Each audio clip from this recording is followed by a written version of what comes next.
Podium Audio presents The Problem with Players, Book 2 of the Problem series. Written by Brittainy Cherry, performed by Ore Nash and Winston James. 1. Avery. Don't miss that catch. Don't miss that catch. Oh, come on! I hollered, hopping up from the side of the tub as I held my cell phone in my hands. Never in my life did I witness such a heartbreaking play. The football game was only in the first quarter, and for the life of me, I couldn't understand why the quarterback decided to throw the ball to Mr. Butterfingers. They were lucky the throw wasn't intercepted like the one a few plays back. My team was making way too many mistakes too early into the game. A knock on the door startled me. Avery, are you coming out? My fiancé, Wesley, asked from the other side of the door. I glanced around the bathroom, slightly panicked, before shoving my phone into my bra. It was a no-technology event that evening at Wesley's and my house, which made no sense to me, seeing how the freaking Super Bowl was taking place. Who had no-tech nights during the Super Bowl? That seemed like a good enough reason to call off an engagement, especially when the score was so close. It was anyone's game, and I was going to miss it. After the foreseeable breakup, Wesley and I would tell people we had irreconcilable differences and go on our way. The following year, I'd throw a Super Bowl party. Okay, maybe breaking up over a game was a little far-fetched, but it wasn't every year that your favorite team played at the game of all games. It would probably be another 30 years before we made it back to the Super Bowl.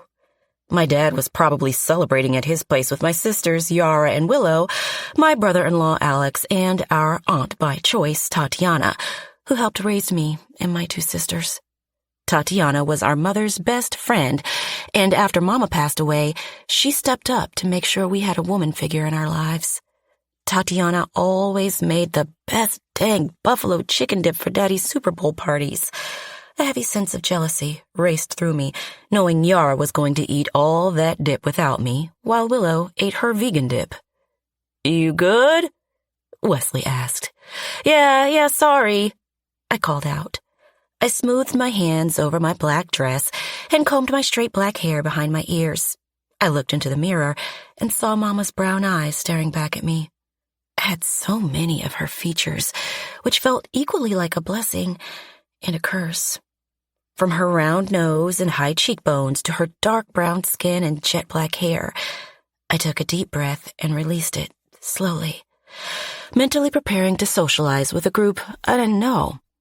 I wasn't the best at striking up a conversation with strangers. Then again, I wasn't really into striking up conversations with people I knew either. The best types of human beings were the ones who shut up, or at least the ones who didn't try to talk to me. At the ripe age of 36, I was hoping I'd met all the new people I'd ever have to meet in my life, outside of my students. Unfortunately for me, my rocket scientist fiancé was a social butterfly. Even worse, the people he socialized with were very intelligent, like super smart. The kind of brilliance that made me feel like a box of rocks. I was talking about IQs of 150 and up. What was I supposed to talk to those people about? Clearly not about the Super Bowl, that was for certain. When it was just Wesley and me, I could handle his intelligence. We had a very normal relationship, except when he got excited about statistics. I didn't know a man could love stats and probabilities so much until I'd met him. When he finally convinced me to date him, he showed up with a whole pie chart, breaking down why someone as cold and closed off as me was a perfect match for his vibrant social personality. I couldn't disagree with the numbers. We were a match made in a science lab. Still, the idea of spending the rest of the evening with his close college friends was enough to make me want to break out into hives. I've been to a few of his work functions and dealt with colleagues of his before, and I always left feeling less than those around me. I didn't think they did it on purpose either. They just spoke in a language I didn't understand. I was pretty sure they'd feel the same way if I had gone full-blown sports talk with them. Needless to say, I was scared of having nothing in common with the people who meant the most to Wesley. I swung the bathroom door open and smiled at Wesley. Sorry. Got a little backed up. He smirked and raised an eyebrow. Is that so? Yup, that's so. He reached forward and dug into my bra, pulling out my cell phone. So you weren't just cussing at your cell phone watching the World Series? The Super Bowl, I corrected, snatching my phone back from him. And no, I wasn't watching that. Of course not. Not when we decided on a technology-free evening. Good. I'm guessing that means you won't mind if I keep this? He said, taking the phone back from me. He slid it into his back pocket and kissed my cheek. Now, come on. It's about time you meet my friends. They just texted that they are about 2 minutes away. Wesley and I had been dating for over 3 years, yet I'd never met a handful of his closest friends. He moved from Charlotte, North Carolina to Illinois for a job position over 5 years ago, leaving most of his close friends in North Carolina. This was the first time his 3 friends came to visit him in small-town Honey Creek. It would be nice to finally meet his groomsmen. I'd heard many stories about Patrick, Lance, and Drew, though Drew wasn't in the wedding. I only had my sister standing up for me, so it would have been an odd number. It did feel odd that Wesley said Drew was his best friend, yet he didn't ask him to be his best man. Wesley offered that role to Lance instead. When I asked about it, Wesley shrugged it off. I guess guy friendships were different. The 4 of them went to undergrad together and kept close contact even after going their separate ways for graduate school. As far as I knew, they were all super brains too, like Wesley. When the doorbell rang, I followed Wesley to the foyer, ready to be as social as possible. I put on a big smile as Wesley opened his front door, and the 3 individuals stood there with huge grins. They all shouted big hoorays, holding up bottles of champagne as they rushed over to Wesley and pulled him into a big hug. They laughed and celebrated a warm reunion as I stood back, taking in the situation. Once they released their grip on Wesley, they walked into the foyer and smiled my way. Wesley walked over and wrapped an arm around my waist. You guys, this is my beautiful, talented, breathtaking fiancé, Avery. Avery, this is Patrick, Lance, and Drew, he stated, gesturing toward each individual. I shook hands with each of them, a little thrown off when it came to the last hand I shook, Drew's. It appeared to me that there had been some kind of miscommunication along the line when it came to Wesley's best friend. Drew Jacobson was a woman, a very beautiful woman with long blonde hair and the bluest of blue eyes. I tried my best to play it cool as I was introduced to them all, but I couldn't get over the fact that his best friend had a vagina, and I had no clue. Lovely. I wasn't an insecure woman, but seeing Drew sent a wave of discomfort through me, especially based on how she looked at Wesley with heart-shaped eyes. Maybe it was my imagination, but Drew seemed to hug Wesley a little too long for my liking. There was always a slight bit of discomfort when another woman hugged a taken guy a little too long. Last year, I almost got into a fist fight with our town's gossip, Millie West, when she put her grimy hands around Alex on his and Yara's wedding day.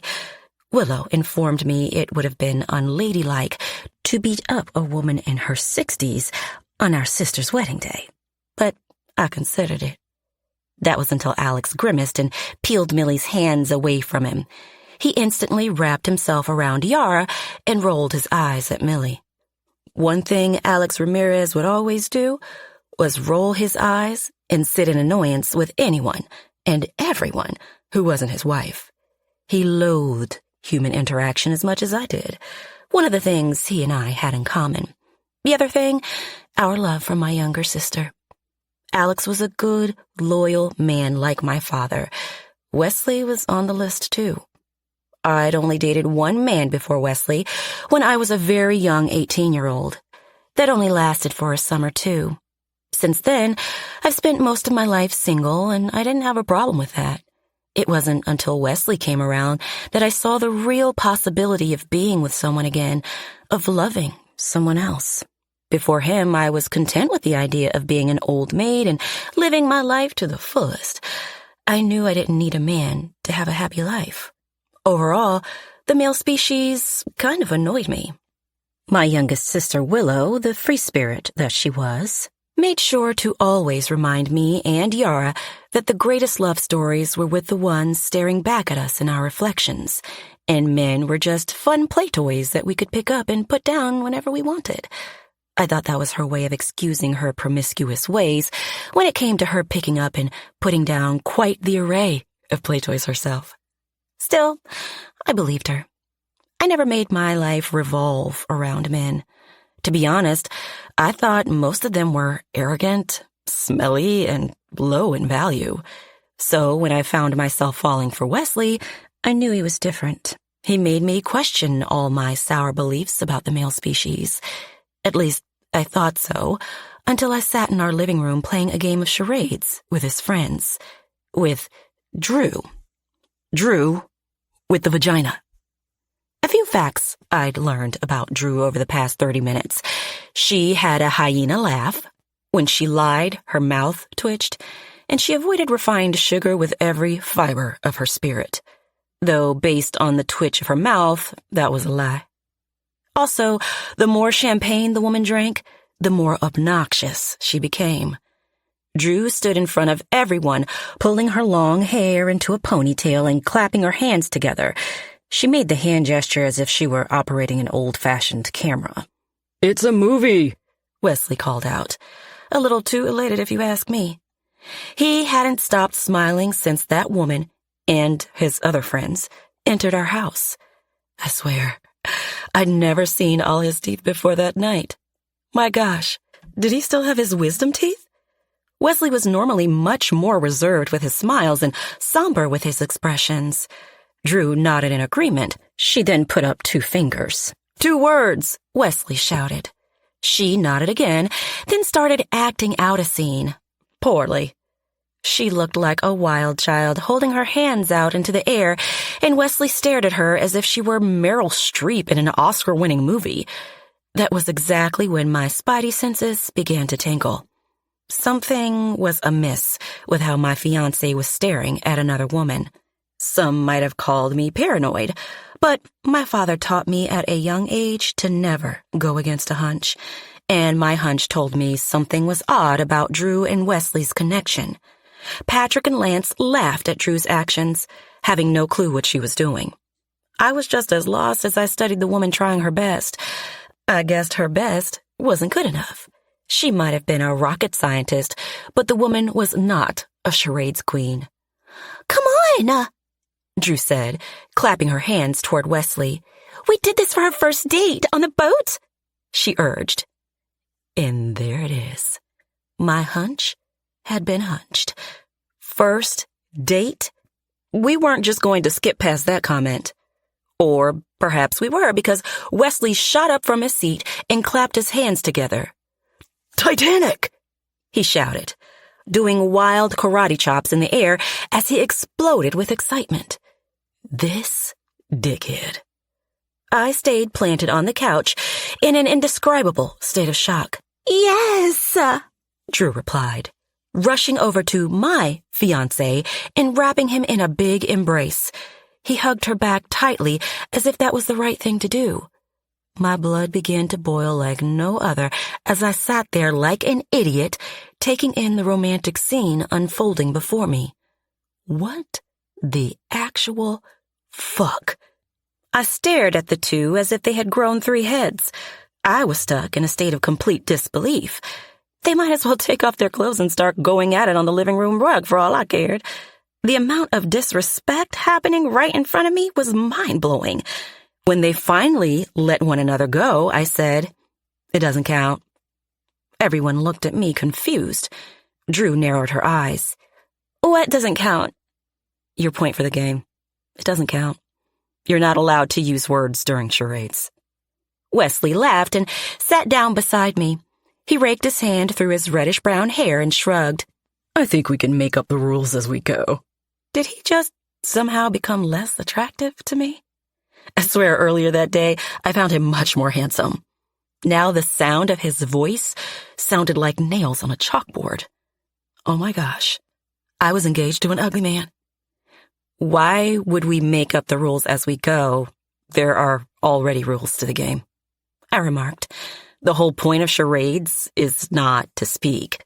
That's the literal definition of charades. Charades can also mean an absurd pretense intended to create a pleasant appearance, Drew urged with laughter. I was glad she was still having a bang-up time. Yeah, well, that's not what this game is, so you don't get a point. I crossed my arms as the whole energy of the room shifted. Instantly, I felt like an ass because I was the one who caused the energy shift. Me and some newly unlocked insecurities that I didn't know how to deal with. I didn't even know I could get insecure. Over a man? How deeply disappointed I was in myself. What was happening to me? It's not that serious, darling, Wesley said, leaning over to me. The way he said darling came off as condescending to me.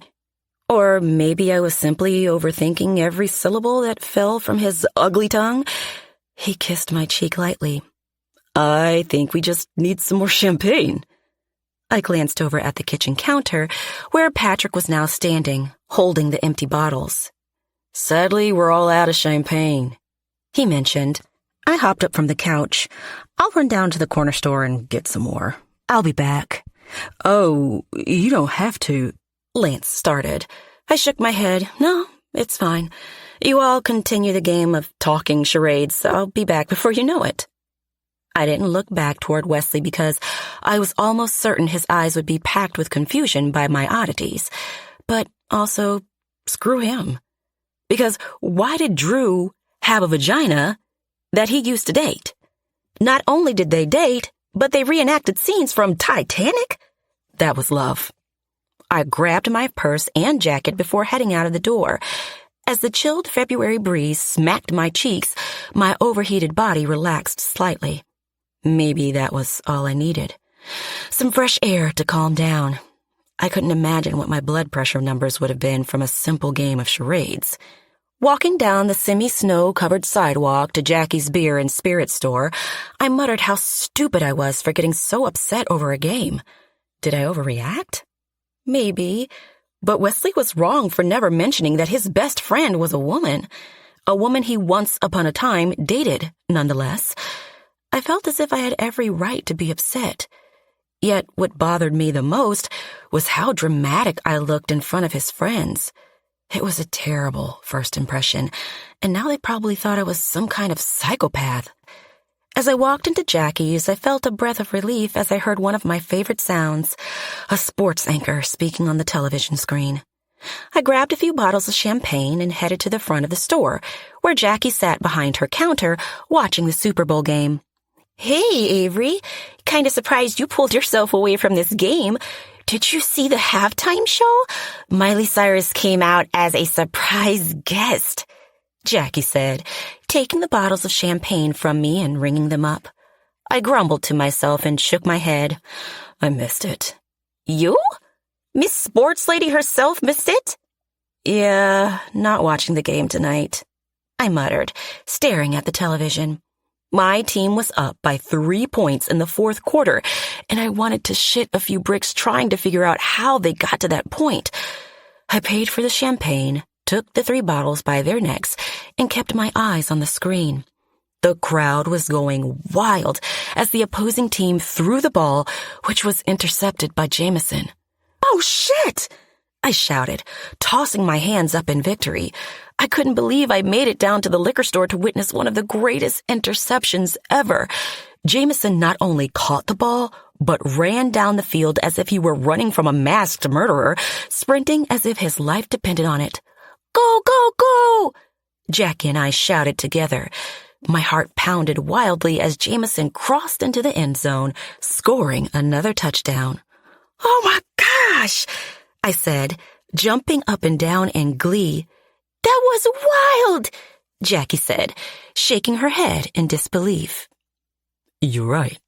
That was intense. A deep, velvety voice said from behind me, spooking me back into my body. I turned around and bumped straight into a big, firm body, causing me to lose grip on the bottles in my hands. They began to fall, but the man was quick with his response time to catch all 3 bottles within his arms. Massive fucking arms. "Whoa, nice save there, Nathan," Jackie mentioned before returning to the game. My eyes rose as my heart began to pound against my ribcage when I met his stare. This time, the pounding of said heart wasn't from excitement. It was from disgust. Nathan fucking Pierce. As if my evening could get any worse. Nathan stood there with my champagne bottles in his arms. He had enough nerve to smile at me with his toothy all-American grin. I hated that smile more than anything in the world, and I went out of my way to avoid said smile since he had moved back to Honey Creek, Illinois. Nathan Pierce wasn't simply the boy who got away. He was the one who freaking sprinted. I wasn't certain there was anyone I hated with a deeper passion than that man standing in front of me, with an annoyingly impressive physique sculpted through countless hours on the baseball field. His powerful 6'5" frame made me feel tiny beside him. I wasn't even short at my 5'9" height, but Nathan made me feel like a pathetic ant when he stood near me. Not only was he massive in size, but he was massive in heart, too. His features were so warm and welcoming, which drove me up a wall. Everyone in town loved the man, probably because he was once upon a time famous. People in Honey Creek loved anything that had a touch of success attached to it, even though Nathan's career did crash and burn. Since his return to town, I had watched him from a distance. His deep-set brown eyes were intense and expressive.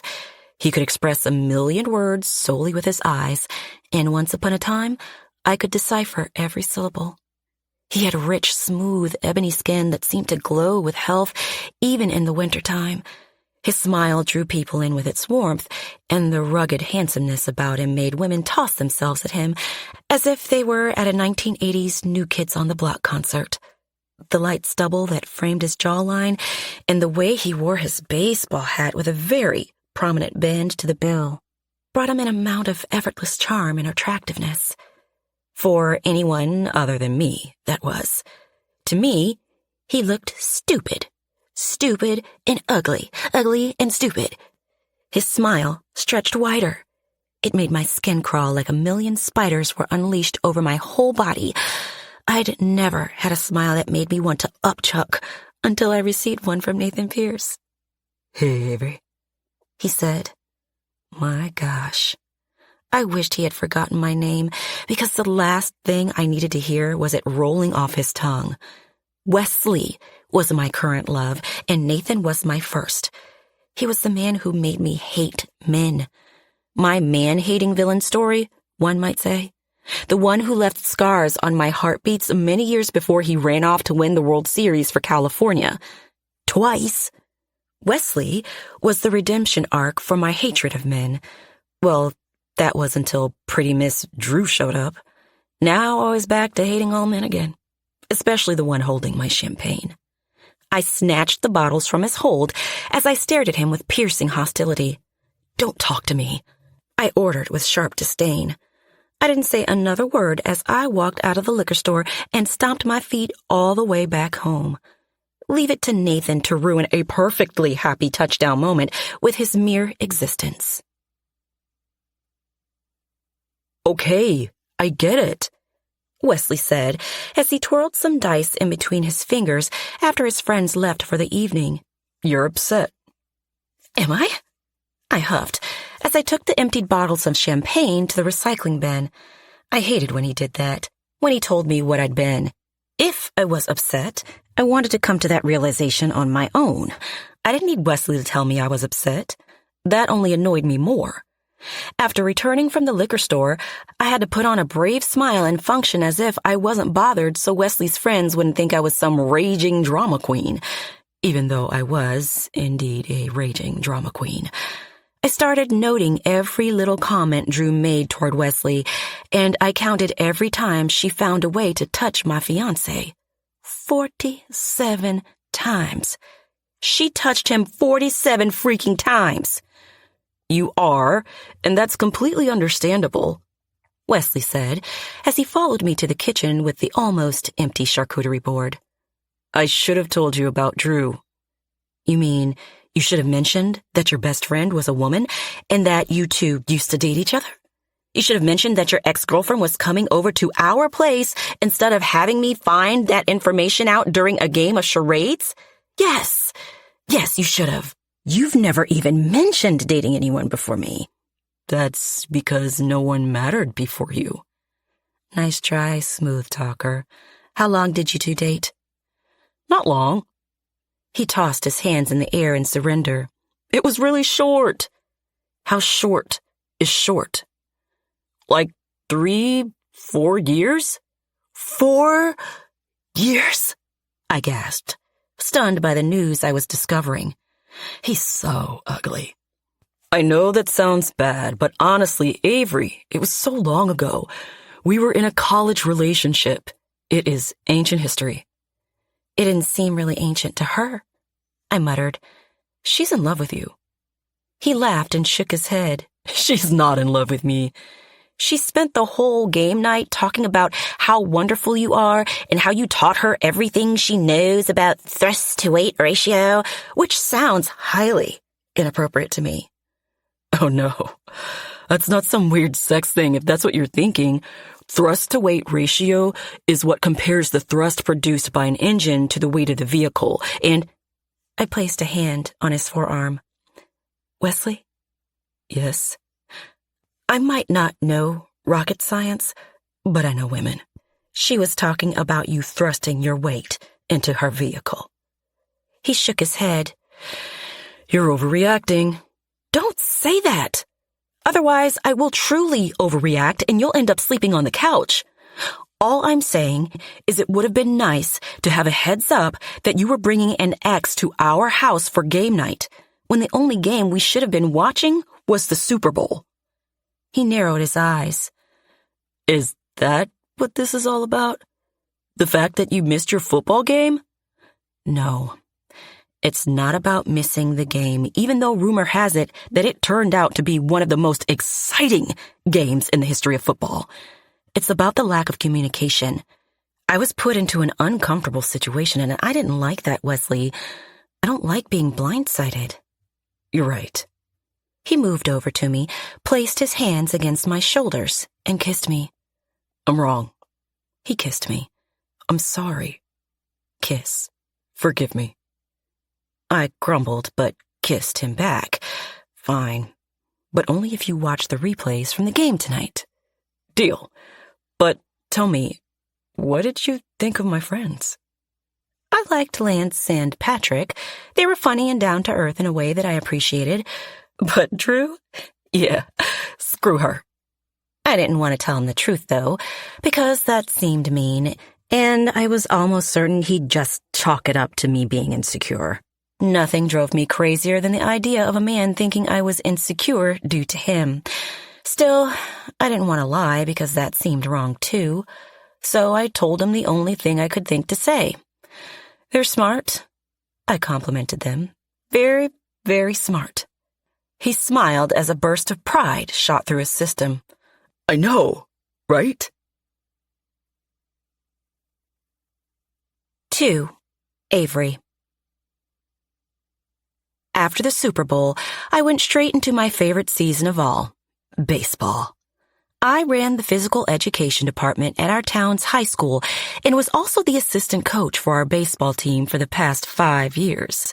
That was until this year when head coach Erickson stepped down, giving me a real shot at running the team. Over the past few years, my sisters considered me the head coach even though it wasn't an official title. Coach Erickson made sure to keep me beneath him, making it hard for me to help the team. He had a lot of old-school coaching thoughts. He was in his late 60s, and he and I butted heads often. I was looking forward to proving that the Honey Creek Hornets weren't a bad team. They simply had bad leadership behind them.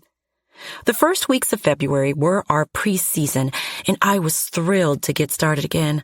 I took pride in the sport more than anything, even though our team wasn't the best. Still, We had some pretty impressive players I thought could make it to the big leagues. I believed in those boys and knew they could do amazing things on the field if given the right direction. Cameron Fisher was one of those players. At least he had been until he went through a big personal loss last semester. I could see it in his game that losing his mother did quite a number on him. I was still trying to figure out how best to help the kid, seeing how he was a junior now and scouts were highly interested in his game. That was until recently.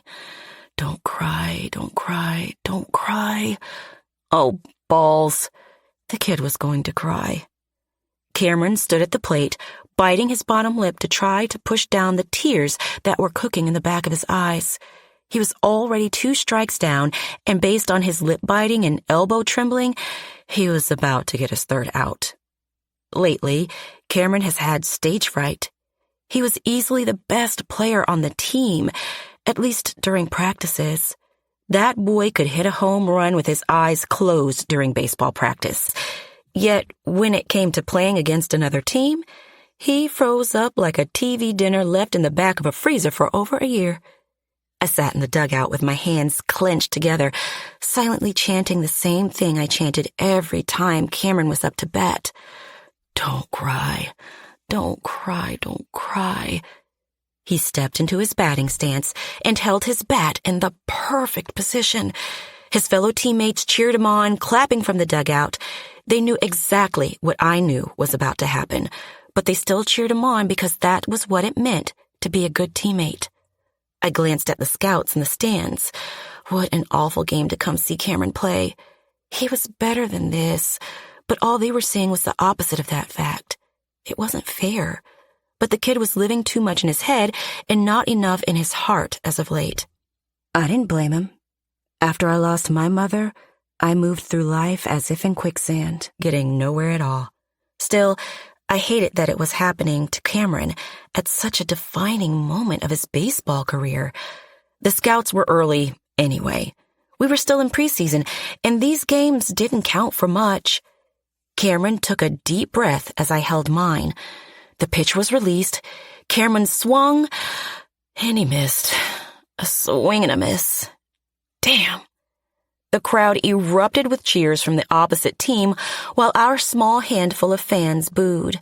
The loudest boos came from Cameron's own father, Adam Fisher, who stood in the stands, probably drunk. "What was that, Cam? Damn it!" Adam shouted, gesturing as if the greatest tragedy had just taken place. "Come on!"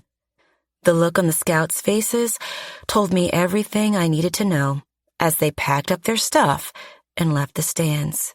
They'd seen enough, which upset me because they didn't see anywhere near enough of that kid. He was so much more talented than his current grief-stricken state. I found my father in the stands, too. Daddy showed up to every home game ever since I started 5 years ago. He gave me a small smile and shrugged. I could hear his comments without him even speaking. You win some, you lose some. But no matter what, you keep playing the game. Matthew Kingsley was the father of the century. He got me into the sport, and his quiet support kept me going throughout the season. I only wish Adam Fisher took a note out of my father's handbook of supportive parenting. Cameron grumbled and stomped off to the dugout. A few teammates tried to pat him on the back and tell him it was okay, but Cameron shrugged them away as he moved to the back corner of the dugout. He took off his helmet and shot it to the ground. Don't cry, don't cry, don't cry. "Fuck!" he blurted out, covering his face with his hands. He broke down into tears. Crap. Every time he did that, I felt my own heart shatter. I walked over to him and sat on the bench beside him. I clasped my hands together and remained silent for a moment. I wasn't good with seeing others cry. I didn't show emotions at the level of the average human. The last time I cried, I was 18 years old. That was almost 2 decades ago, so seeing other people cry made me feel highly uncomfortable. It was probably something I should have seen a therapist about, but to see a therapist, one had to open up, and well, no thank you. I grimaced as I raised my hand and patted Cameron on the shoulder. There, I muttered. You'll get them next time, Cam. This is just preseason anyway. This game doesn't count. You said every game counts, Coach K, he replied. Did I? Well, yeah, but this one didn't.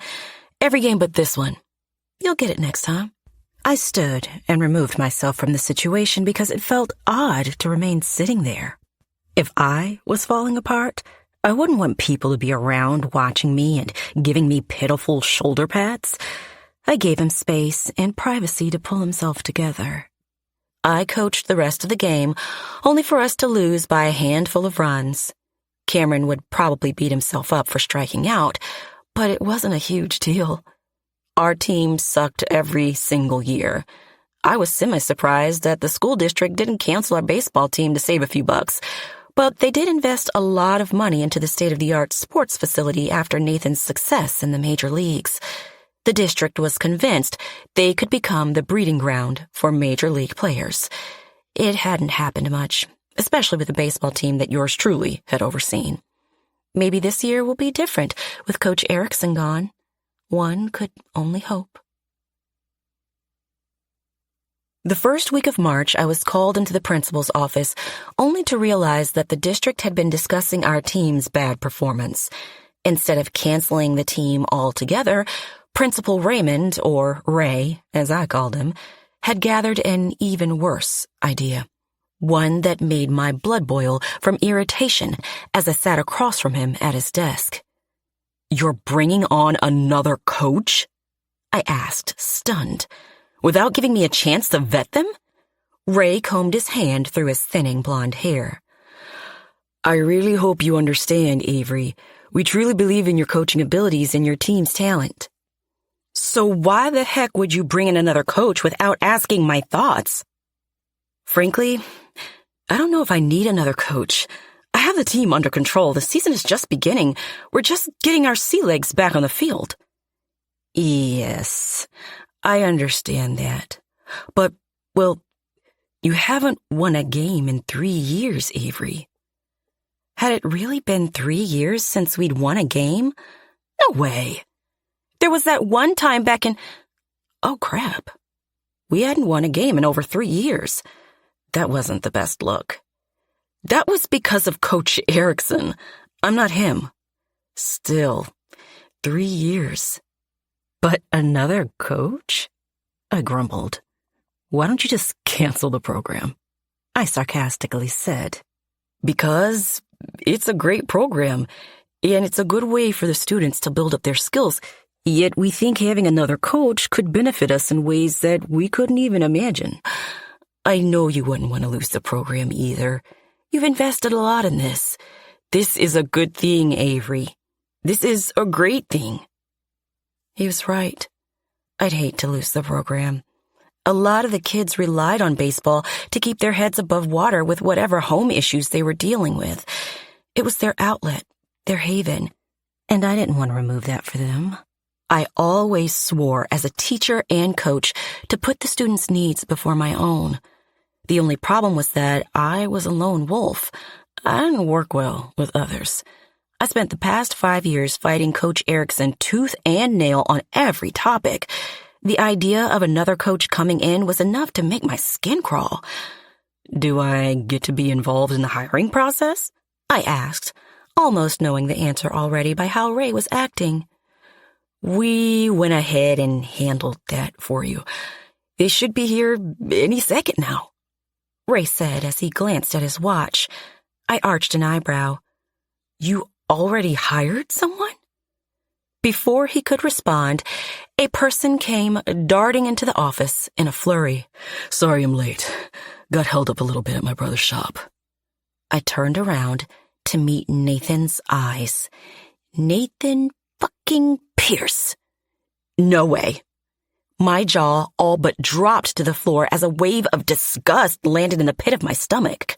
No way did Ray hire Nathan Pierce to be my assistant coach. No freaking way. Cancel the program, I blurted out as I turned back to face Ray. Cancel the whole thing, I hissed with unyielding resentment. I was now adding Ray to my list of men who pissed me off. His name was right under the jerk who cut me off in line at the coffee shop that morning. "Now, Avery," Ray started, but I was already pushing myself up from my desk chair to shoot out of that office space. No way was I going to stay in that room and breathe the same air as that man. I hurried past Nathan and headed straight for the hallway. Seconds later, I heard him calling my name. He was chasing me, and I wasn't going to turn around. "Avery, wait up!" he called as I darted between students. "Oh my gosh, dude, you're Nathan Pierce," a few students remarked as they noticed him. I glanced over my shoulder and rolled my eyes as I saw Nathan push out one of his all-star smiles toward the easily impressed students. Give me a break. He wasn't that amazing. You won 1 or 2 World Series and people acted like your poop didn't stink. Newsflash, celebrities went number 2 in toilets just like us regular folks. They probably just used overpriced oil-infused tissue to wipe their bums. I kept on my way to my office in the gym. Once I reached it, I slammed the door and took a breath. Seconds later, my door opened, and lo and behold, it was Nathan. Lovely. Freaking stalker. It was no secret that Nathan was back in our little town of Honey Creek, Illinois, after his career took a nosedive. He'd been around for the past year or so, and I prided myself on being able to avoid crossing paths with him for a long time. I hated that he broke that record on Super Bowl Sunday, but I was quick to start it up again. I was a month strong before this awful encounter took place. Something was so uncomfortable about crossing paths with one's ex-boyfriend, and crossing paths with your famous ex-boyfriend was extra uncomfortable, especially when no one else but your 2 sisters knew you had a relationship with said man. We dated the summer after our senior year, 3 months. I knew it seemed ridiculous to feel so deeply about someone who I'd only dated for 3 short months. But that was the thing about love. It didn't follow timelines. It showed up when people least expected it. When I fell for Nathan, I fell hard.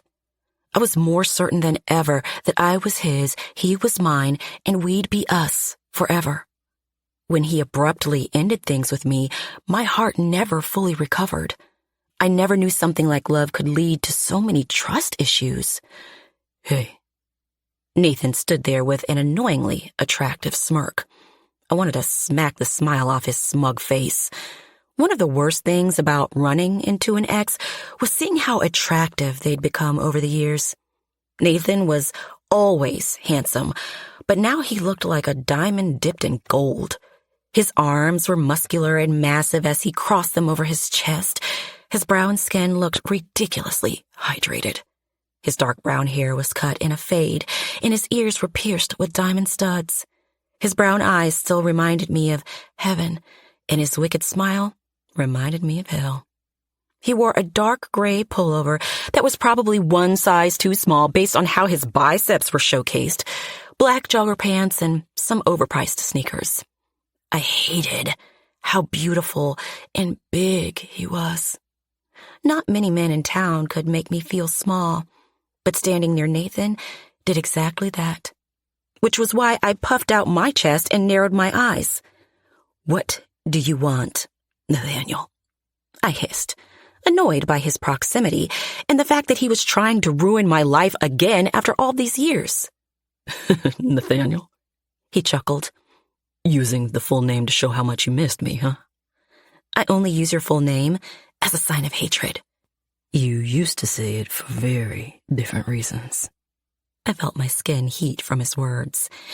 Yes, well, I was a dumb kid. Now it's used for hatred. He stepped toward me. "So, you hate me, Ave?" "With a passion," I said. "A deep, skull-crushing passion." He scratched his beard, which had grown quite a bit since last month. "And to think, I was hoping we'd let bygones be bygones." "Yeah, that would have happened if you would have stayed gone. It was an unwritten agreement. You break my heart, and you stayed gone. For a split second, a look of guilt flashed across his face. Before he could feel bad for breaking my heart, I rolled my eyes dramatically just to make sure he noticed. Don't get a big ego about it. I'm over you breaking my heart. I'm engaged now, I remarked, holding up my ring finger. To a rocket scientist, I exclaimed. Why was I word vomiting to him? Why was I telling him anything about my life? Shut up, Avery. I heard, he replied. Congratulations. I don't want your congratulations. I want you to be gone. He slid his hands into the pockets of his joggers. That's going to be an issue, seeing how I'm now coaching the baseball team with you. No, I urged. You're not. This is my thing. Yeah, but Raymond said, I don't care what he said, Nathan. I'd rather this program burn to the ground before I coach with you. What? Do you think you're some kind of genius because you played in the major leagues? I was 10 times a better baseball player than you could have ever been. I know, he said quickly. I never said I was better than you. So you understand why I don't need you. Good. No. He shook his head. You do need me. I've been to a few of your preseason games. Your team is a bit... He waved his hand in a disapproving fashion. Lacking. Lacking? Yeah. That's no offense to you. I'm sure you're doing the best you can, but I think I could bring a lot to the table with what I've learned in the industry and my personal strengths. And with you being my assistant coach. Sorry, come again? Assistant coach? There was absolutely no way he said assistant. As if he was now the head coach of a team I'd been managing for years. The nerve of this guy. I figured Raymond told you. Before he could finish, I marched toward Principal Raymond's office. I barged back into the office space without an invitation and began to holler, Ray, what does this man mean he's head coach now? Raymond looked up from his paperwork with fear in his eyes. Rightfully so. I was seconds away from ripping his eyeballs out of their sockets as rage built within me. Now, listen, Avery. He calmly started. The calmness in his tone felt belittling in a way, or perhaps I was being overly emotional, but who could blame me? The one thing I had that was mine, my team, was being ripped from beneath me without any warning.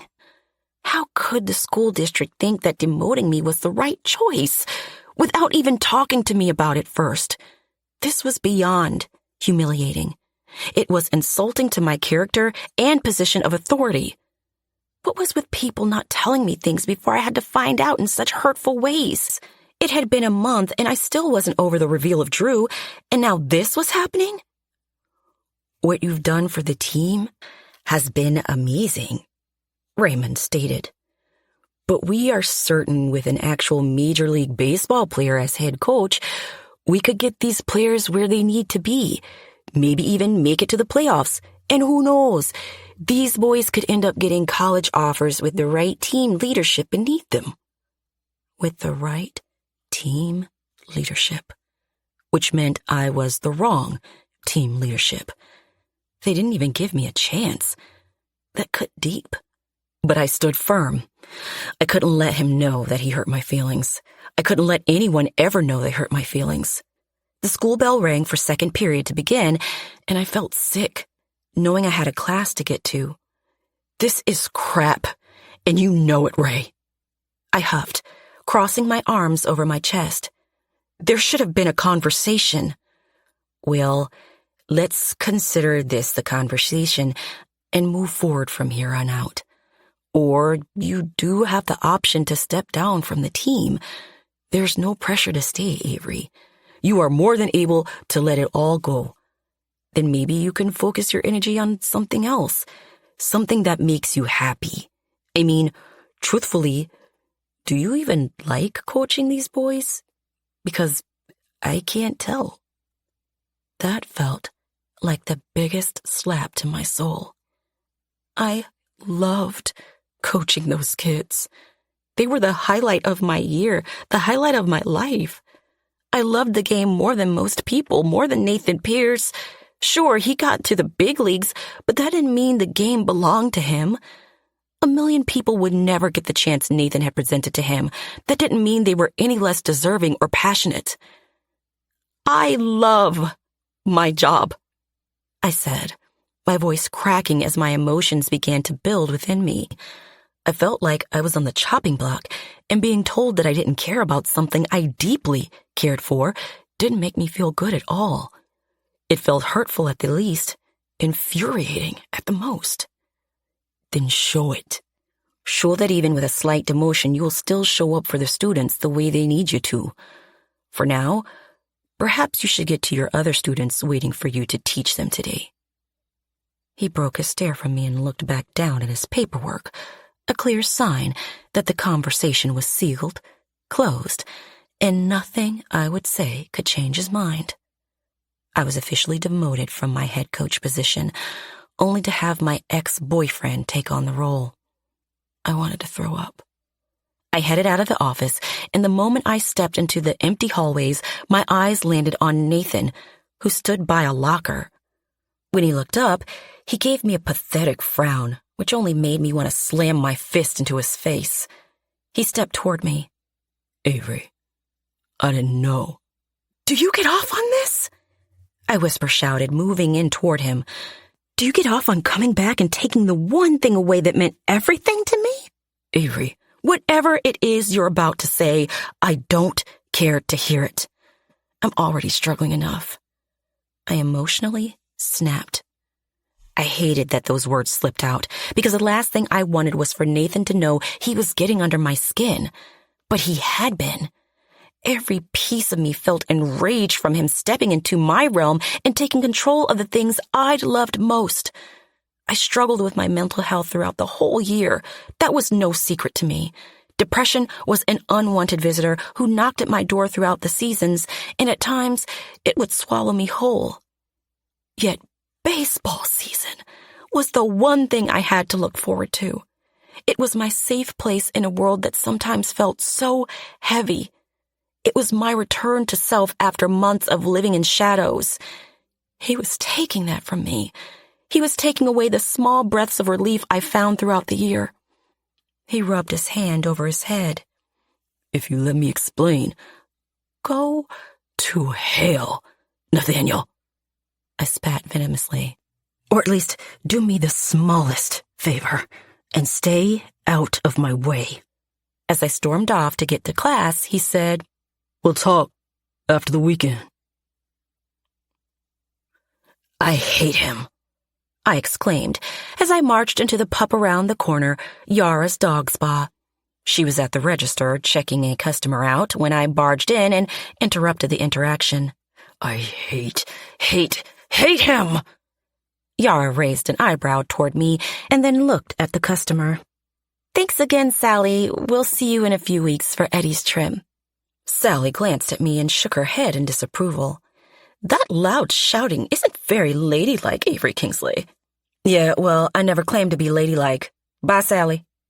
She shook her head in disapproval before walking out of the store with her dog. I was almost certain she'd tell her friends about how short and snappy I'd been. Then word would spread through the small town about how I was the mean Kingsley sister, the one people avoided like the plague. Whatever. I didn't care what people thought of me. At least, that was the lie I liked to tell. Yara turned toward me with her kind smile. My sister was the master of kind smiles. She was probably the favorite sister in town. Willow would have been tied with her if she ever stayed in Honey Creek long enough to interact with others. Instead, she was always hurrying off on some wild adventure. Yara walked around the counter to join me on the other side, and I smirked a little at her growing stomach, almost forgetting how annoyed I'd been. Yara and Alex were expecting a baby in a few months. My favorite little family. Alex and Yara defined opposites attract, and they worked out. His grumpy mixed so well with her sunshine. Yara stood in her overalls with her natural hair and 2 big puffs on top of her head, looking as cute as ever. But I couldn't let her cuteness distract me from my bad mood. I hate him. I continued. You hate all men, so I'll need you to be more specific about which man you currently hate. She semi-joked. That was no secret to anyone, really. I did hate all men.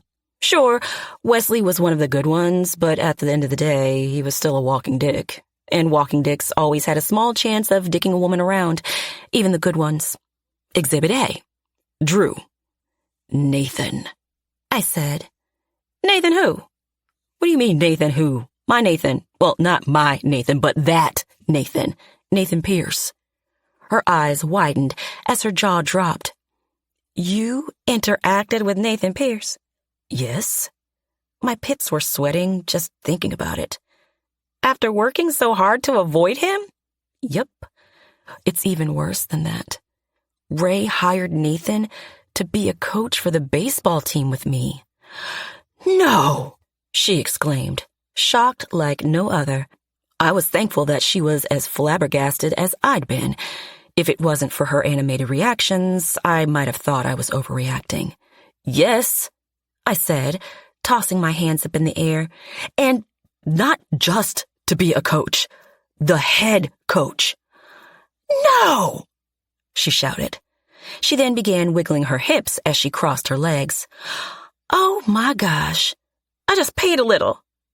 Yeah, I pretty much shit myself when I heard the news too. No, I actually just peed a little. It's been happening on and off all day. An alarm shot through me. Do you have to go to the bathroom or something? She waved it off. No, I'm wearing a pad. It's fine. Keep going. Pregnant Yara was wild. Yet I didn't want to stop my freak out over the fact that Nathan somehow weaseled his way into my job and took my position, like the little snake he'd been. I'm so mad. I sighed. Ray told me that it was either let Nathan run the team for the season as I'm the assistant coach, or he'd have to let me go from the team altogether. Can he do that? Yep. That isn't in my teaching contract. He could cut me from the team without a second thought. He also told me I was being childish. So I told him to suck a cock. Avery, you didn't. No, I groaned. But I wanted to. I can't believe this is happening.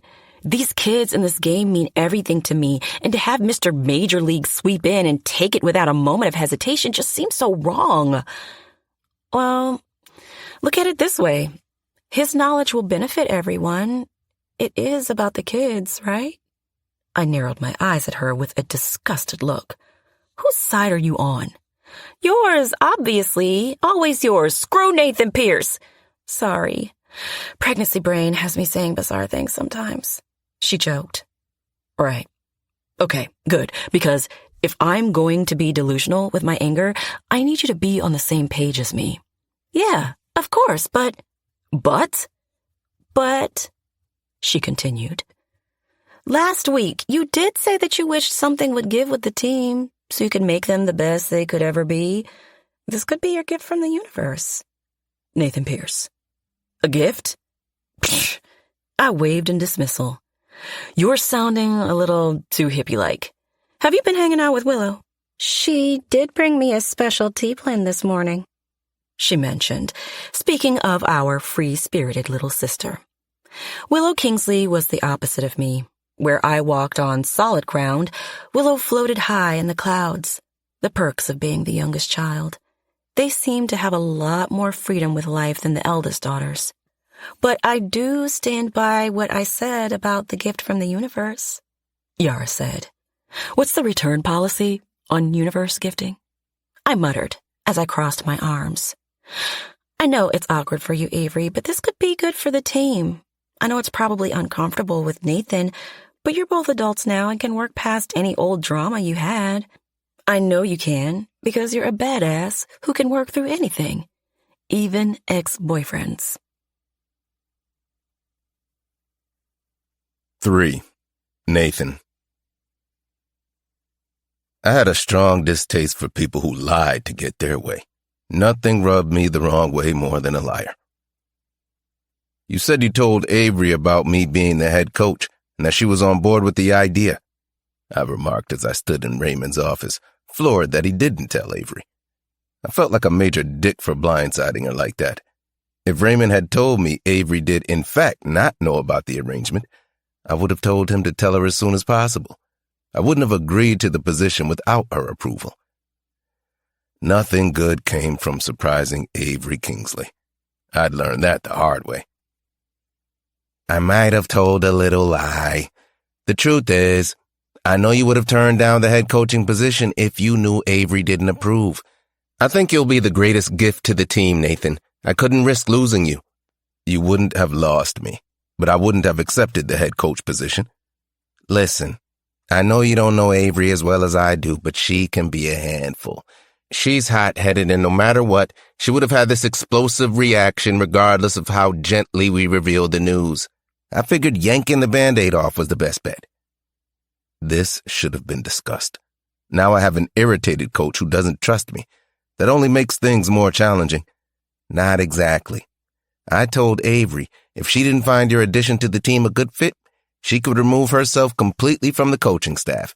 And if she gives you a hard time, I'll remove her myself. Was he joking?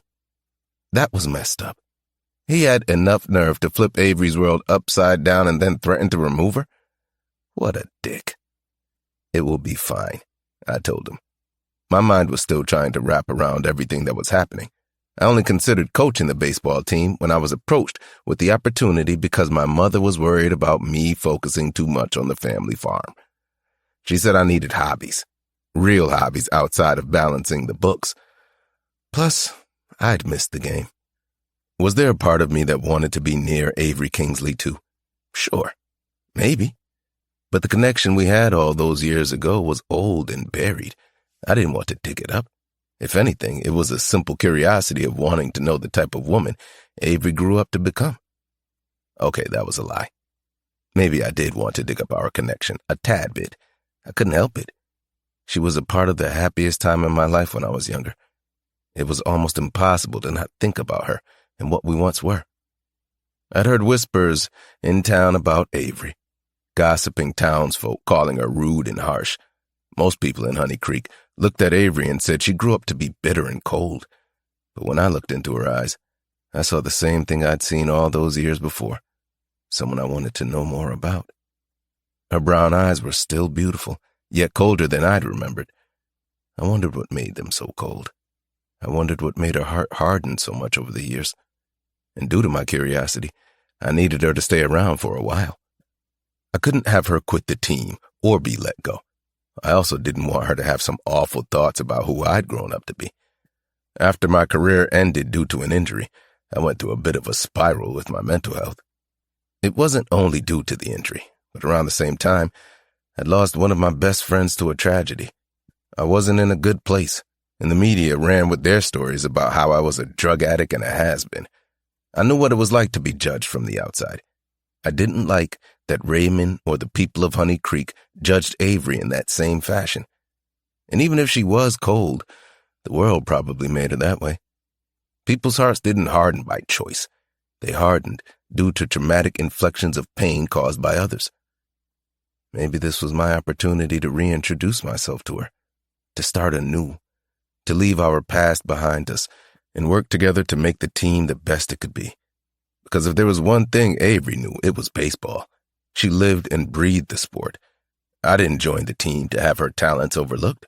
I joined in order to help highlight them. Now I had to make sure she realized that. I needed her to see that I wasn't out to steal her job, but to make things better for her. Raymond, of course, didn't make that easier for me. After leaving the school, I headed over to downtown Honey Creek, where my brother's butcher shop was. I came from a big family. I had the most amazing mother and 4 brothers who meant the world to me. Said brothers are also a pain in my ass. I was certain I was a pain in theirs too. I was the eldest brother and felt a big responsibility to making sure they always had everything they needed in life, especially after our father passed away years ago. If it wasn't for my father's passing and him leaving us near financial ruin, I would have probably stayed in Honey Creek instead of signing a baseball contract. Yet our family needed the money, bad, and it seemed like the best option at the time. I didn't regret my choice, It ended up saving the family farm. My family ran Honey Farms, one of the best farms in all the Midwest. We had everything you could think of, from goats, chickens, pigs, and cows, to almost every vegetable known to humankind. We partnered with some stellar businesses across Illinois. Not that long ago, I was able to get all our products into Avery's brother-in-law, Alex's restaurant, too. Alex and I were currently talking about getting some meat on his menu from our butcher shop. My brothers Evan and Easton ran the butcher shop. They were twins, 2 years younger than me, and the complete opposite of one another. Not only based on their looks, as they were fraternal, but also on how they lived their lives. In a different realm, I wouldn't have been shocked if Easton was a leading man in romantic comedy movies, while Evan would have been some grumpy surgeon who took everything far too seriously. Instead, the two of them ended up in a butcher shop, a shop that was our father's dream.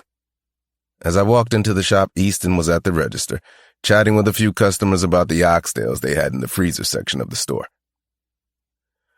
"You'll be amazed at how tender these bad boys will get," Easton told them. "Toss in some of our mom's pork belly mac and cheese and greens from the fridge section, and boom, you have a whole meal." "That's kind of a high price tag for so little meat on the bones," the customer remarked with a look of disappointment. Easton shook his head. "You're paying for quality with Pierce's meat. Hear me out. Let me ring you up for your first order of these, maybe 4 packs, and if you aren't satisfied, come on back and I'll refund you. But you also have to remember my cooking instructions, all right? I promise you, your family will be kissing your feet over these." I smirked as I stood back, watching my brother influence those folks into buying over $100 of oxtails.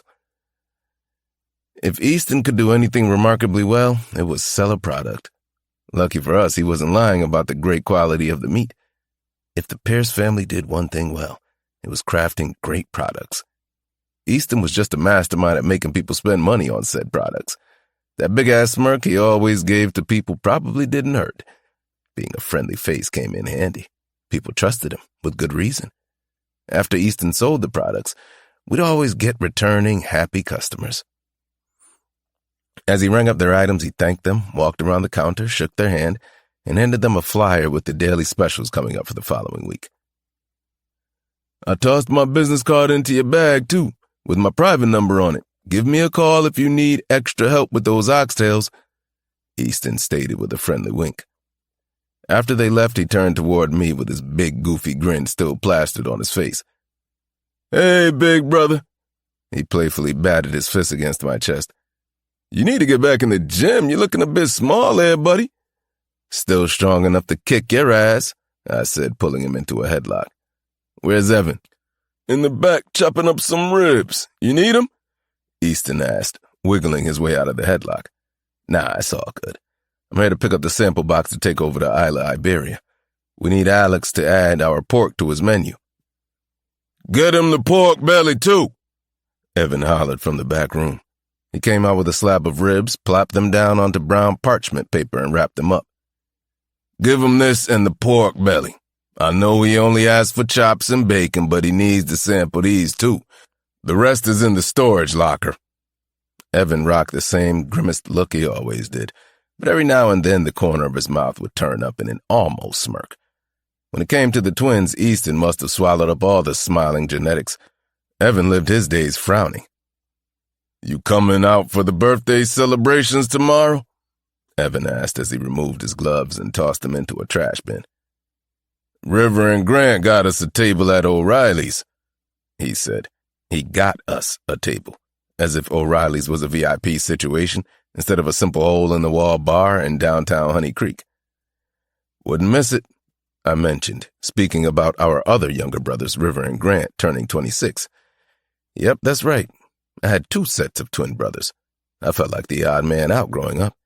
Whenever some family drama went down when we were younger, it felt like everyone had someone in their corner to turn to except for me. I was bitter about it for a while, but over time, I realized that I did fine on my own. Plus, my brothers were good guys. They worked hard to make me not feel left out, even when it was next to impossible. River and Grant helped Mom a lot on the actual farm. River ran the business side of things, and Grant tended to the animals and managed the staff. For how hard-working they both were, they loved to celebrate their birthdays even harder. I knew a night at O'Reilly's would end up being a drunken night, where we wouldn't end up home until well after 5 in the morning. Correction, they wouldn't end up home until after 5 in the morning. I took pride in my escaping skills. I was a professional at exiting stage left from any celebration that went past 10 at night. I was too old to keep up with my younger brothers in their drinking, but I was more than willing to show up for a beer or two. The 10-year age gap between the youngest twins and I sure showed up when I tried to keep up with their drinking. "Don't pussy out and ditch us before midnight, Cinderella," Easton teased, shoving my shoulder. "You know I'll turn into a pumpkin if I stay out past that time," I joked as I opened the storage fridge and grabbed the container to take to Alex's restaurant. Easton smirked. "If you stay up late, there's a better chance you could get laid, Grandpa.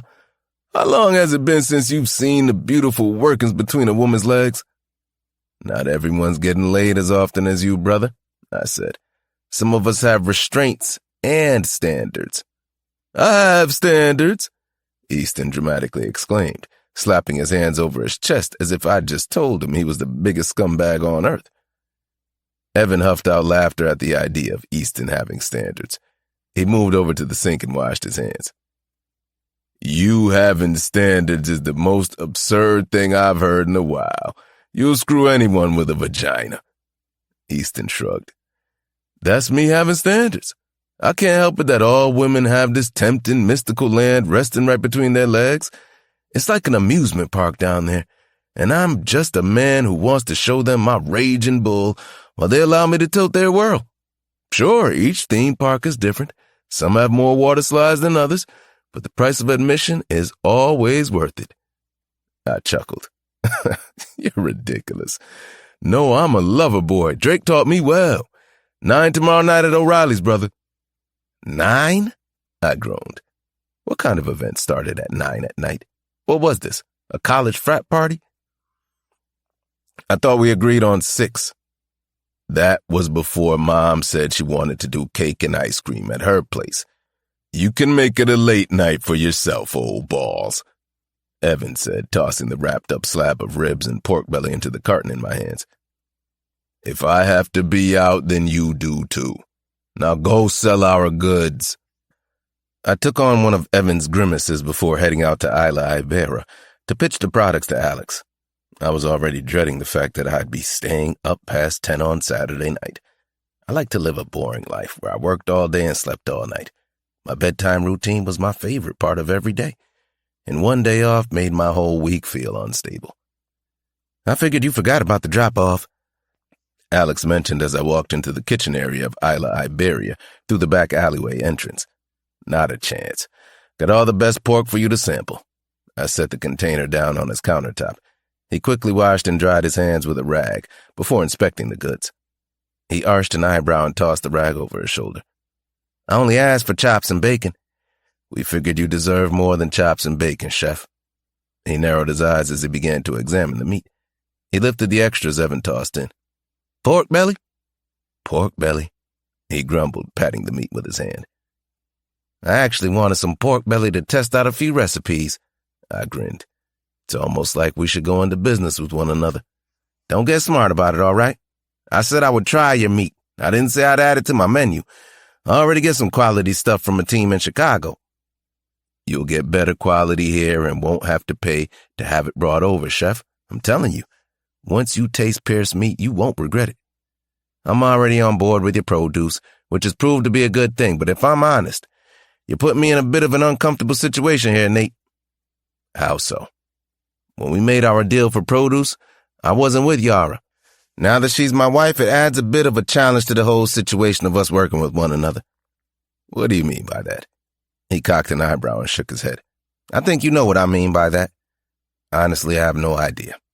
He crossed his arms and leaned back against his counter. "I got a visit from Yara earlier today. She was extra emotional about something that went down with Avery and you today at the high school." "Oh, that." I flicked my thumb against the bridge of my nose before crossing my arms too, standing tall. "Oh?" I said, trying to play it cool. "Yes, oh."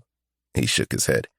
You got a pregnant woman coming over to me in distress because she's convinced her older sister is going to have a mental breakdown from losing the one position that means the world to her. Now you see how it could add unnecessary beef to my life if I have to tell her that I'm adding your family's beef to my restaurant? To be fair, it's more than just beef. You have pork now. And we also have chicken, too. Nathan, you already know I like you and I hate most people. You and your family have been easy as hell to work with over the past 2 years.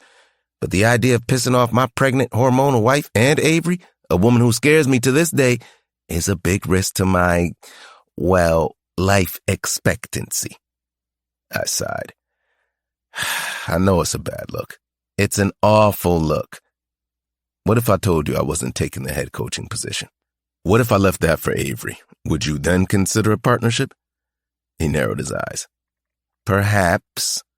I held a hand out toward him. Deal. There's no way it's that easy. It's that easy. There was a miscommunication with the whole head coach thing anyway.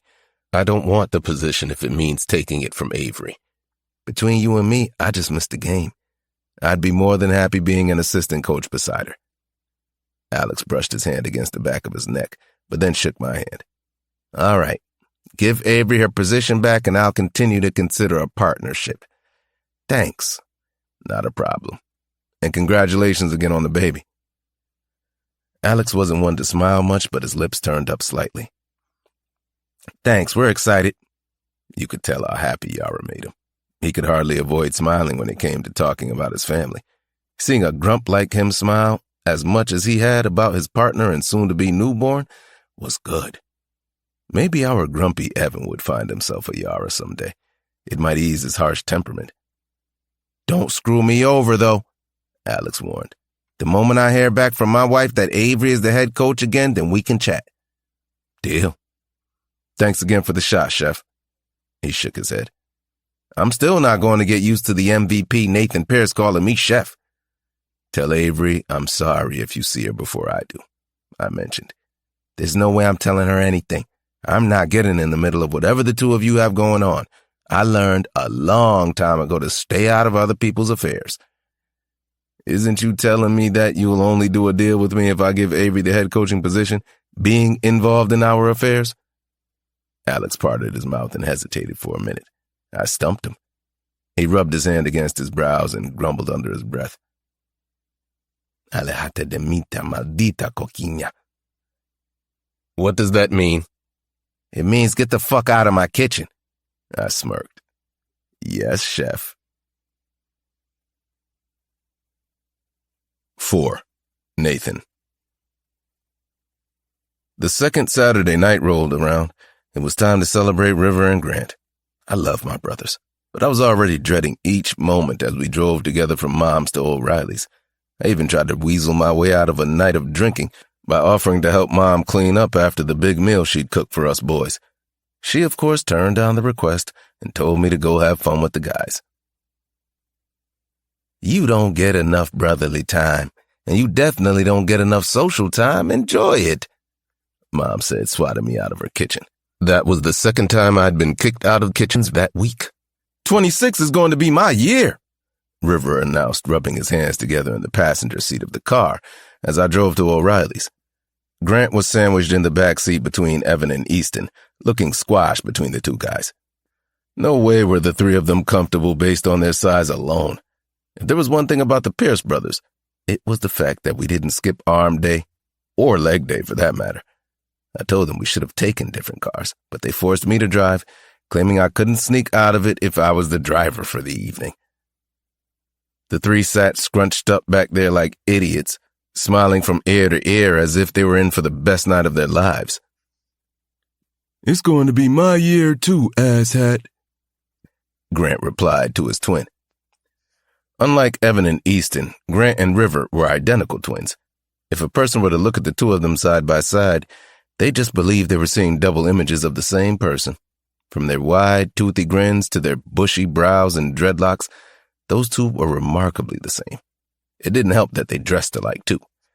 They were both sneakerheads with an addiction to expensive designer clothing. They even had damn near the same voice. If I closed my eyes and one of them said something, I wouldn't know which brother spoke. They used to get in a lot of trouble for doing the parent trap and switching spots with one another when they were kids. Mom had her hands full with those troublemakers growing up. I missed a lot of that period because I was off playing baseball, but it was nice to see they grew up to be decent, good men. When it came to the youngest twins' dating lives, River and Grant were a mixture of their 3 older brothers. They didn't need companionship. They were fine on their own, like Evan and me, but every now and again they had a soft lover boy side to them too, like Easton. River was one to fall fast for a woman. That didn't always bode well for a sensitive heart. Yet after every breakup, he always hit his personal records with deadlifting in the gym, so that could be seen as a silver lining.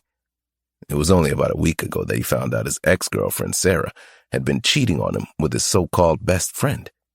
I figured that was why the guys were so hell-bent on having me stay out with them. Our little River needed to get his mind off a girl who wasn't good enough for him. That kind of made me want to stop being a jerk about going out. There wasn't much that I wouldn't do to make sure my family was safe and good.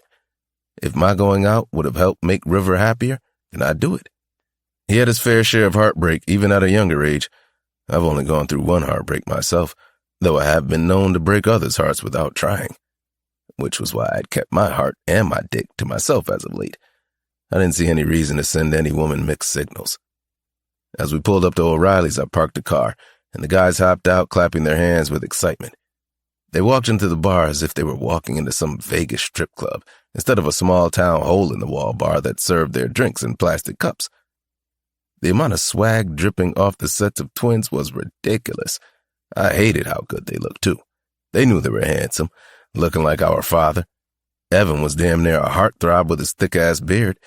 If he didn't love his solitude so much and put off that stay the hell away from me energy everywhere he went, women would throw themselves at him. I followed them, still dreading the whole evening. That was until I looked over at the bar and saw a doe-eyed bartender standing there serving drinks. Probably the most beautiful woman I've ever seen. Avery Kingsley was a bartender at O'Reilly's? Well, that shifted my mood a good amount. "Does she still think you're a dick?" Evan murmured toward me as we sat at a back table, watching the other guys taking yet another shot at the bar.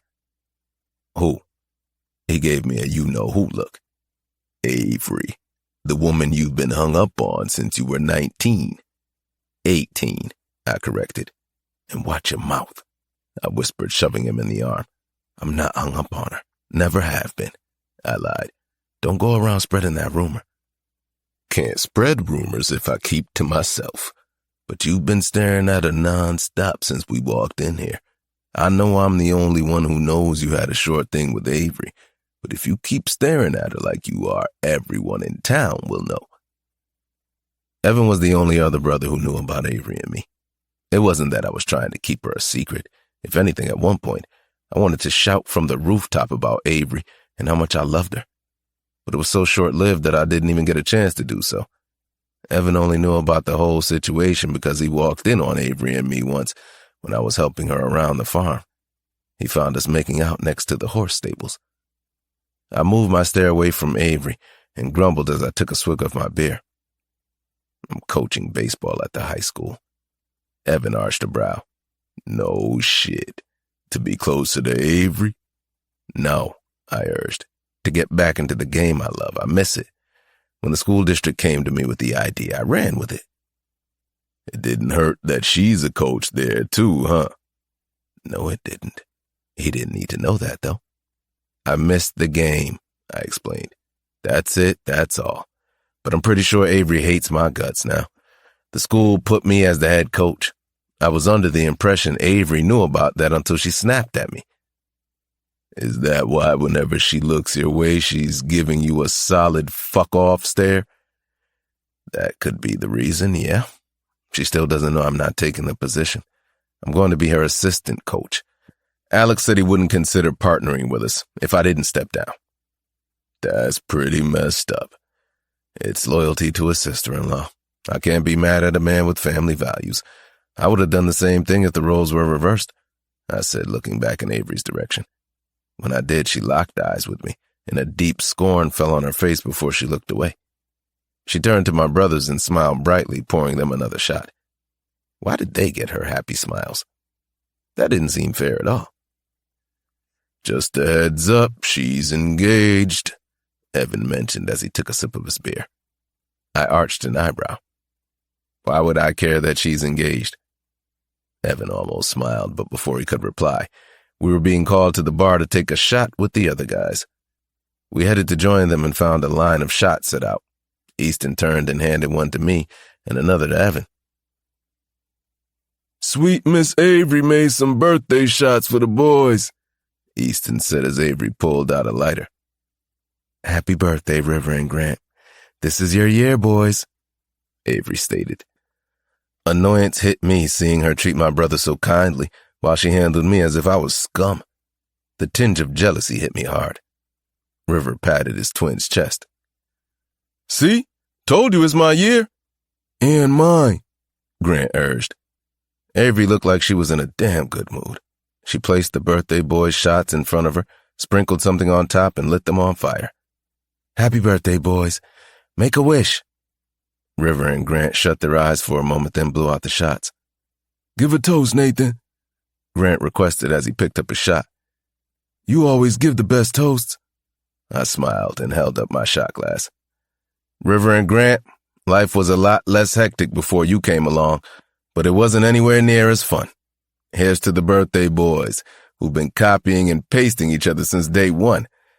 May your nights be as long as your arguments, and your hangovers be as short as your differences. Cheers, brothers.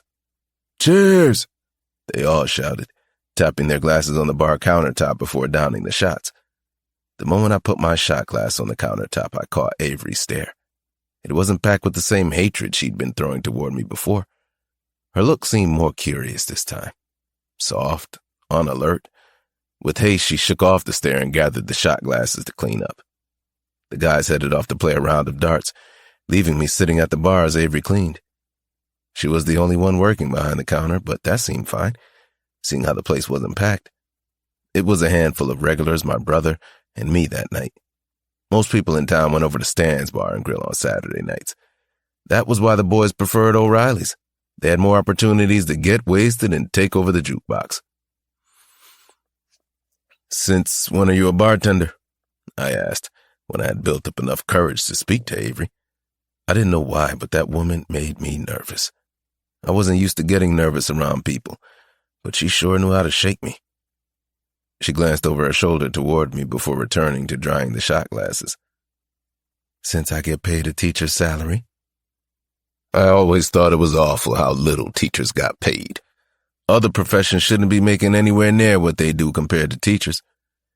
Says the fancy MLB player who was offered multi-million-dollar contracts. She huffed. She tossed a towel over her shoulder and placed a hand against her hip. Her hip that she'd popped out. Her hip that my eyes fell straight toward. The way that body curved. You need another drink? She asked. No, I still have my beer over at the table. Then stop taking up my bar space. I scanned the empty bar. No one's here. I like to keep my counter space open if people do wander in, so if you could please leave, she said as she began to tie up a trash bag. She pulled it from the container and started heading for the back door. I sat in my seat for a moment, feeling the urge to still talk to her about what happened yesterday at the high school. So I stood and I followed her outside to the gated area with the giant trash bins.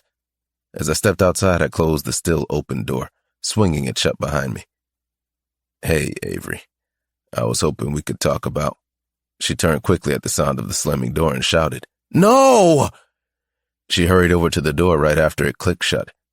Her hand wrapped around the doorknob and she pulled it repeatedly, but it didn't budge. Oh, shit. We were locked out.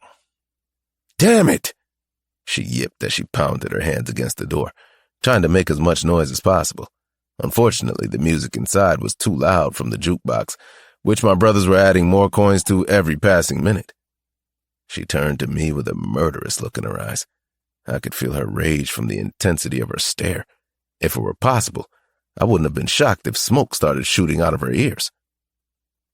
What are you doing? She shouted, flailing her arms in the air. That door locks from the inside when it shuts. Why would they make a door that locks from the inside? Why would you follow me out here? She countered. Good rebuttal. I rubbed my hand on the back of my neck. I was hoping we could talk. Talk? She grumbled. By the trash bins? To be fair, you didn't want me at your bar counter, I replied. She didn't find humor in anything I said. She stared blankly at me for a few moments before returning to the door and pounding against it. Hey, open up the door, she shouted. Let me in! No one came, and I felt pretty shitty about it. I glanced around the area to see if there was an easy way out, but it was enclosed by a fence that went higher than my wannabe Spider-Man self could climb. Avery gestured toward me. Do you have your phone? Call your brother. Yeah, of course. I reached into my back pocket and patted it, only to find no phone. I placed it on the table beside my beer before taking the shot with my brothers. Actually, oh my goodness, she groaned as she slapped her hand to her face. I'm the only one working tonight, Nathan, and the bar is unattended. Do you know how much trouble I could get in for this? I'm sorry, I didn't mean to. To what? She cut in. Disrupt my life? Because it seems you're on a nice campaign to do exactly that. I grimaced as she said those words. Sure, I had made the best impressions over the last 48 hours, but the last thing I wanted to do was cause Avery any trouble. If anything, I wanted to make things right between us. Yet somehow I'd managed to keep screwing that up. Yeah, I said. That. She rolled her eyes. I shouldn't be surprised. You're the same as you've always been. I'm not the same boy you knew back then, Avery. I'm better than that. No, you aren't. People don't change, at least not for the better. So you're telling me that you're the same person you were when you were 18? No, she disagreed. I'm a lot harder and a lot more distrusting. That's what life does to people. It makes them cynics. Not everyone, I argued. Most. She tugged on the door again, as if the more she pulled, the more likely it would open. She then pounded against it with her open hand, mumbling something under her breath, probably a few cuss words. With a weighted sigh, she groaned and surrendered from pounding. I'm sorry, I said as I watched her defeated body fall against the cobbled wall. She shut her eyes and tilted her head up toward the sky. For what? Getting me locked out here or taking my job? Either way, I don't forgive you. For both, I offered. I stood beside her, resting my back against the building. I didn't mean to make things harder for you, Avery. That was never my plan, and to be clear, the school district informed me that you were on board with me taking the head coach position. They even made it sound like it was your idea. Does that sound anything like me? Well, looking back on it, no. I just thought. I did not know what I thought. I suppose I didn't think it through at all. All I saw was a chance to get back into the game that I loved, and a chance to amend things with a woman I once loved. Sure, I knew it wouldn't be easy to get in her good graces, but such a big part of me wanted to prove to her that I wasn't the selfish, hurtful kid I had been. One of my biggest regrets was how I ended things with Avery all those years before. Yet now I felt as if I had only dug a deeper hole with her on my path to forgiveness. She glanced over long enough for me to catch her rolling her eyes. Just forget about it, Nathan. I don't care, okay? I'm probably going to lose this job too, thanks to you. My boss is going to kill me when he realizes I got myself locked out by the trash bins. Add that to my pile of screw-ups. The list kept growing. I'll talk to your boss. I'll make sure he knows it was my mistake, I told her. I know I shouldn't have followed you out here. I just wanted an opportunity to talk to you and apologize. Cool, you did that. Now if you could just manage to leave me alone, that would be marvelous. Ave, gah! She shouted as she pushed herself away from the wall. What is it with you, huh? Are you on some kind of redemption arc? Are you trying to come back to town to right all your wrongs? What do you want from me, Nathaniel? You want me to forgive you? She tossed her hands in the air out of frustration. Fine, I forgive you. You want my coaching position? Okay, it's yours. I don't see why you keep trying with me. We're never going to be friendly with one another, okay? Just make peace with that. That felt like a knife to my gut, a knife that stabbed repeatedly. Before I could even conjure up a response, the locked door swung open, and Easton popped his head out. "Oh, shit, there you are," he said to me. "Keep the door open," Avery shouted as she darted over to the door. She hurried inside, not looking back once. I stood there a moment, still trying to recover from the word bullets Avery shot me with. I didn't blame her for her coldness. If anything, I deserved every single word that fell from her mouth. Still, it didn't make it easy. "Did you two get locked out here?" Easton asked with narrowed eyes. "Are you good, brother?" "Yeah." I walked toward him and patted his back. "I'm good. Let's get another drink." 5. Avery. Whatever Laurelyn and Reed Pierce mixed when they birthed their 5 sons, it must have been laced with gold. The Pierce boys were the definition of fantastic genetics. All 5 of them, including Nathan, unfortunately, were beyond good-looking. I'd known the boys since they were kids, as I worked at Honey Farms as a teenager. That was how I met Nathan. Though at that point, everyone knew who he was. He was the all-star athlete who attended college on a full-ride baseball scholarship. He was a celebrity to us in Honey Creek. During that time at the farm, I was able to get to know Nathan. It only took one summer of young love for me to fall for him on Honey Farms, and then it only took one day for him to shatter said love into a million pieces. Seeing the guys all in the bar that evening was odd because it was clear that both pairs of twins were no longer the little boys that used to help me around the farm. They were fully grown men who each looked as if they should have been featured on the cover of GQ. Evan emanated a grown man who didn't care about any one energy whenever he walked into any room. He was the hermit of the group, the grumpy one, most would say. It seemed the only things he cared about were his work and his teenage daughter, Priya. I always thought he had to grow up a little faster than the others, seeing how he had a kid at 18. But he stepped up to the plate. His twin, Easton, was the poet of the group, the most romantic man I'd ever witnessed, and a massive flirt with any and everyone. And I meant everyone. It didn't matter if it was a man or woman, Easton would give said person a stare that made them feel flustered, no matter what. The younger twins, River and Grant, were a ball of fun. They never took anything too seriously, other than making sure their haircuts were always fresh and neat. Women in town were in love with those 2 guys, but they seemed not to be too interested in the attention.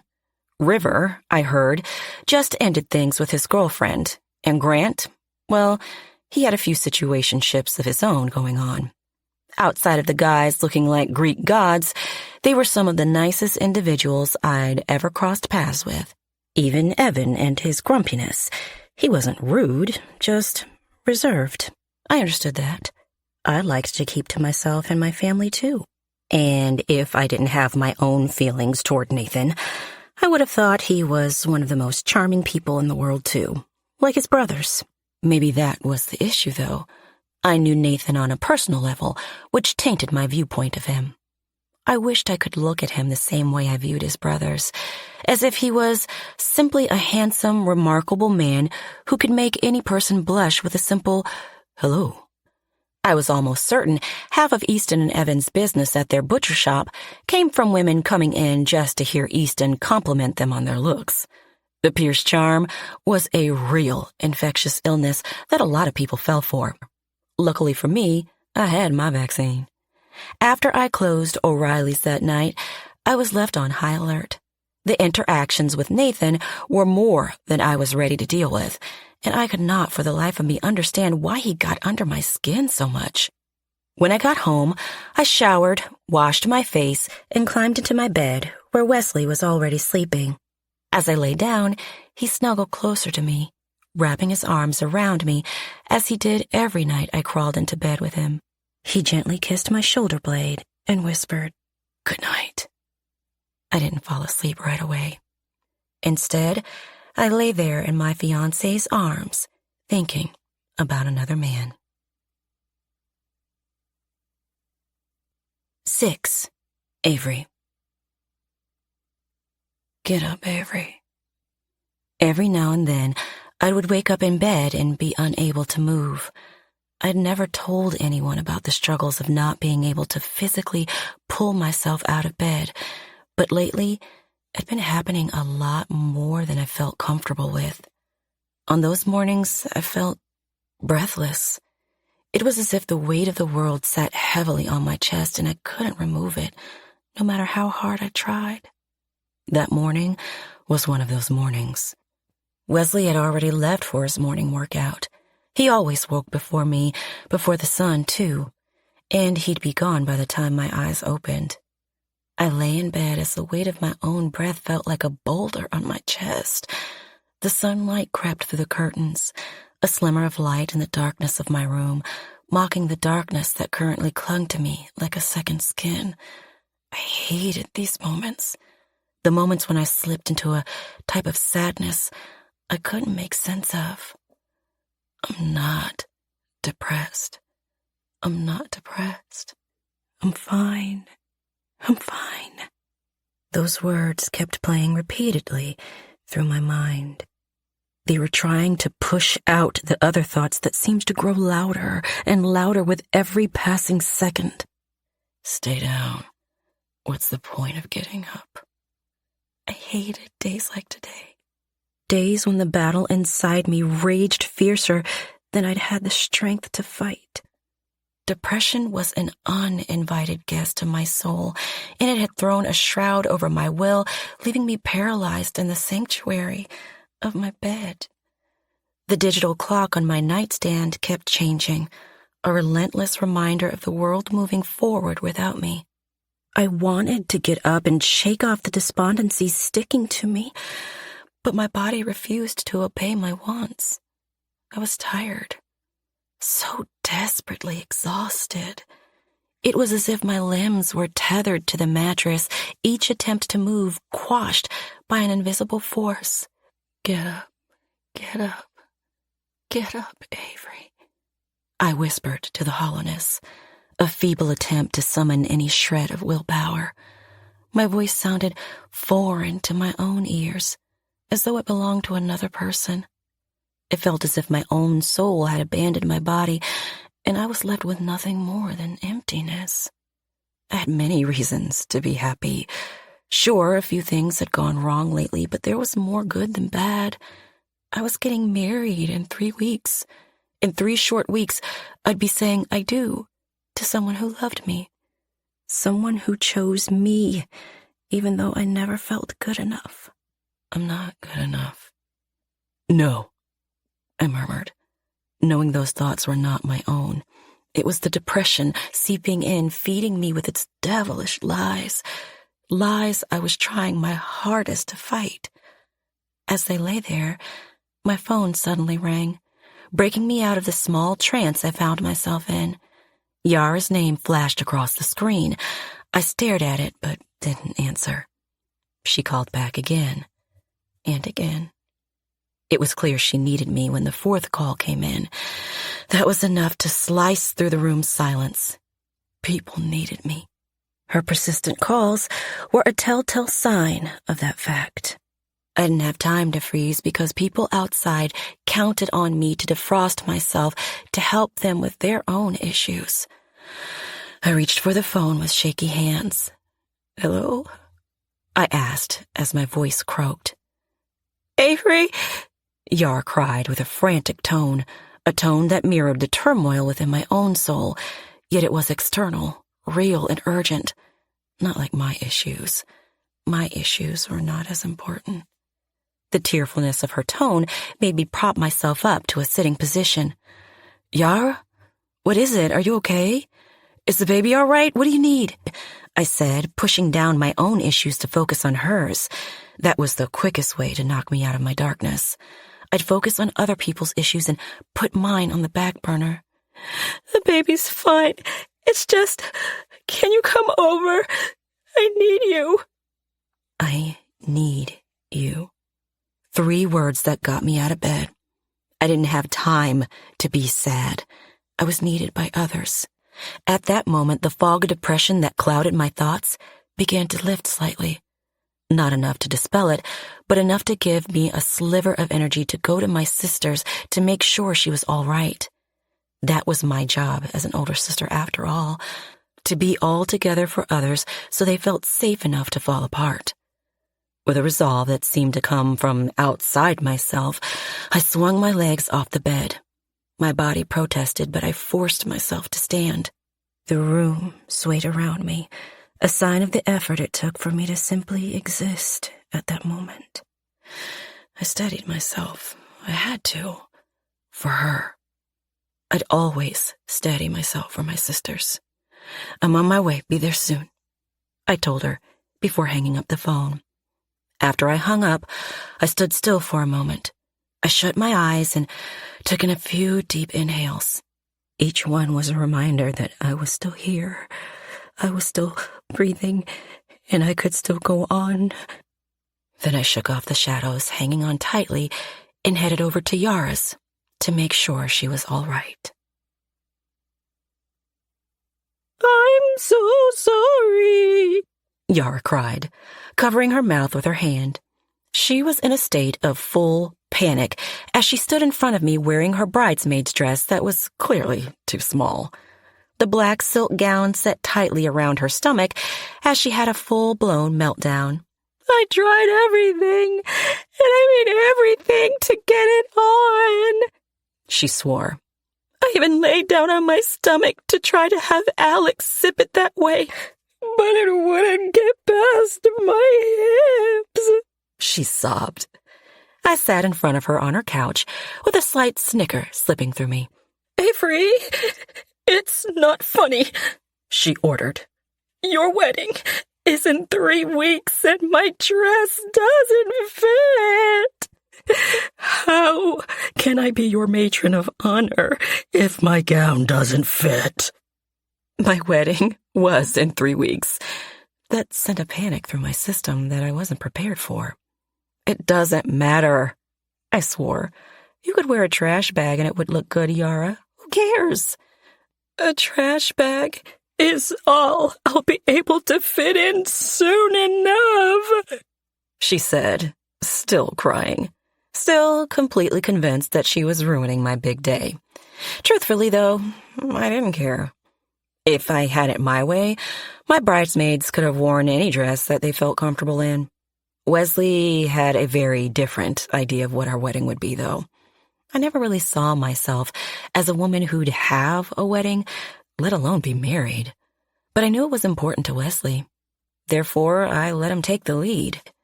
He wanted a formal black tie event with the ceremony in our small town, then the reception at a fancy mansion on the outskirts of Chicago, which cost more than I was willing to admit.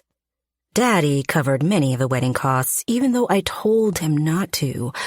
It was just last year when he paid so much for Yara and Alex's nuptials. Yet he said it was not a big deal at all. "I'd been saving for these days," he told me. I asked what he would have done with the money if we didn't get married. He replied, "Giving you a big check to use of your free will." That was a tempting option to me instead of having a whole wedding. I did not like the spotlight on me, and the idea of wearing a wedding gown all day instead of jeans and a t-shirt was enough to make me groan from discomfort. A nice courtroom wedding would have been fine with me. I didn't need the glints and glimmer. Unfortunately, my fiancé did. "How about this?" I told Yara as I took her shaky hands into mine. I led her to the couch. As she sat, I heard the seams of the dress rip more, which brought on more tears. I tried my best not to laugh, but it was slightly funny. "We will go into Chicago a few days before the wedding and pick out a black dress that fits you perfectly. We'll try all department stores until you feel at your utmost comfortable." "I won't match Willow's dress," she warned. "Willow will come with us, and she'll get the same dress as you. It's not a big deal.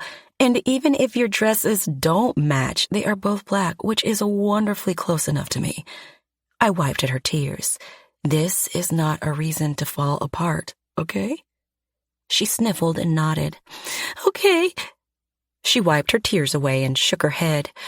"I just feel so bad. I want this day to be perfect for you. I don't want to be the reason things look bad in pictures. You could never look bad in pictures, Yara. Get those thoughts out of your head. And all I care about is saying I do. Nothing else really matters. I'm just ready to have a husband. I think. Maybe. How did people know when they were ready for marriage? They are pretty nice when you get the right ones, she agreed. Speaking of good husbands, where is Alex? Oh, he didn't know how to manage my breakdown, so he went to buy me donuts. Smart man. The smartest man. She shook her head and gently chuckled. Gosh, I'm so sorry for being a hot mess. I feel as if my emotions are all over the place lately. The past few weeks have been so wild. Pregnancy is intense.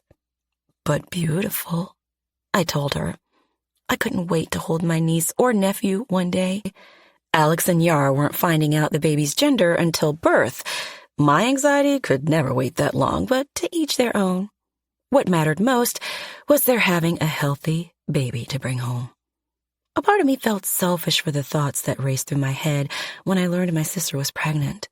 There was a touch of jealousy, of longing, that I felt from the news. Don't get me wrong, I was truly happy for Alex and Yara. They would both be amazing parents. I just thought that by age 36, I would already have the things my younger sister was experiencing. Of course, I never spoke about my fear of falling behind. I didn't want to make anyone else feel bad or have pity for me. Still, my heart longed for children someday. At least Wesley and I were on the same page about that. We planned to start our family shortly after our wedding, only 3 weeks until the rest of my life took off, like my sister's. Enough about me and my tears, Yara said, wiping away the final falling emotions from her eyes. How are you?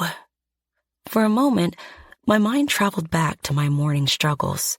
My heart beat faster as I thought about the panic I'd felt as I lay in the darkness, not wanting to get up at all, almost unable to move from the shadows of the hovering depression that floated over every inch of my being. I couldn't tell Yara that. It would have broken her heart, and her sweet heart was already fragile. Besides, I'd be fine. I'd always be fine. Being fine was my default setting. The sprouts of depression were only something that came every now and again. It wasn't anything worth making others feel bad about. Instead of telling her the truth, I pushed out a smile and said, I'm good. 7. Nathan. I slept awfully all weekend. The boys kept me out way too late on Saturday, and I worked around the farm from sunrise to sunset on Sunday. No one talked about how much work it took to run a farm as large as my family's. We had a solid crew of employees, but I still felt as if it was never enough. Mom told me I was a workaholic, but I liked being busy. The more I kept my mind occupied with other things, the less time I had to overthink things, or to overthink people. People like Avery. Still, even while I worked all Sunday, thoughts of her would slice through my brain. I couldn't stop thinking about the way I had made such an ass of myself in front of her on Saturday night. Not only did I jeopardize her job by following her outside and getting us locked out, but I looked damn near like a stalker. Not exactly the vibe I was going for. I just wanted her to know I wasn't trying to ruin her life. In my attempt, though, I almost proceeded to ruin her life. When Monday afternoon came and it was time to meet the team at practice, I felt a heaviness sitting against my chest. As I walked into Avery's office, I knocked against her open door. Knock, knock, I said. She sat at her desk looking down at her paperwork. You don't have to say knock, knock if you're going to actually knock, Nathaniel. Nathaniel. A telltale sign that she still indeed hated me. I crossed my arms over my chest and stepped into her office. My eyes danced around the space, taking it in for the first time. When I chased her into her office last Friday, I didn't get a chance to see her space. I was too focused on trying to get her not to hate me. The space wasn't huge, but it was a decent size, much bigger than the office I was given down the hall. The walls were decorated with framed photographs of past teams and motivational quotes. One was a sign with the word heart written over the word head, a reminder to lead with one's heart on the field more than one's head. She was the one who taught me that lesson when we were young. I was nervous about my baseball career, and she told me that if I led with my heart, I'd end up at home plate every single time. Heart over head was the saying that changed my confidence, which in turn changed my game. It was clear she still believed in that technique, which was odd to me, seeing how she seemed to live a lot more in her head than her heart, from what I'd noticed. Her large and well-worn desk sat in the middle of the space. It was covered with lineup sheets, player stats, and a few too many coffee mugs that needed a good washing. In a fancy case was an autographed baseball. I couldn't help but wonder who signed that thing, but I knew I couldn't approach it or ask her about it. I was probably already crossing her boundaries by even breathing the same air as her. A whiteboard filled with practice schedules and game strategies was on the right wall. The number of scribbles over her work showed how much she changed her mind once she found a better game plan. The markings looked like a beautiful disaster, something that made sense probably only to Avery's brain. I wished I could learn how her thoughts worked in that day and age, how she figured things out and pieced together her strategies. In the left corner of her office was a bookshelf with a collection of baseball books, everything from manuals and inspirational memoirs to... was that a baseball romance novel? That's slightly shocking, Coach. I arched an eyebrow, wanting to know more about said book. But Avery cut my curiosity in half as she snapped my way. "What do you want?" she barked. "Or let me guess, you're here to tell me you're taking my office space too." The harsh personality wouldn't go away anytime soon, so I had to learn to deal with it. I wasn't afraid of a hard Avery Kingsley. She was hard when I first met her all those years ago on the farm. It took her a little while to warm up to me, let alone fall in love. I figured it would take some time for her to warm up to my grown-up version too, though I didn't need her to fall in love with me this time. I just needed her to dip her toe into like territory, because if we were going to make this team the best it could be, there had to be at least some kind of mutual respect between us coaches. I was going to head out to meet the guys. I figured it might be good to have you out there with me. She glanced down at her watch and muttered something under her breath. She pushed herself away from her desk and grabbed her clipboard. As she walked over to me, she said, "Fine. Let's get this over with." "Sounds good. Can you do me a favor, though?" "Sure, what's that?" A flash of sadness raced through her brown eyes as they fell on mine. "Don't make me seem too much like a loser when you tell them that you're the new head coach." I swallowed hard as I slid my hands into my pockets. "I'll do my best, Coach." She nodded and walked away. "And don't call me Coach. I hate that." We headed out to the indoor gym facility, which was pretty impressive. When I went to school at Honey Creek High, we did not have the next level equipment that the school now had. It would make our late winter, early spring workouts much more enjoyable. The space was equipped with batting cages, pitching machines, and a huge area for fielding practices. It was no wonder the school didn't want to ditch the whole baseball program. They'd clearly invested a lot of money in it. Not only did they have all this inside, but they had a beautiful outdoor field and a batting cage out there too, along with a gigantic gym for strength and conditioning. I knew we would have amazing weightlifting, plyometrics, and other fitness routines in that space. "This place still blows my mind," I remarked as we entered the indoor space. "Get a student who goes off to win 2 World Series, and the school makes it their whole personality," Avery mumbled. "They call it the Nathan Pierce effect." "They did this because of me?" She rolled her eyes. "Don't be so shocked. It's like when Taylor Swift wins a Grammy and acts like it's such a surprise." She was so snappy, and I didn't know if she knew it, but it made me oddly more intrigued to break through that wall she had built up. The ruder she got, the kinder I'd become, though I was almost certain that made her angry too. As we approached the guys, who were all talking to each other, laughing and joking around, Avery clapped her hands together as she held her clipboard under her arm. "All right, boys, listen up. We have some changes coming on. I want to introduce you to Coach Pierce. He's going to be helping us out a bit." Avery gestured toward me, giving me the sign to take it from there. I cleared my throat and slid my hands into the pockets of my black joggers. Hey there, I'm Nathan Pierce, and I'm excited to be joining the team as the assistant coach to Coach K. You can call me Coach P. I'm excited to be back in Honey Creek to help take this already strong team to a stronger level under Coach Kingsley's leadership. If I'm honest, I learned my best baseball traits from her back when we were young, and it's an honor to be able to work beside her again. I saw the somberness on Avery's face as I spoke, but I tried not to take it in too much. The surprise on her face from the announcement that I was taking the assistant coach as opposed to the head coach seemed to lift a weight off her shoulders. So before we get started, I want you all to know this first week, I'm just here to observe. I want to see how you all move, how you all work, and I want to get to know you each on a personal level. Don't be afraid to reach out and ask me any questions. A coach is only as strong as the safe place that they make for their team. And I want you all to feel comfortable coming to me with anything and everything. Does anyone have any questions off the bat? Nothing's off limits. You're going to regret saying that, Avery muttered. I arched an eyebrow at her, but before I could ask why, a bunch of hands shot up. I gestured to one of the guys.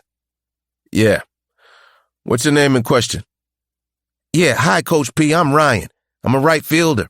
I was wondering, is it true you were found on the Vegas Strip wasted out of your mind and on drugs? Well, they sure didn't pull any punches. I looked back over at Avery, searching for a bit of help. She didn't look as if she felt bad for me at all as she shrugged. You should never say to teenage boys that nothing is off limits. Fair enough. I cleared my throat and crossed my arms. Being in the spotlight as a famous figure brought me a lot of highs. It also brought some low moments. Yet, I like to think we aren't our best or worst moments. We are the moments in between. Another player raised his hand. I called on him. Hey, Coach. I'm Caleb, third baseman. Nice to meet you, Caleb, I said. And your question? So, yeah, is that a yes to Ryan's question? He asked. I cleared my throat and looked around. Any more questions? More hands shot back up. Avery stepped forward and slid her hands into the pockets of her joggers. Any questions that aren't about Coach P being famous? About his past partying behavior? About who he may or may not have dated? About how much money is in his account? Or about his injury? All the hands slowly went down. Avery smirked a little. It was clear she knew the guys inside and out. It would take me a little time to catch up to her level of knowledge, but I was ready to take it all in and play catch-up. All right, then, let's get to work. We're going to split up into teams. She used her hand to split the guys down the middle. Caleb, you're leading your team on hitting drills. I want to see pepper work, soft toss, and tee work. Cameron, you're team leader for pitching drills. Start with the bullpen sessions, and then toss in some towel drills. Let's go! Move, move, move! The guys responded to Avery's orders with haste. One thing was clear, the team respected her. That was a good thing. A coach with no respect from their team was no coach at all. What was that? Avery whisper-shouted after practice as she followed me into my office. Why did you tell them you were the assistant coach after Ray said you were the head coach? I turned down the position. He told me you knew and agreed to the first arrangement, and when it came back achingly clear that that wasn't the truth, I told him I'd only be the assistant coach or I'd walk. So, I slightly bowed. I'm here to assist, Coach. She rolled her eyes.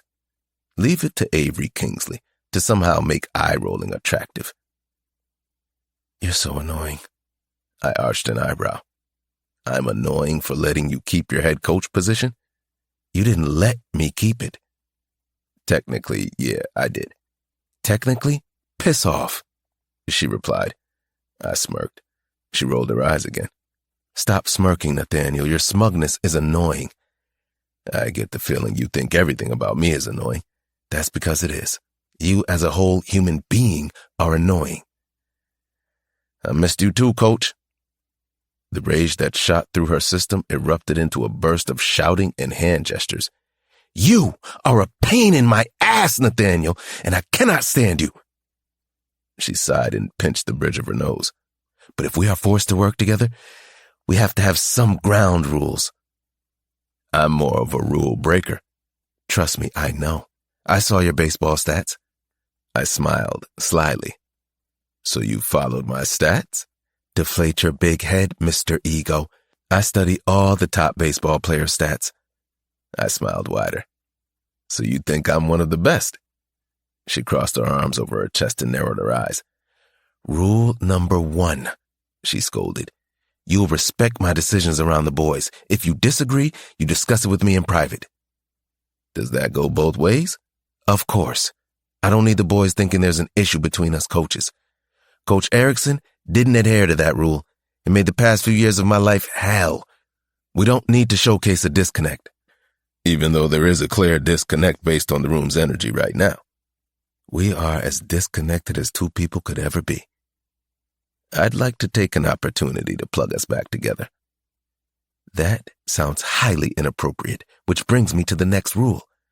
No inappropriate comments toward me. I arched an eyebrow and dramatically slammed my hand over my heart. When have I ever been inappropriate? She cocked an "are you shitting me right now" eyebrow. I chuckled. Okay, no inappropriate commentary. Rule number 3. How many rules are there? A lot. There are a lot of rules. She smoothed her hands over her hoodie and rolled her shoulders back. No talk about us. I can't talk about us? No. Not the old us, at least. Not like what we once were. You mean how we were in love? I questioned. Avery's cheeks flushed as she moved over to my door and shut it.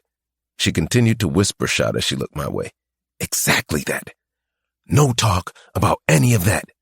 No one even knows about that whole situation. I'm sure Yara and Willow do. Didn't you tell your sisters? She pointed a stern finger my way.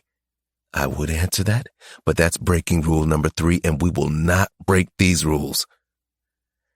Whatever you say, Coach. She rolled her eyes. Again. It was as if whenever I spoke, she got a heavy level of disgust.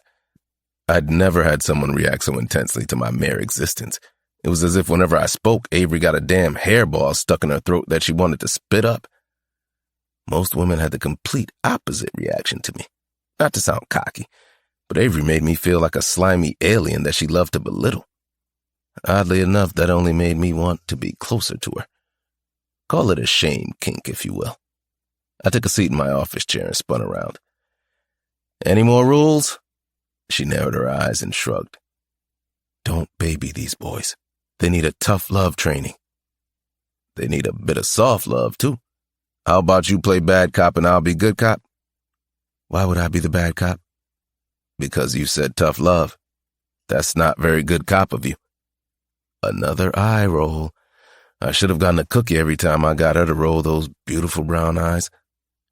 Just don't take it easy on them, Nathan. We're here to coach them, not to change their diapers. I didn't argue with her because I got lost in those eyes of hers. Avery Kingsley was the kind of beauty that people wrote songs about. She'd only gotten better with age, too. I'd been back in Honey Creek for a while and watched her from afar, mainly because she did everything in her power to avoid me.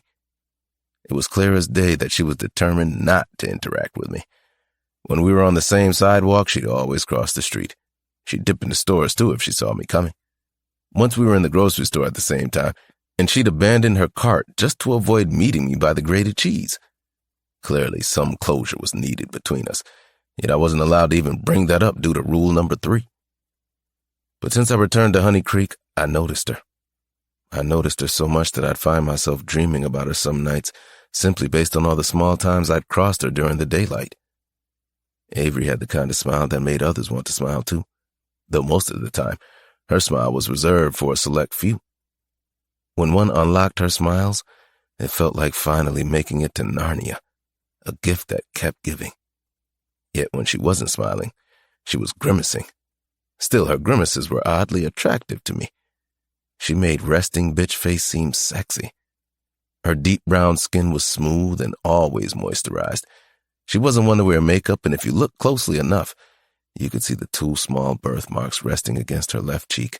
I myself always looked closely enough. Her black natural hair sat slightly below her shoulders when she let it down, but it was mostly tossed up in a messy bun on top of her head. She was also a professional at wearing oversized clothes that didn't show off her body, but a few months ago, I saw her at her sister's wedding. She wore a tight black gown that reminded me of how remarkable each curve on her body had been. "Nathaniel, hello! Earth to Nathaniel," Avery said, waving her hands in front of me. I snapped out of the trance I had found myself in as I fell into her eyes. Sorry, repeat that? I said rule number 5 is to learn about who these kids are. They're good kids, and I don't want them to feel overlooked. Having you here will help them get the attention they deserve in a way I couldn't do alone. Did you just say you're happy I'm here, Coach? Oh, shut it, Nathaniel. See you tomorrow afternoon. We'll go over the details before practice. I'll meet you in my office at 3. Looking forward to it, Coach. Don't, she said, before marching out of my office. 8. Avery. Rumor has it there's a new coach on your team, Tatiana mentioned when stopping by my house after I returned home. She always stopped by a few times a week with food. It was her love language. Plus, she worked at Alex's restaurant, Isla Iberia, which meant she usually brought some of the tastiest of treats. That rumor is true. I sighed as I stepped to the side of my door to let her in. She headed straight for the kitchen and started to put her containers into the fridge. That's a fun twist. If by fun you mean annoying as language. She pointed a stern finger my way. My virgin ears can't hear the word fuck out loud. She joked. I smiled and took a seat on the bar stool in front of the countertop. If I knew anything about Tatiana Silva, it was that she had a filthy mouth and a vibrant wardrobe. Her closet dripped with neon colors, and her mouth dripped with F-bombs. I opened one of the containers. What's this?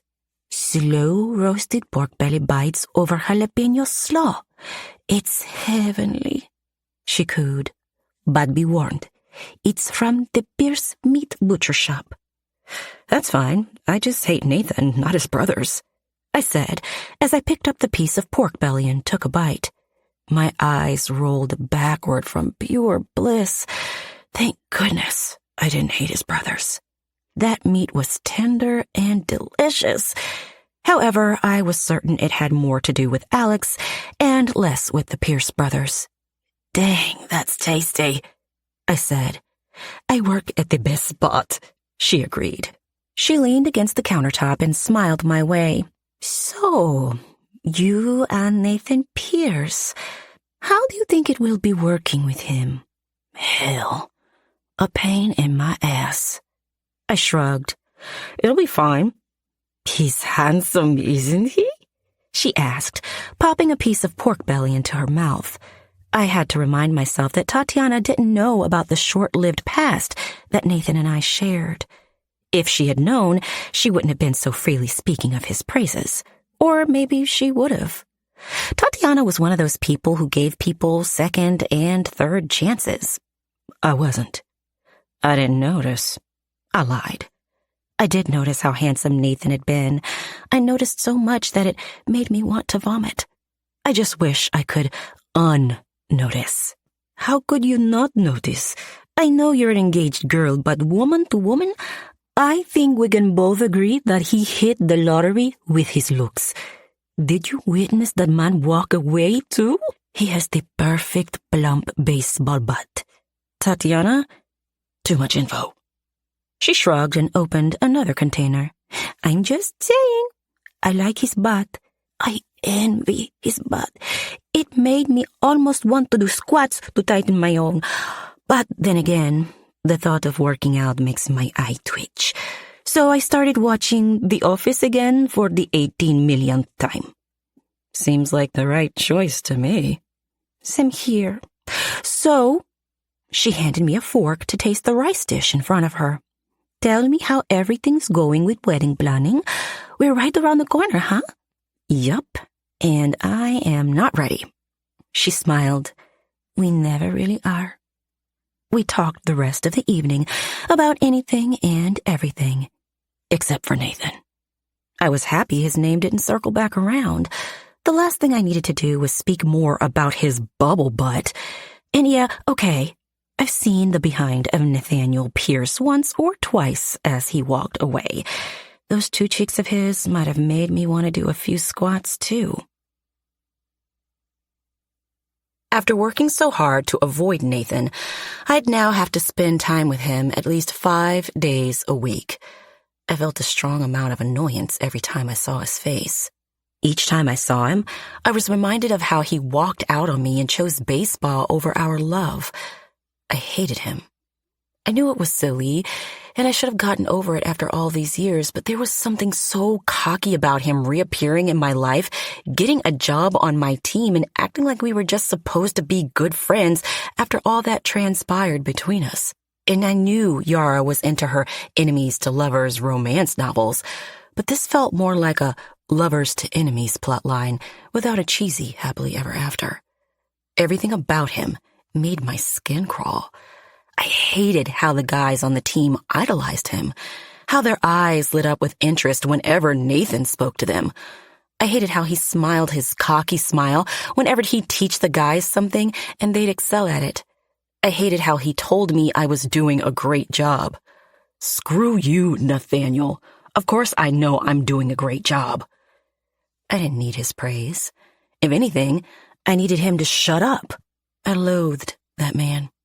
I hated how he smiled, how he spoke, how he smelled like oak trees soaked in lemon drops.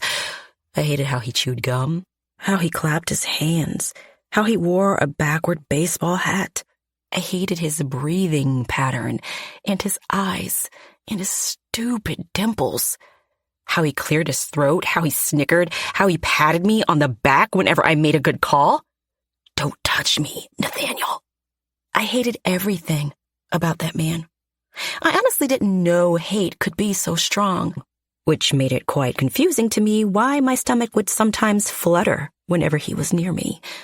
Then again, there were those small glimpses of him that I didn't completely despise. Those quiet moments when he interacted with the guys on the field.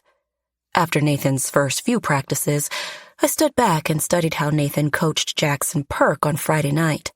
The practice was over for the rest of the team, but Nathan volunteered to stay back to help Jackson out. Jackson was a solid player, but he never enjoyed the attention on him. Nathan took notice of him, though. Nathan focused on the guys who hung out in the shadows more than the others who shone in the spotlight. Jackson was quiet. I hardly ever heard him make a peep all practice, and he'd been on my team for the past 3 years. Yet, as I watched Nathan teach Jackson how to reposition his batting stance, I noticed Jackson's eyes sparkle with interest more than ever before. It's all about the follow-through, Nathan explained to Jackson as he held a bat in his hand, flexing every muscle in his arm as he demonstrated the swing in slow motion. And don't hold the bat too tightly. I know that's a normal habit, but loosen up and you'll see it's sore. Here, you try, he told Jackson, handing him the bat. Nathan placed a ball on the batting tee in front of the two, and Jackson got into place.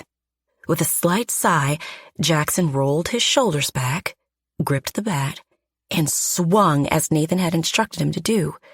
He struck the ball, and it went flying across the field. Well, I'll be damned. I smirked, seeing the pride that shot through Jackson's system. It was as if a wave of confidence filled up every inch of his being. Hell yeah, Nathan said, as pure bliss fell against his face. He playfully shoved Jackson. How did that feel? Good, Jackson quietly said with a nod. Great. Good, good. Nathan placed another ball on the tee. Now, do it again and step into it more. Don't be afraid to follow the swing. Jackson nodded in understanding and hit the ball with even more power than before. The smile on his face grew bigger. Holy crap, he breathed out, shaking his head in disbelief. Nathan stood there proudly. He seemed to believe in the players more than they believed in themselves. Told you. You got this, buddy. So it's time you stop playing it small, all right? He patted Jackson on his shoulder. You are a star. Time to start shining brighter. Jackson laughed, shaking his head. Thanks, Coach B. The joy shooting through Jackson made my heart feel as if it would explode with an overflow of happiness. I'd never seen that kid look so thrilled in my life. Maybe I did hate Nathan, but it was clear he was good at what he did. All right. Get home and get all your homework done. Remember, if you need help with your algebra test coming up, I'm more than willing to help you out, Nathan said to Jackson. And that hatred I felt for him, it stupidly started to lessen. Thanks again, Coach P. I'll see you tomorrow, Jackson said, hurrying over to grab his duffel bag before he jogged toward the parking lot. As Nathan turned to see me, I still had my goofy grin on my face. The second we locked eyes, I shook it off. He walked over toward me with his hands in his sweatpants pockets. You see that? He asked me, speaking of Jackson. He's a powerhouse.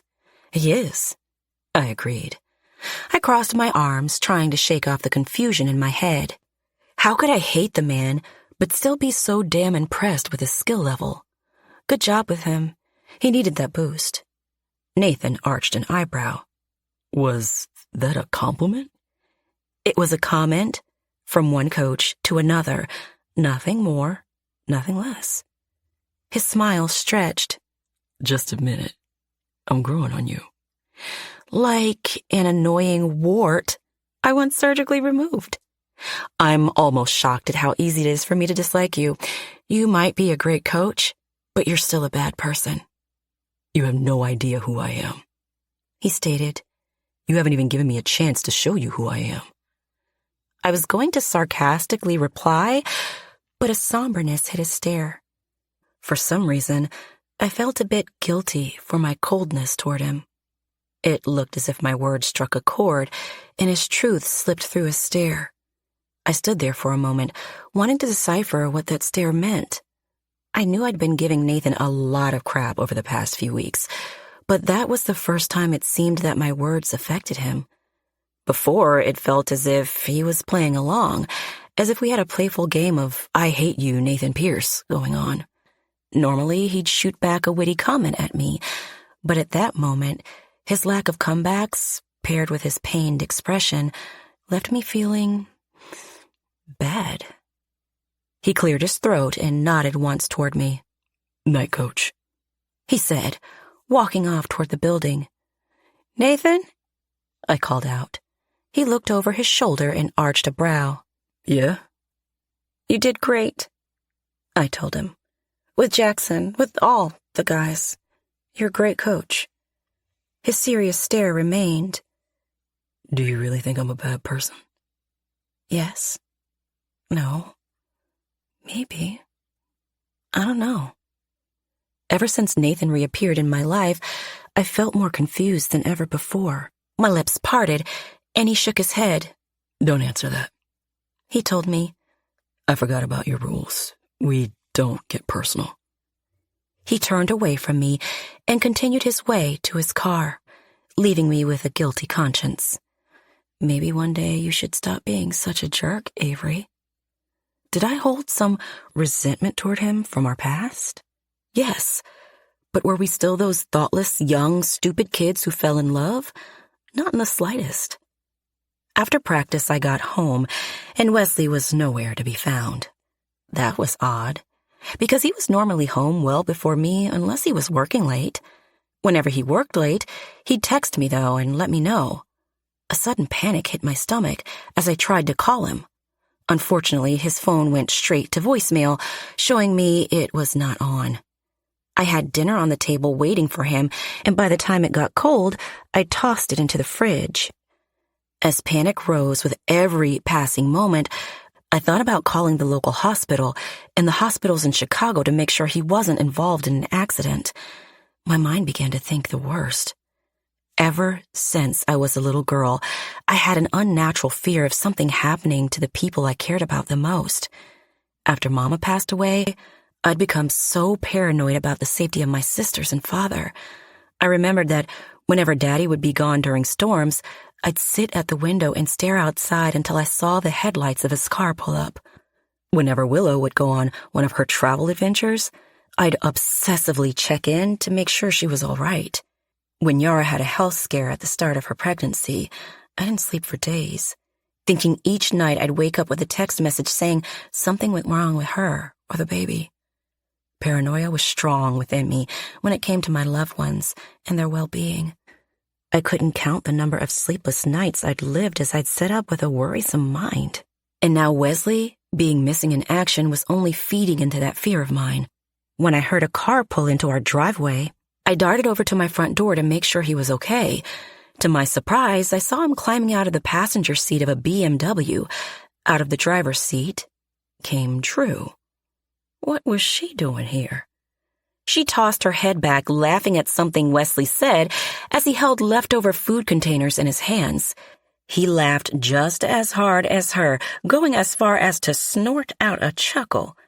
Within seconds, my worry turned into rage, a simmering rage that I had to push down as they both approached the front porch. The moment Wesley's eyes found mine, his smile stretched. "Hey, sweetheart." He walked up the steps and kissed my cheek. "What's going on?" "What's going on?" I whisper shouted, stunned by his nonchalant approach. "Where have you been? What is she doing here?" I could have said it more nicely, but I didn't see a reason to be nice at that moment. I'd spent the past few hours thinking my fiancé was dead in a ditch, only to find him rolling out of a car with his best woman, who was still his ex-girlfriend, by the way, laughing and giggling together. He narrowed his confused eyes. "I thought I told you she and her work colleagues were coming into Chicago to present my boss with a presentation over the next 2 weeks." "You definitely didn't tell me that," I said. "I'm sure I did. You were probably just wrapped up in your baseball stats and schoolwork," he replied. "No, I would have recalled your ex-girlfriend of 4 years coming to work with you for 2 weeks." I sharply countered. Wesley looked at me, stunned by my words. His voice dropped. "Don't start, Eve." "Don't start?" "It's actually a really exciting project. I think it could cause this guy to reach new levels in his career," Drew stated as she walked up the steps, grinning ear to ear as she entered a conversation she wasn't invited to join. She then rubbed her hand up and down Wesley's arm. "He's a brilliant mind. We might as well use the best of that brain of his." I tilted my head and stared at her hand on Wesley's arm. I then looked at him, and the look was enough for him to shake Drew's touch from his arm. I never wanted to stab 2 people in the eyes more than at that very moment. Yet, I still managed to push out a smile. "Lovely." "Don't worry. I'm not crashing at your place. I was just hoping to use your bathroom before I headed back to my hotel in Chicago," Drew mentioned, as she scooted past me and walked into my house without an official invite. Wesley must have noticed my bewilderment. There was so much to unpack from the interaction, including why Drew was driving him home that afternoon. "My car died, and I needed a ride home," he quickly explained. "Drew was already in the office, and it made sense for her to give me a ride home. Shortly after, my phone died. We ended up staying at my office for a while, talking to other people, nerd stuff. Then she said she was hungry, so we stopped for a quick bite." He held up the food containers. "I brought you leftovers." "I already ate," I snipped. "The dinner I made for us?" He frowned. "Sorry, I should have found a way to reach out to you." "You should have also gotten me a whole meal of my own, not your doggy bag," I grumbled. "You're right, I messed up." He kissed my cheek. "I'm sorry. I love you. I'll make sure things are clear moving forward." "Swear?" "Swear." Drew came heading back out to our front porch, wiping her hands against her thighs to dry them. "Thanks for the toilet, Avery. And thanks for buying me dinner, Wes. It was delicious." He bought her dinner? She called him Wes? He hated being called Wes. At least that was what he told me. I wasn't a jealous girl, but based on the level of anger building within me, I was seconds away from my fist turning his balls into a vagina. I never knew I could hate someone more than I hated Nathan, yet Drew and Wesley were shooting for first place on my shit list. Anyway, currently, my hatred meter for Nathan seemed a bit off, but alas, life came at you quickly. Drew hugged Wesley, or Wes, as she called him, a little too long, if you ask me. I stood there stunned as her hands rubbed his back, as if her fingertips were trying to find their way through his jacket and clothing so she could touch his bare skin. Listen, I wasn't one to hate women. I was a girl's girl through and through. But screw that woman. I needed someone to send her back to hell where she came from. As she let him go, she had enough wisdom in her not to try a hug with me. "See you at the wedding, Avery," she sang before hurrying to her car and driving away. I stood on the porch quietly with Wesley, unable to find words to express exactly how angry I'd been. How far in the doghouse am I? He asked. I narrowed my eyes at him and gave no response before I headed inside, only to hear him say, "That far in, huh?" Wesley slept in our guest room, which was for the best. I didn't sleep much at all, but somewhere between the few hours of rest I did receive, Wesley placed a note beside my bed that said, "I'm sorry for yesterday. Took an Uber to pick up my car. Let me make it up to you tonight by cooking you dinner. Love you." I read the note a few times before I sighed and fell back against my pillow. The pressure was back, resting heavily against my chest as I lay in my bed. I wondered if anyone else in the world ever struggled the way I did with getting out of bed some mornings. It was as if every inch of them was kidnapped by an invisible source, which made it impossible to move as the judgmental voices in their heads grew louder and louder with every passing second. That Saturday marked 2 weeks until my wedding, 2 weeks until forever, and I couldn't move. Get up, Avery. My alarm went off over an hour ago. I needed to get up because I had to get to work, but I couldn't move. The thought of making it through another day felt extra heavy that morning. I didn't know why. I never knew why my brain would allow itself to spiral to dark places the way it did. Sure, I had issues, but they weren't big issues. Not in the way that others suffered. Some people had illnesses, others had trauma. I simply couldn't muscle up the mental energy to pull myself away from my sheets. It was as if a gravitational pull was tethering me to the bed with invisible strings. Get up, Avery. I shut my eyes as a few tears rolled down my face. The voices in my head condemning me were much louder than those in my head that fought for my strength. I bet Drew gets up each morning easily. She's so light and fluffy and easy to get along with. I bet she never has bad days. Why can't you be like her? Wesley laughs more with her than he has ever laughed with you. My mind played tricks on me, and I couldn't believe I was letting those thoughts overtake me. I wasn't a jealous woman. Still, my heart hurt knowing that my wedding was in 2 weeks, and for the first time ever, I felt unstable in my relationship. Get up, Avery. Wesley had been consistent for years. That was why we worked. We weren't overly emotional and lovey-dovey, but we had a mutual respect for one another, which seemed good enough for me. That was until he threw that mutual respect for me out the window when it came to Drew. He took her to dinner. When was the last time he took you to dinner, Avery? Did you see how he laughed when he climbed out of her car? He would never laugh with you like that. You're not funny like her. Also, you made Nathan feel like crap. He wasn't even being rude. What's the matter with you? Why are you always so angry? This is why people don't like you outside of your family. You'd be alone forever if Wesley didn't pity you.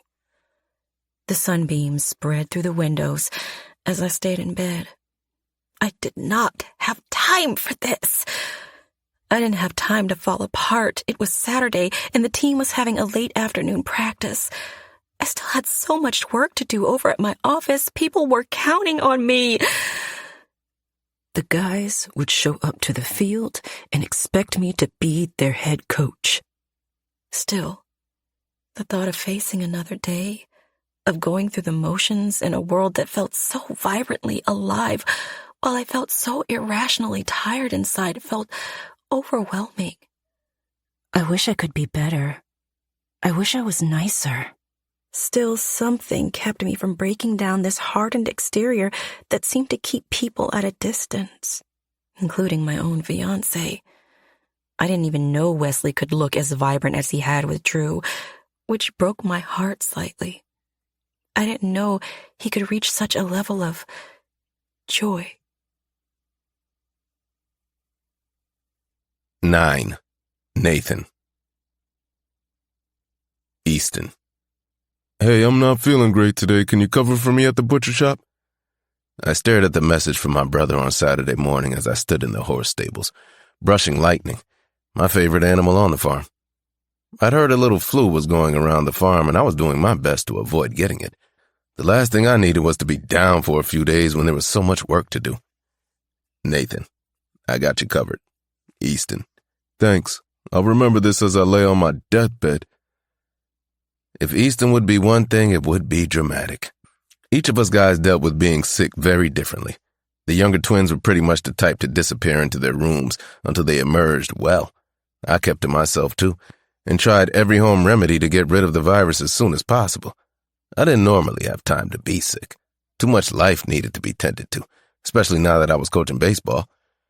Evan became an even bigger grump than he'd already been, but he hardly ever got sick. I couldn't recall the last time I'd seen him under the weather. He had the immune system of a god, and our Easton became the biggest crybaby in the entire world. One sniffle and he was convinced he had the deadliest of diseases. Nathan, don't be so dramatic. Easton, are you sure you want those to be your last words to me? Nathan, no, you're right. I meant to say don't be so dramatic, you little shit. Easton, love you too, big brother. Bring me home some bone broth from the shop. Mom said she'd make me homemade soup. Spoiled brat. Then again, if Mom was making him soup, I'd get some too. Hopefully with her homemade sourdough bread. The perks of living a few doors down from my mother. She always had something delicious cooking. I liked taking over the front of the house at the butcher shop. I was better at dealing with the customers than with the pressure of cutting the meat in the back of the house. That was all Evan's territory, though, and the guy never took a day off. He not only had a perfect high school attendance record, but the same was also true at Pierce Butcher Shop. He would only consider taking off if my niece Priya needed him for something. He put being a father above everything else in his life. Now that Priya was 16, though, she was in the shop as much as her father, helping as a cashier up front. "Hey, Uncle Nate," she said as I walked into the butcher shop. She had a big smile on her face as she finished counting the money in the drawer.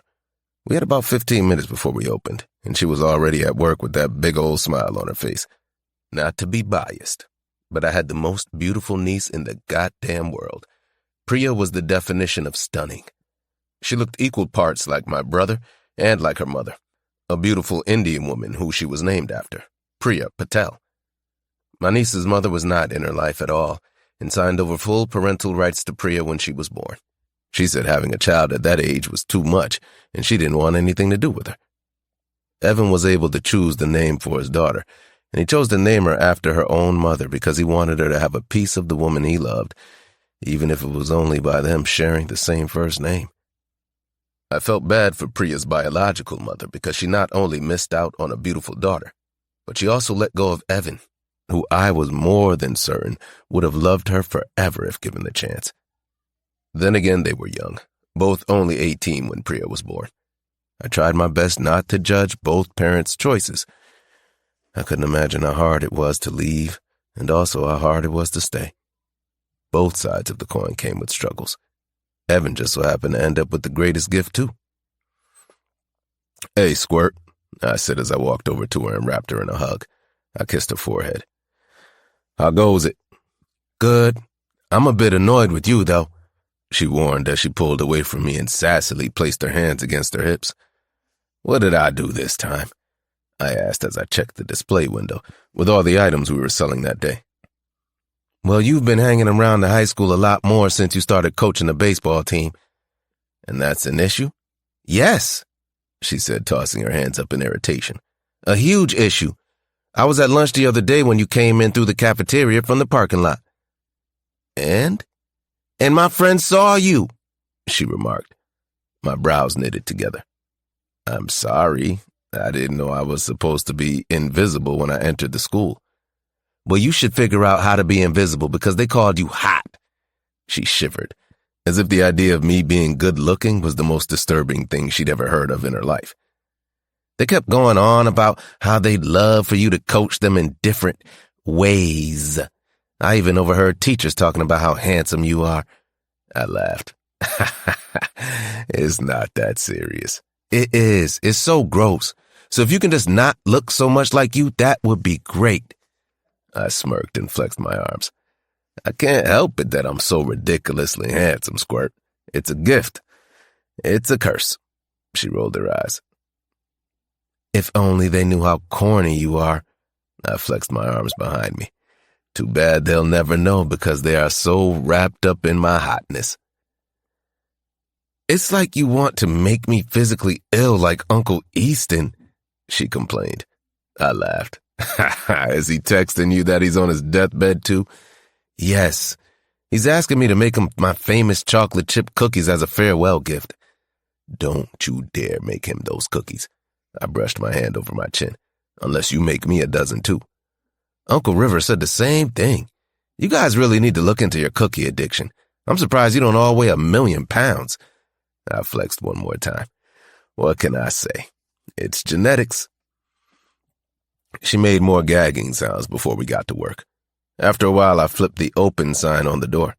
A few customers already waited outside for us to open, which wasn't surprising. The shop always buzzed with business. Evan and Easton truly created a remarkable place. I wondered what our father would have thought of their success. He always wanted to open that shop before he passed away, but he never saw it come to fruition. That wasn't due to anyone's doing but his own, seeing how he gambled away the funds to make it come to life. Still, sometimes I wondered if he would have been proud of them. Then again, it wasn't very characteristic for that man to have pride in anything other than himself. A woman walked into the shop, laughing like a freaking hyena. Falling closely, very closely behind her, was Wesley, Avery's fiancé. He had an ice cream cone in his hands, and the woman turned to face him and slapped her hand against his chest. Wesley caught her hand in his grip. Oh, shit.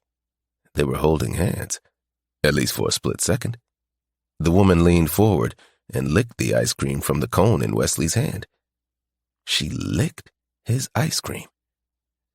You're so ridiculous, Wes, she sang, shaking her head in laughter as she wiped dripping ice cream from her chin. There's no way you thought that. I 100% thought that, he said with a smug look on his face as he licked the ice cream.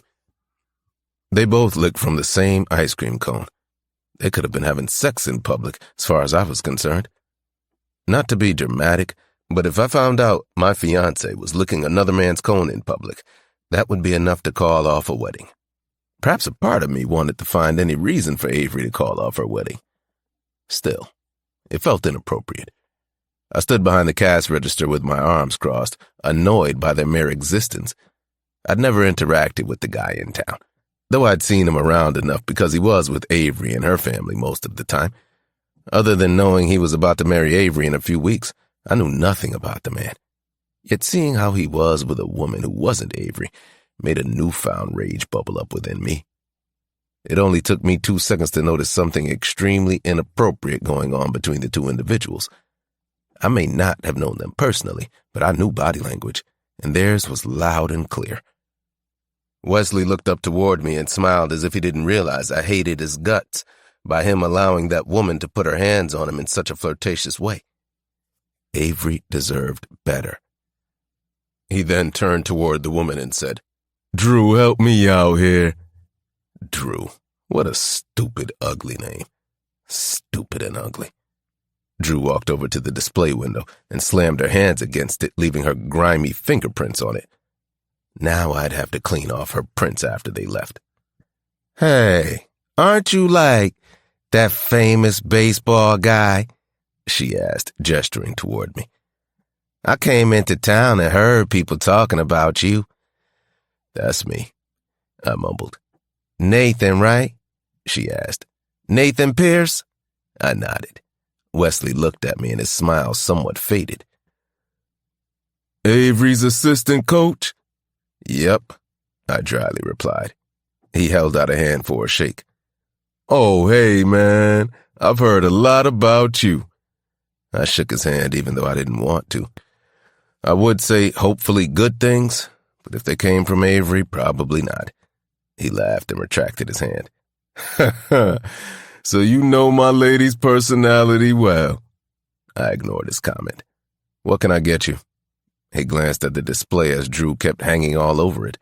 He raked his hand through his messy red hair and pointed. "We'll take some of the pork belly." "Just what this guy needs," Drew said, poking Wesley in his gut. My eyes fell to the gesture, and when I moved back to Wesley's eyes, he must have noticed the daggers I was shooting his way because he took a step away from Drew. He crossed his arms over his chest. "About 5 pounds of it. I'm making a special dinner for Avery, a little treat before marriage type of meal. She's been a bit overwhelmed, and I want to make sure she feels loved," he told me. "I'm sure what you're doing will make her feel that way," I sarcastically replied. "Yeah, and I'm just working as his sous chef," Drew chimed in. "I'll have to make sure he doesn't cut off a finger seeing how he hardly knows how to cook," she said, playfully swatting his chest. I took notes of the hits again. Wesley took note of me noting said hits. "Chill out, Drew," he said with a forced laugh. She leaned in and licked his ice cream again. She had no chill-out mode, it appeared. "Do you need anything else?" I asked curtly, still annoyed. "Just 2 ribeyes and we'll be ready to go," Wesley said, sensing the uncomfortable energy in the space. Priya got to collecting the order. When she finished, I rang them up and checked Wesley out. He thanked me for the order. I didn't say anything back. They left, but before I knew it, Wesley walked back inside. "Hey, man, I know you and Avery have practice later today. Do you think you can keep the whole dinner and our interaction here to yourself? I want it to be a surprise." "You want me to keep Drew licking your fucking cone to myself, too?" I bid. His face flushed a little as he rubbed the back of his neck. "It's not what it looks like. She's just... Better get those oxtails home, Wesley." "Come on, man, don't be like that. From one guy to another, you know how Avery can be. If she found out, she'd make it something it's not. She's a bit of a drama queen with a temper regarding this friendship between Drew and me." "Hey, Wesley," I said. "Yeah?" "Come closer." He took 2 steps toward me. I leaned over the display and whispered, "Say one more bad thing about Avery, and I'll slam your fucking face into this glass display." That drained the color from his cheeks before he turned and left. The second he was gone, Priya turned to me with a look of concern. "I thought that guy was engaged to Miss Kingsley," Priya asked after Wesley left the shop. "He is," I said, feeling a pit of doubt sitting heavily in my stomach. "Wow," Priya said as she restocked the pork belly in the display window. "Miss Kingsley is a better woman than me. I would never be okay with my fiancé being all over another person like that." I couldn't help but wonder if Avery knew about Wesley and Drew. I doubt she would have been fine with how close the 2 of them seemed within our shop.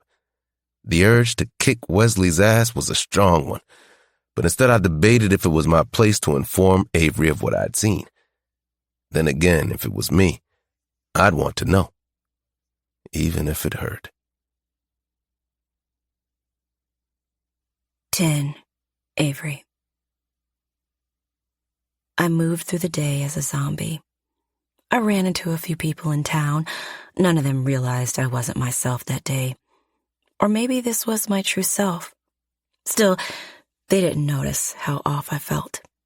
They didn't see me because I'd worn a mask to hide my darkness so well. Sure, they saw my grumpiness and cold persona, but they didn't see the heartbreak rippling through my system. They didn't see my sorrow and pain as they passed by. I felt invisible to the world. And I couldn't help but think that even my partner couldn't see the hurt within me. As I walked to my office before practice, I took a few deep breaths at my desk. I wished there was a button on my body to reset my system and be normal, whatever normal was. Nathan knocked on my door and peered inside. Hey, Coach. I just wanted to stop in and check on our plans for today and... His voice faded as he stepped into my office space. His brows knitted together. What's wrong? What? You look... off. My chest tightened slightly from his words. No way. There was no way he could see me. See the real me. When the rest of the world seemed so blind. I crossed my arms and sat back in my chair. I don't look off. Yes, you do. How so? I don't know. You just look... He studied me with a slight tilt of his head. Sad. I swallowed hard. Sad. Yes. That's it. I'm not sad, I lied, standing from my desk. What in the world would I have to be sad about? You tell me, Coach. His sincerity kept me from coming up with some witty remark. That and my mind was still beating me up for calling him a bad guy the day prior. Yet there he was, Mr. Bad Guy, the only one who could read my truths when the rest of the world seemed addicted to my misprints. My lips suddenly parted, but I couldn't bring myself to tell him that I was sad. Instead, I said, I'm sorry. He arched an eyebrow, perplexed. For what? Calling you a bad person. I don't think that about you. His head tilted, and he walked over toward me. He placed a hand on my forehead. What are you doing? I asked. Checking if you have a fever. You're speaking delusionally. I shoved his hand away from my forehead. I'm serious, Nathan. I haven't been fair to you, and I've made rude judgments. I guess the inner teenager in me still held a bit of resentment toward you. I apologize for that. You didn't deserve it. Truthfully, it was easier to call you a bad person than to face the reality of the situation. And what's the reality of the situation at hand? That you're good, which he was. Maybe that bothered me the most, that he was a good person. A great person, even. Not only with me, but with everyone he crossed paths with. Nathan made people feel seen and took his time to converse with anyone who approached him. He had a kind smile that made others grin themselves. He was respectable and humble, and a damn good coach, too. He was one of the good guys, and that pissed me off because it was just a reminder of why I liked him so much all those years ago. It was easier for me to hate him. When I hated him, my heart didn't feel so conflicted. His joking manner settled into a serious look. You really think I'm good? I do. Then why have you been so hard toward me? Because of our past? Yes, I confessed. And I'm a stubborn jerk. Or you're just someone who feels a lot and keeps it all to themselves. Either or. I like the idea of stubborn jerk. It has less emotions.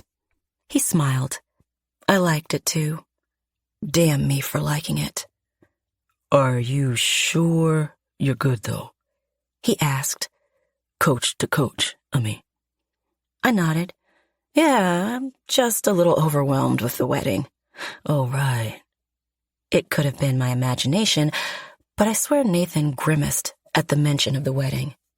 That's right around the corner, right? Yes, 2 weeks from today. Wow. He cleared his throat. That's a lot. Yeah, I'm sure I'm just getting wedding jitters. I glanced at my watch. But we should get... I saw Wesley with another woman today. Nathan blurted out. My chest tightened as I looked up to meet his stare once more. He frowned and shook his head slightly.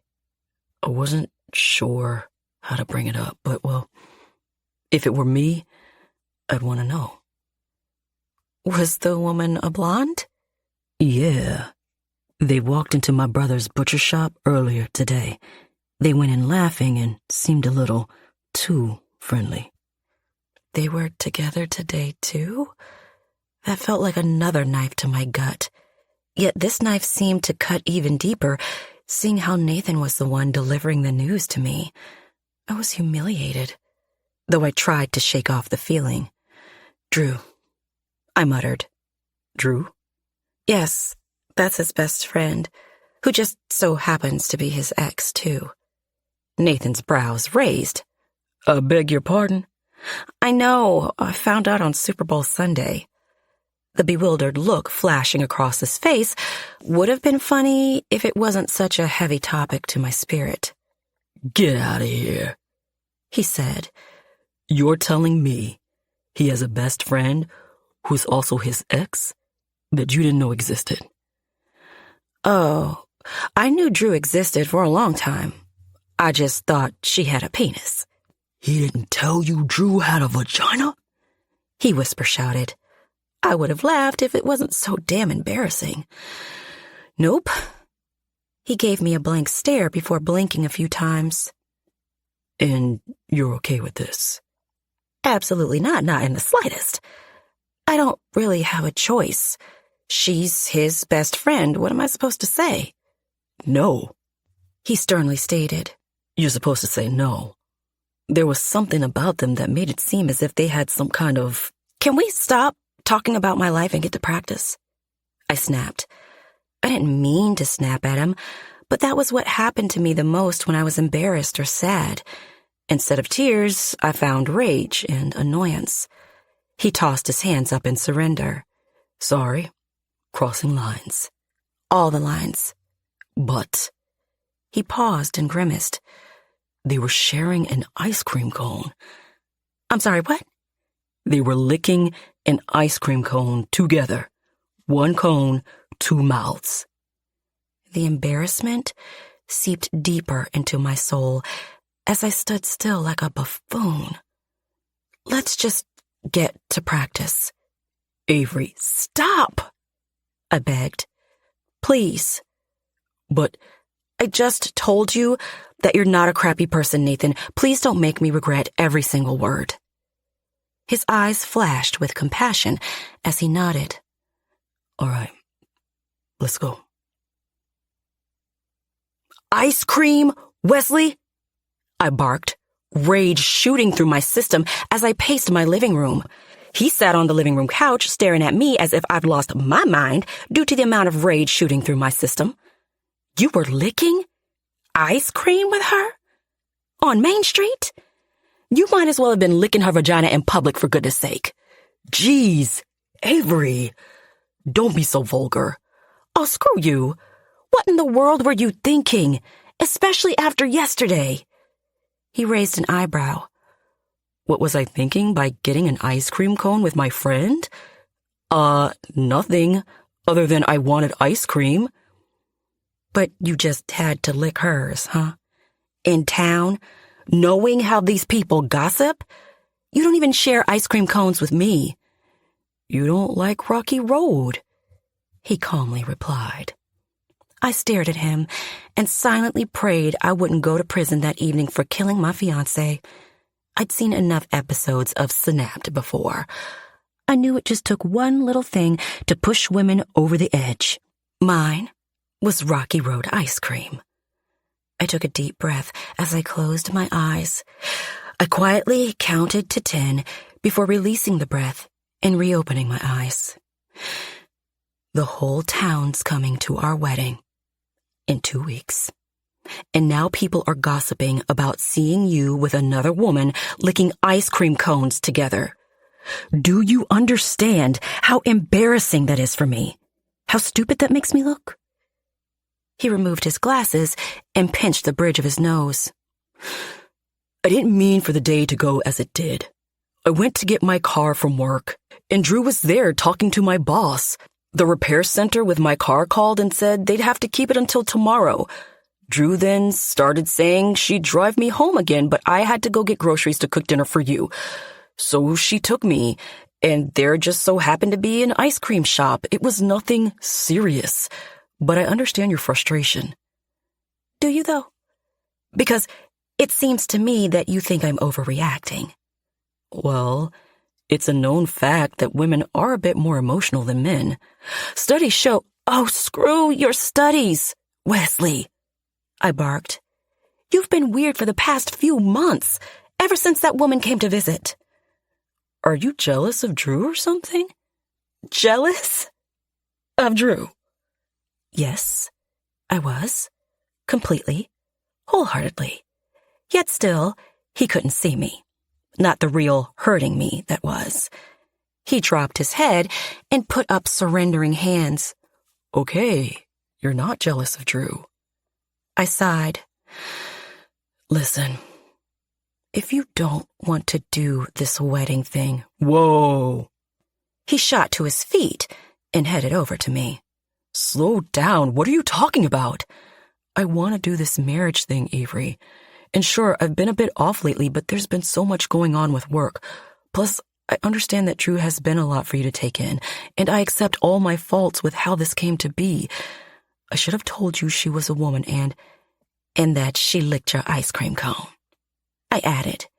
He smirked slightly. And that she licked my ice cream cone, he added. But I was only having her help me cook your dinner because she loves to cook. I hate it.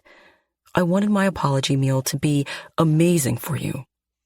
I arched an eyebrow and glanced over at the table set with a fancy-looking dinner.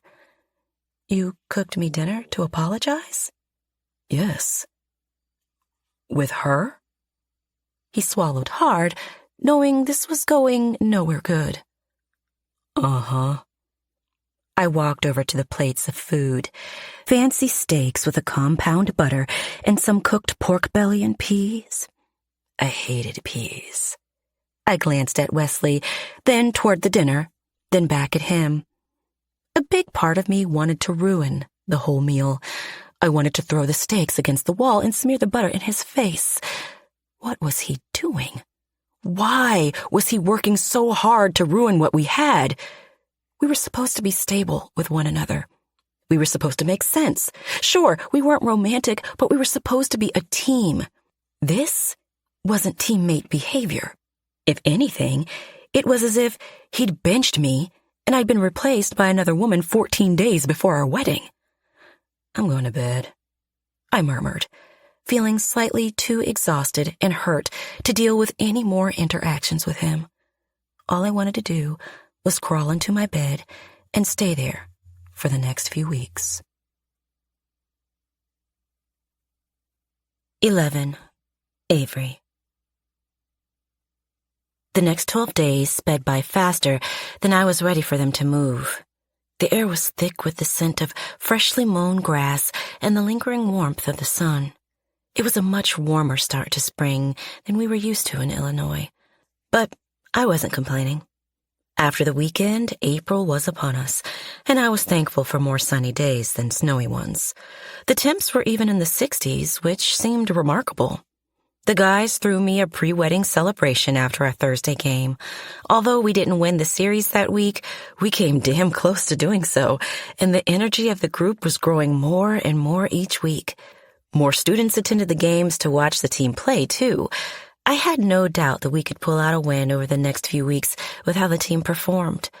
When we walked back into the sports facility, a table was set up with balloons and a cake that read, "Congratulations, Coach K, on your home run." I couldn't help but feel loved by the scene in front of me. The guys had lost a game, but they smiled ear to ear as if the celebration was more exciting than a win. The gesture was so kind and warmed my heart, even as it tugged at the threads of doubt woven through my excitement. I should have been more excited about the wedding taking place in 2 days, about my wedding. Yet with every passing second, I felt more and more anxiety in my chest. I felt more unsure, more unstable, more scared. I wondered if that was normal.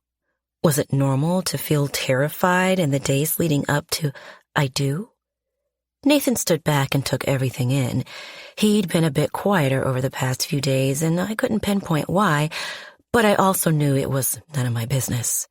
He was my coworker, not my friend. Anything going on in his private life was none of my business. Still, I couldn't help but notice his less than perky self. Caleb took to cutting the cake and handing everyone a slice. I took 2 pieces from him, and I walked over to Nathan, who was visibly frowning. I held out a slice of cake toward him. He took it and gave me a lazy smile, one that didn't reach his eyes. Thanks, he muttered. Yeah, sure. Curiosity hit me more with each passing second. Are you upset about the game? Even though we lost, I think we had some amazing plays, and with some solid drills over the next few weeks, we can get the guys in better shape. I have no doubt we can beat the graders when we play them, and don't marry him, he blurted out. His voice was low, only slightly above a whisper, and direct. My mind took a second to connect the words he said. The seriousness in his tone broke my heart. What? You heard me, Avery. Don't do it. I blinked, and when my eyes opened once more, Nathan's stare looked more dreadful, as if every passing second was breaking his heart. Nathan, I know Wesley and I have had a few rocky weeks, but that doesn't change the fact that we've had many more okay days than bad. And we love one another, and— He hurt you, he expressed through gritted teeth. He apologized. What's the point of an apology if he keeps doing the same behavior? I felt sucker-punched by his words. He stepped in closer, his voice a hair above a whisper. Why do you do that? Do what? Accept the lowest form of disrespect and still consider it love. Those words pierced me as I stumbled back, shaking my head. I'm not doing this, Nathaniel. He sighed. Avery, 2 days, I whisper-shouted so the guys wouldn't hear me. I'm getting married in 2 days, and you think you have the right to sweep in and say these kinds of things to me? You think it's okay to tell me not to marry someone just because of a few moments of disconnect? I'm thinking about you and what you deserve. Well, don't! I spat, feeling a mixture of emotions rocketing through me. Don't think about me, all right? It's better when you don't. I started to walk away, and I didn't look back. The rest of the event went well, and everyone headed off to their homes. I crossed paths with Nathan in the parking lot, and I still couldn't comprehend our conversation that evening. My heart and mind were already at war, and Nathan didn't make that any easier. His words kept echoing in my mind, making me dizzy with confusion. Don't marry him. Don't marry him. Don't. Hey, Coach, Nathan called out. I grumbled as I looked over my shoulder. What, Nathan? I'm sorry. His hands slipped into his pants pockets as his duffel bag hung against his shoulder. I was out of line. Yes, I agreed. You were. Still, I didn't know if that made him wrong. You're going to make a beautiful bride, he said softly. The kindness in his words sent me for a loop. As I looked into his eyes, I saw the boy I once knew. The boy I once loved. The gentle boy who always made me feel as if I was the only thing that existed when his eyes landed on me. That freaked me out. He freaked me out. Thanks, I muttered, before scurrying away with thoughts that shouldn't have belonged to me 2 days before my wedding. I couldn't think about the fact that Nathan had just accidentally given me butterflies. I couldn't allow those feelings to exist anywhere within my proximity. Yara and Willow stayed with me at my house the day before the wedding. Wesley was staying with his groomsmen at a hotel in Chicago. We had the rehearsal a few hours before, and everything went smoothly. Daddy was still calling Wesley by the wrong name, but I figured that was just a bit of Daddy's charm. I'd be weirded out if he called Wesley by his actual name. Late into the night, Yara and Willow had retired to bed. My mind was moving too quickly to do such a thing, so I found myself trying to break through the thoughts racing through me. Avery? Willow whispered, walking onto the back porch to find me standing there, staring out into the darkened sky. I hadn't been able to fall asleep. My mind had been spinning for days now. It was a little past 2 in the morning of my wedding, and I didn't feel happy. I was supposed to feel happy, right? I looked over at her and pushed out a smile. "What are you doing up this late?" "I know," she said as she moved to stand beside me. Her eyes glanced up at the star-drunk sky, and a small smile curled her lips. "Do you know how much I love you?" she asked. I laughed slightly and shook my head. "Go to bed, Willow." "No, I mean it, Avery. I love you so much and look up to you so much. I don't think I tell you that enough." "You tell me all the time." "I know," she nodded. "And still, it's not enough." We moved to the top of the porch and took a seat. She leaned her head against my shoulder as we stared out. "You weren't only my big sister growing up, but you were the mama I never had the chance to have. You were my Mary Poppins. I don't think I ever thanked you for that, for being a motherly figure to me all my life." "I'd do anything for you." "I know," she sniffled. "Are you crying?" "Only a little." "Why?" "Because sometimes love feels so big in my chest that it leaks from my eyes." I chuckled. My sisters must have taken all the emotions and kept them for themselves.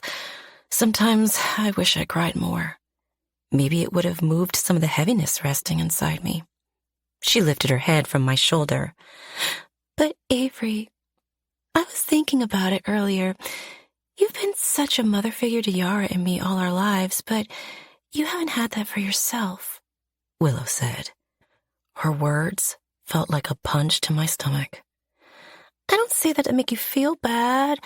I only say that because I want you to know that I can be that for you sometimes, the one you can lean on." I bit my bottom lip. What if my leaning gets too heavy? "It won't," she swore. "But if it ever did, I'd join a gym or something and become stronger." I laughed. "Thanks, Will." "Always." She fiddled with her hands a little. "Can I ask you a question?" "Of course." "Does Wesley make you feel?" "Feel what?" "Anything," she said. I sighed and rested my head on top of hers. I couldn't answer her question that night because it was too late to debate such things. All the bills had been paid, all the flowers delivered. All that was left were a few I do's. "It's past midnight," I whispered. "Yes. It's officially my wedding day." Willow lifted her head and looked at me with the tiniest smile. For a moment, I saw flashes of my mother within her eyes, the kindest, softest, comforting eyes filled with so much love. It almost brought me to tears as I stared at her. I rested my head back against her shoulder as she wrapped an arm around my waist and pulled me against her side. "Everything's going to be all right, Willow? Everything's always all right, even when the voices in our heads tell us differently." She then stood and held a hand toward me. "Now come on, it's time to get some rest before the big day." 12. Avery. It took me an hour to pull myself out of bed on my wedding day. Then, once I was up, everything moved at the speed of light. People ushered me around, makeup and hair were all a flurry. Willow added flowers to my hair, and Yara touched up my lipstick. Daddy didn't cry, but his eyes were misty. He still called Wesley by another name. Everyone in town was at the chapel. Everyone but Nathan, I suppose. My heart beat at the speed of light. My brain filtered through a million thoughts. "Can I get a moment with the bride alone?" Tatiana asked, ushering everyone out of the room. It was as if she'd known the overwhelm hitting me. She walked over to me, wearing the most beautiful strapless coral dress, which showed off every perfect curve she had. Gosh, I bet Mama and Tatiana were such a good time when they were younger. Gosh, I wish Mama was here. Tatiana walked over to me with a small treasure chest in her hands. She gave me her warm smile and led me over to the couch to take a seat. She sat beside me, placed the chest on her right side, and then took my hands. "How are you?" she asked. "Don't ask me that, Tatiana." I pushed out a smile and shook my head. "I'm great. This is the best day of my life." She narrowed her eyes, trying to tell if I was lying or not. But she didn't question it out loud. Instead, she reached for her chest and opened it. "I have a few gifts for you." "You didn't need to." "Don't, Avery," she said. "Just accept my love." I laughed. We all know how hard it is for me to accept love. "Yes," she said softly, as she placed a hand against my cheek. "We do." She began to pull items out of the box. "Something old," she stated, pulling out an old pearl bracelet. "It was my great-grandmother's. She wore it on her wedding day, and it brought her great luck in love." She placed it on my wrist, then picked up the next item in the box. "Is something new? Diamond earrings?" "Tatiana!" I breathed out. She shook her head, knowing I would disagree, but she continued, placing the earrings into my ears for me. "Is something borrowed and something blue kind of go together?" she explained, reaching into the box and pulling out a ring with a blue stone.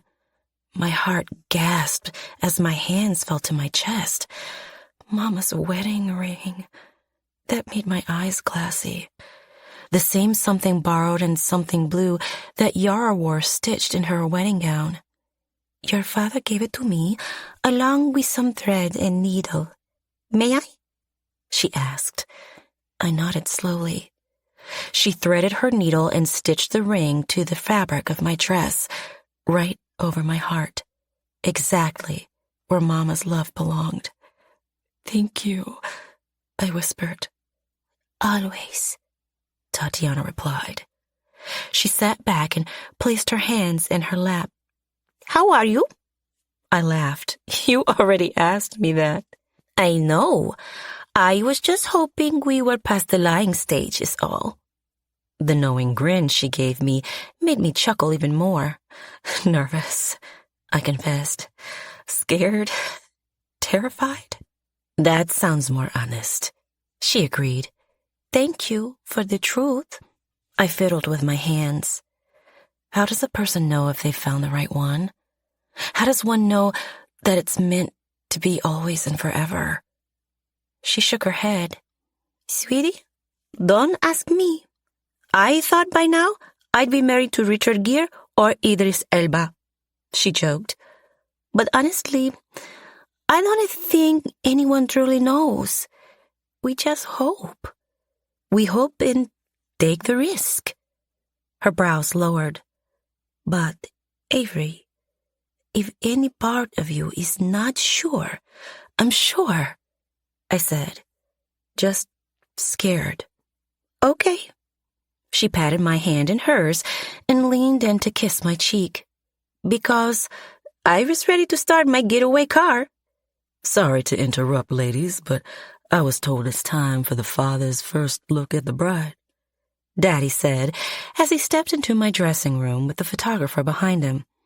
His eyes fell on me, and he gasped, growing misty-eyed instantly. "And what a bride she is, my beautiful baby girl."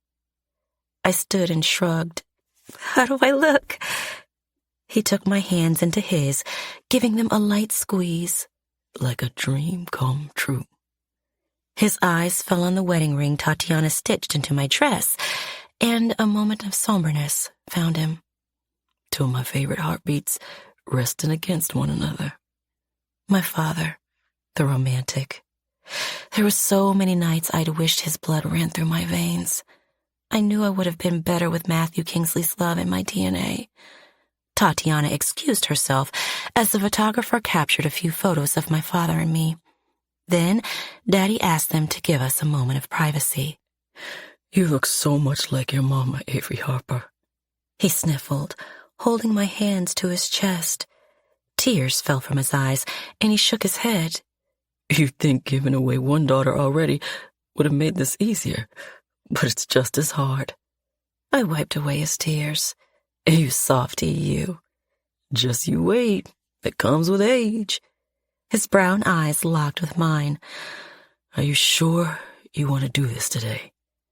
How many people were going to ask me that? Daddy, I scolded. I'm just saying. Ryan's fine and all. Wesley, I corrected. Whatever. The rocket scientist is nice and all, but you're the shooting star. Don't forget that, will you? I won't. He kissed my forehead. Okay, I'm going to go wipe my face before we get this ball rolling. 10-minute warning. I'll see you out there. I love you. He started, tapping my nose. You, I replied, tapping his back. I was happy when I had a moment to be alone. I needed to remind myself how to breathe, yet my dress felt so tight that it was almost impossible to do. When I was alone, I allowed my smile to falter. When I was alone, I didn't have to pretend to be okay. I stood in front of the oversized mirror, smoothing my hands over the fabric of my gown, shaking my head slightly. Mama, what should I do? I whispered, praying she could hear me wherever she'd been. Before I could turn around, I saw the dressing room door open through the mirror, and Wesley appeared. Wesley, what are you doing? You can't be in here, I shouted as I went to dart behind the couch in the dressing room. It's bad luck to see the bride on the wedding day. It's fine, he said, clasping his hands together. You know, superstitions are ridiculous. The probability of Don't come talking about scientific probabilities when it comes to seeing the bride in her dress on the wedding day, I ordered. Let me be superstitious about this one thing. Leave. Avery, he said, his voice somber. The seriousness of his tone shot a wave of panic through my chest. I rose and tilted my head toward him. What's going on? He frowned and pinched the bridge of his nose before sliding his hands into his pockets. I just found out some pretty big news. Are you okay? Yeah, it's just... Drew just called me with some big news. I got the job. I narrowed my eyes. The job? He brushed his hand over the back of his neck. I didn't want to mention it until I knew for sure. Honestly, I didn't think I had a real shot at it. This is all surreal, but, well, I wanted to tell you now before we continued. Tell me what? What's the job? I got accepted to a new program that will work on training me to go to outer space. Oh my goodness, I gasped, my hands falling to my chest. Okay, well, that's a lot. It's based in Asia. My eyes widened. Asia? For how long? For 4 years. That's before the space part, which would be 3 more years. 4 years? In Asia? We'd have to move? I questioned, my mind spiraling. Was I imagining this all? Was this some kind of fever dream? Well, you see, it would just be me going. The words leaving his mouth didn't seem to land correctly. What did he mean, it would just be him? Which is why I think we should put a hold on this. My stomach. It dropped. A hold? I breathed out. A hold on what? On this, on us, you know, until I get my footing, until we can see what this all becomes. Oh my goodness. He was leaving me 10 minutes before we said, I do. This dress, it's too tight. I hate this fucking dress. I stumbled backward, hitting the edge of the couch as reality settled in. You're leaving me? For a job? I asked, getting flashbacks I thought I'd buried so many years ago. You're leaving me? For your career? I asked Nathan, tears streaming down my face. But I love you. Please don't, Nathan. Please don't go. I begged, rushing over to him and tugging on his t-shirt. Just like that. I was 18 years old again, having a man choose his career over me. Having him walk away, leaving me alone. I would have felt better if he'd left me for Drew, but for a job? Without warning? I wanted to fall apart, but I couldn't. I couldn't go back to that feeling that had happened all those years before. I couldn't be weak. I couldn't feel. Shut off the emotions, Avery.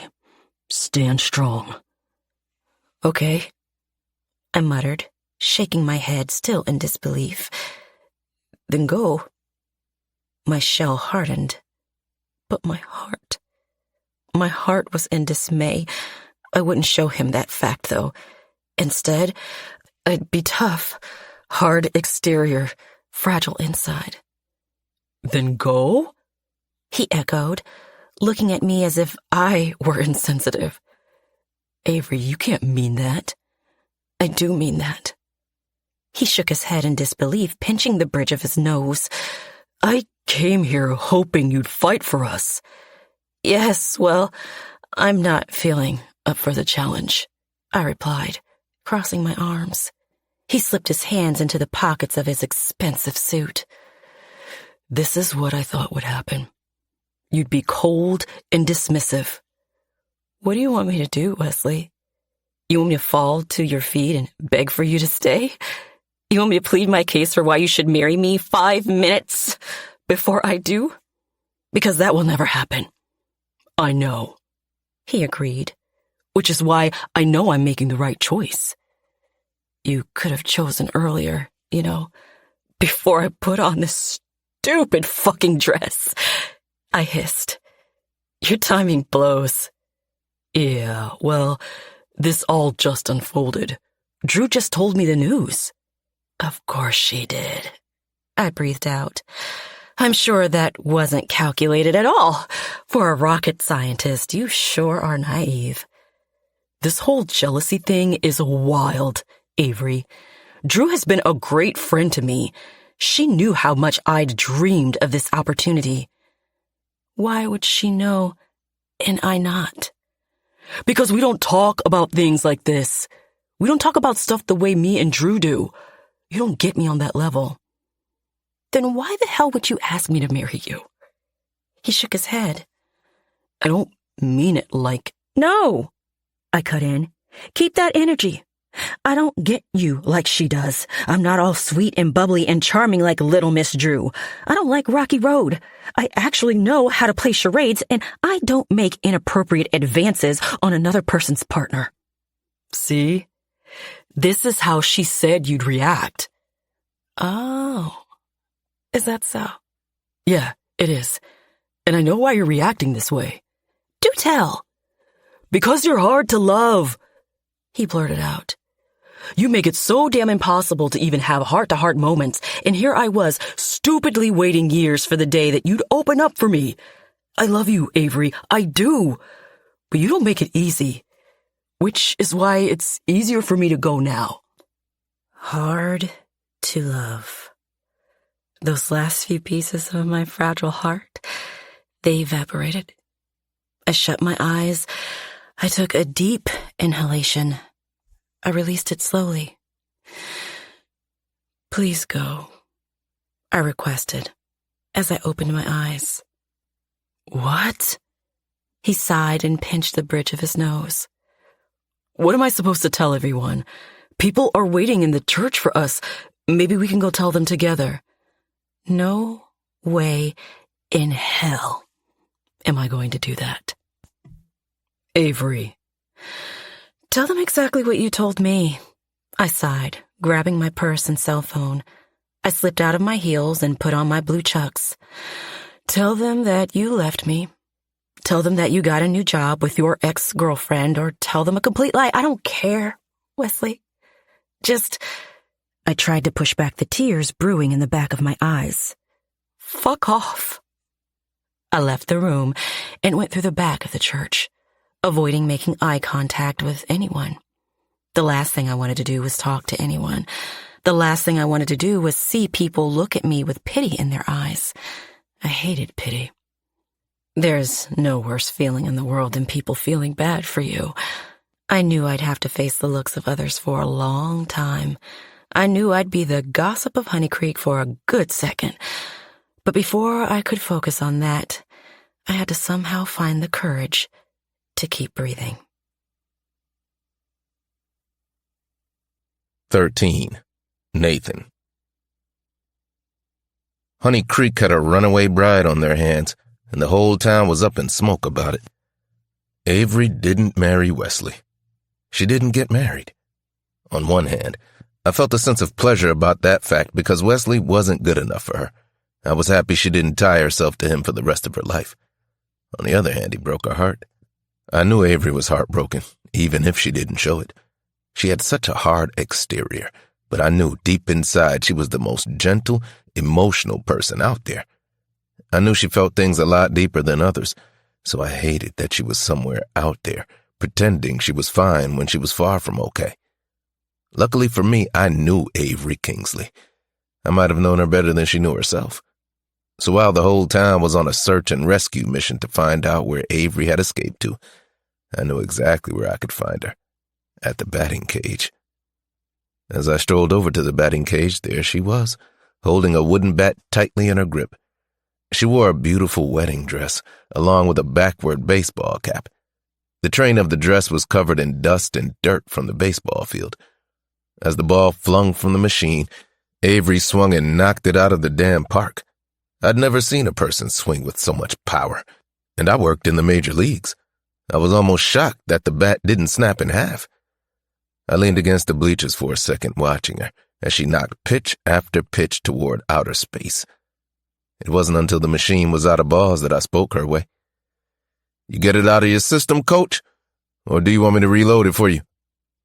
Avery turned to face me. Her chest rose and fell from her weighted breaths as she tilted her head toward me. At first she seemed confused by my being there, but then her face hardened once more. She turned away from me and nodded. "Reload." I flicked my thumb against my nose and did as she requested. I reloaded the machine 3 times before I became concerned with how out of breath Avery had become. "Reload," she requested once more. "I think that's enough, coach." "No, it's not. Reload." "Avery, fine." She dropped the bat. "I'll do it myself. I didn't need you to do it for me at all anyway. I don't need anyone to do anything for me." She huffed and puffed as she exhaustedly stormed over to the machine. As she began to reload it, I walked over and placed my hand over hers. "Ave, come on." "What?" "You're burned out. How about you get some water and—" "Stop it," she ordered, pointing a stern finger my way. "Don't you dare feel bad for me. I see it in your stupid brown eyes. I don't need you to feel bad for me, Nathaniel Pierce. I don't need your pity. Lord knows I'm going to get it from everyone else in town. You're the last person I need looking at me with those sad damn eyes." "I don't feel bad for you," I lied. She rolled her eyes so far back I thought they'd get stuck. "Don't lie to me. Have enough respect for me not to lie to me." "Fine. Okay, I feel bad for you."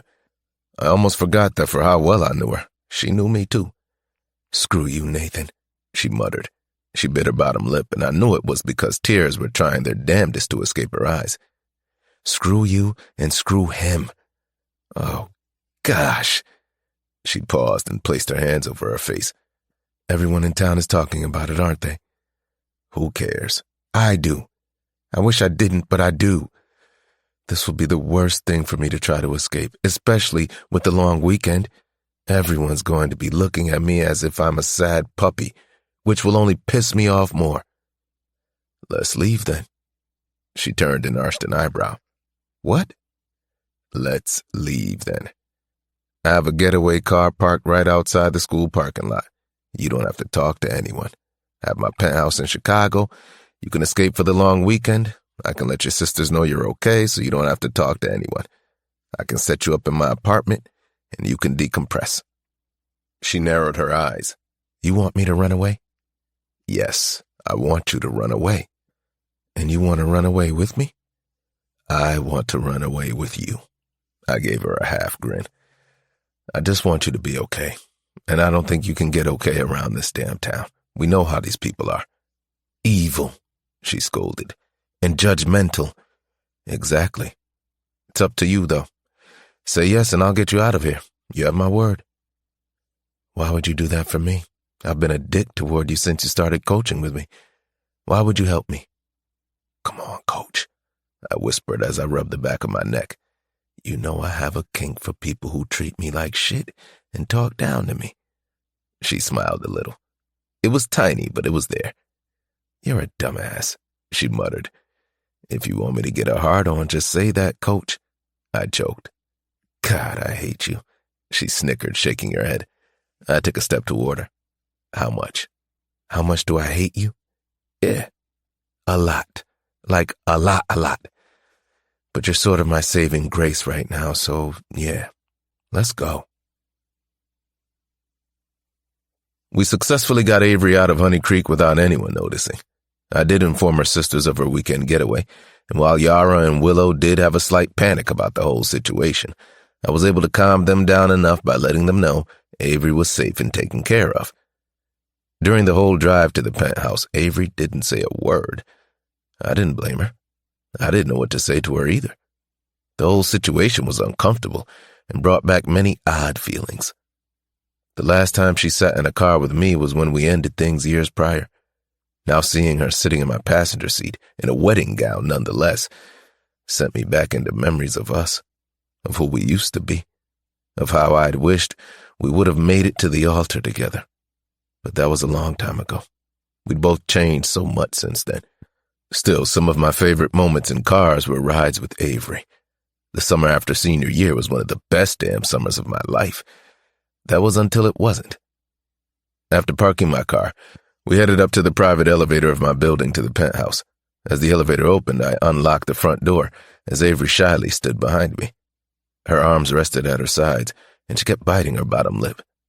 A nervous habit of hers. Most of the time, she had her tough face on. When she showed any signs other than toughness, I felt as if I saw glimpses of the girl I once loved. The one who was strong but still so soft inside. The one who dreamed big and had sparkles in her eyes. I opened the door and stepped to the side so she could enter. She walked in, glanced around the penthouse, and muttered something. She turned to face me and raised an eyebrow. I read that you lost your penthouse. Can't believe everything you read online, I told her as I tossed my keys into the basket on the table in my foyer. Especially when it comes from tabloids. Avery took off her shoes, and I did the same. We placed them beneath the front hall table and stood still for a moment. She took off her baseball cap, revealing the flowers in her hair from her wedding updo. I felt a tightness in my chest. I couldn't differentiate whether it was her aching or my own. All I knew was that I wanted to slowly pick those damn flowers out of her hair and tell her everything was going to be all right. Can I take a shower? She asked. Her eyes lifted and she met my stare. A wave of tears settled in her eyes, but she didn't let them fall. That was shocking. I need to get out of this damn dress. Yeah, of course. I'll grab some of my sweats and set you up in the bathroom. If you want, I can run you a bath in my primary bathroom. It's huge and relaxing. I got lavender bubble bath soap, Epsom salts, and bath bombs, too. She tilted her head. You still take baths? Ever since you told me how good they were for muscle recovery, I'm kind of a bath snob. I always did give you the best ideas. Yeah, I agreed. You did. She almost smiled, and I almost loved it. Stop trying to make me not hate you anymore. I laughed. Did you already forget that? I get turned on by your hatred, Coach?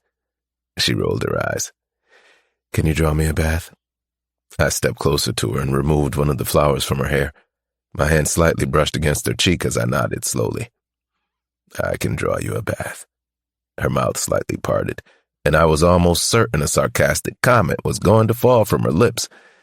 Instead, her eyes shut, and a single tear rolled down her cheek. I brushed it away with my thumb, and her body shivered. You don't have to do this, Ave, I muttered, watching her fight like hell to keep from breaking.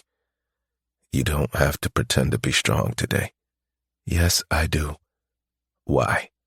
Because being weak never helped me before. She shook her softness away, and I watched her eyes harden once more as her brows reappeared.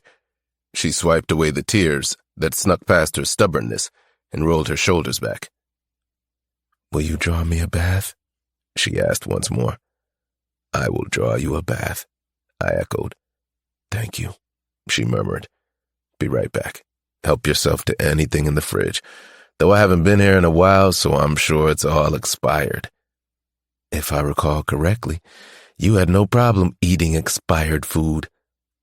Butter and eggs don't expire, I countered. Butter and eggs definitely expire, she disagreed, and so does cheese. If there's no green, it's good to go.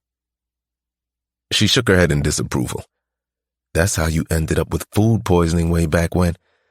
I still think it was a 12-hour flu. That's because you're a hardhead. You always did know me best. The corner of her mouth twitched. Almost another smile. Damn, I missed her smiles. Bath, Nathaniel. On it, Coach. I headed to the bathroom and began to draw her a bath. The number of bath products I had was a running joke with my brothers. Every time they came over to my place, they'd mock me for my drawer of bath time goodies, from oils to bath bombs to skin conditioners. I had it all. The joke was on them, though. Due to my bath routine, I'd have baby smooth skin into my late 60s. I got the water running and added lavender bath salts because I figured that would help Avery relax a little. I could only imagine the thoughts swirling through her mind as she tried to process what she'd been through that afternoon. What happened with her and Wesley? Why did the wedding get called off? Who called it off? There were a million questions I wanted answers to, but I knew it was none of my business until Avery made it my business. The only thing I knew was that if she was willing to run away with me, her sworn enemy, she must have been dealing with a lot of heavy thoughts. Even seeing that single tear move down her cheek was a big sign of her hurting. One teardrop from Avery Kingsley was like a million tears from the average crier. Willow probably would have cried enough to create her own river, with how in touch she was with her emotions. I lit a few candles around the bathroom, too, and poured her a glass of red wine. Before she came in, I tossed a jazz record onto the table I had set up in the bathroom. Was it odd I had a turntable set up in a bathroom? Maybe. But I took my bath time seriously. I was one to stay in until my fingertips looked like raisins. As I walked out of the bathroom, I found Avery sitting on my couch, flipping through the baseball book I had as my coffee table centerpiece. Bath time, I said, breaking her stare from the book. She shut it and held it close to her chest. Can I read this in the tub? You can do whatever you want here, Avery Kingsley. She took a deep breath. That's right. I'm still a Kingsley. Does that make you happy or sad? Neither, she said, shrugging her shoulders. It just makes me numb. That made me sad for her, but I didn't mention that because I was almost certain she'd chew my ass out for being sad for her. I walked her to the bathroom, and a slight gasp escaped her lips as she looked around the dimly lit room. Oh my gosh, your bathroom is the size of my bedroom. She paused and pressed a hand to her forehead. Oh my gosh, I don't have a bedroom anymore. Her voice cracked as the realization rolled off her tongue. I lived with Wesley in his house. Oh my goodness, I'm homeless. You're not homeless. I am. I don't have a home. Not having a home means homeless, Nathan. Oh my gosh, I don't have a home. She began pacing in my bathroom as the realization settled in. What am I going to do? You have a home, I said once more. How so? How do I have a home if I don't have a home? Well, I have a home. So if I have a home, you have a home. If you need one, Her pacing stopped. She turned to me with widened eyes and tilted her head. Those full lips parted once more, and I prayed that the thought she was thinking would be released from her brain. Instead, she shook them away and said, You need to leave. I have to get out of this damn dress. Right. Of course. I turned to walk away and she said, Nathan, wait. Yeah? She placed a baseball book on the bath tray I had set up for her, turned her back to me and moved the loose hair hanging against her neck to the side. Can you undo my dress? I can't get out of this thing on my own. Yeah, of course. I walked over to her and unlaced her dress from the top. I took my time with it, watching as the gown unraveled and loosened. She held her hands over her chest, keeping the fabric from falling to the ground. Her beautiful, smooth brown skin was revealed more and more with each lace I loosened. I wanted my fingers to brush against her skin. I wanted to spin her around and hold her in my arms. But I knew that would never happen for me. She wasn't mine to hold anymore. Yet being that close to her, I couldn't help but wonder what it would be like to have her and to hold her once more. I'd lost a lot of things in my life. I'd lost things I thought would make me crumble into a million pieces. I've lost things that meant so much to me, but nothing would compare to what it did to me to lose Avery. Losing Avery Kingsley would be one of the greatest regrets of my life. If I could turn back time, it would have worked out differently. If I could turn back time, I would have never played another game of baseball if it meant I had her. Yet, that was the thing about choices. We'd made the best ones we thought possible when we were dealing with the different traumas at hand. Young Nathan was just scared and so deeply sad from the loss of his father. I didn't know how to think straight at that moment, let alone have enough space in my fucked up head to love Avery right. I was right, I said as I kept removing the ribbon from its loops. Right about what? You being a beautiful bride. She didn't say another word, and I didn't blame her. But her body did tremble a little. Her soul did react. I just didn't know what to make of the reaction. I wished I knew how to play it cool around her, too, and pretend that I didn't feel the way I'd felt, but I couldn't help it. She was beautiful, and I needed her to know that. Done, I murmured, letting the ribbon drop to the floor. Thank you. Anytime. Hopefully I won't need you to unlace me from a wedding dress again. One can hope, Avery. One can only hope. 14. Avery. He left a bottle of wine on the bathtub tray beside the wine glass. I was taking a bath in Nathan's gigantic bathtub. Why was I taking a bath in Nathan's gigantic bathtub? I skirted the water with my toes before climbing in. It was the perfect temperature. My body melted into the pool of comfort as the bubbles fizzled from my contact with him. The whole room smelled like I'd stepped into a lavender field, and the heaviness of my heart began to ease somewhat, until I turned to my left and saw my wedding gown sitting on the floor. In a different world, Daddy would have already given me away. My sisters would have been standing by my side. Both would have cried, but Yara a little more than Willow. Pregnancy hormones had a way of doing that to a girl. Willow would have performed the sand ceremony, giving us the symbolism of two worlds blending into one. We would have exchanged our vows. Wesley would have cried. I wouldn't have. He would have said, I do. I would have said, I do too. Our reception would have been starting any second now. We would have been introduced as Mr. and Mrs. Gable. The room would have erupted into cheers. There would have been cake cutting and dancing. We'd be eating top-of-the-line food because Alex would have only prepared the best of the best. There would have been a hot dog food truck for late-night snacks because I had an unnatural love for hot dogs.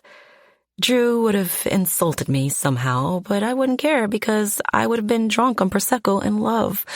We would have watched fireworks. Wesley would have kissed me. I would have kissed him back.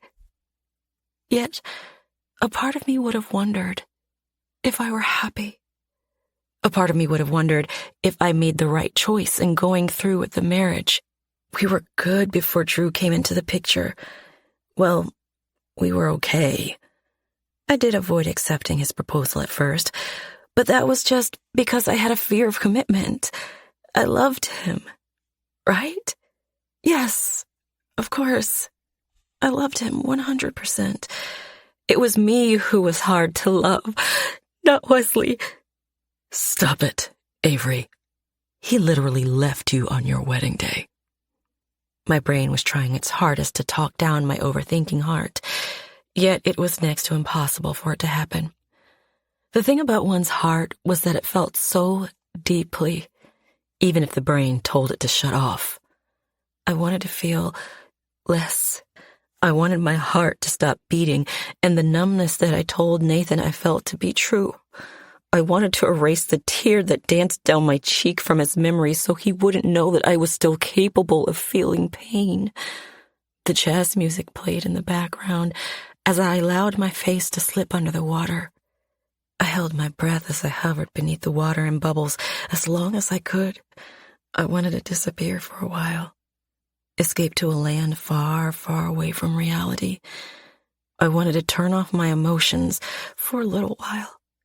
I wanted the hurt that I'd been feeling to just stop. The worst part of being human was emotions. I didn't comprehend why we had to be able to feel. I hated feeling. I hated breathing. I hated Wesley. No, I loved him. Or maybe I hated and loved him. Maybe both things could exist at the same time, and that was what upset me.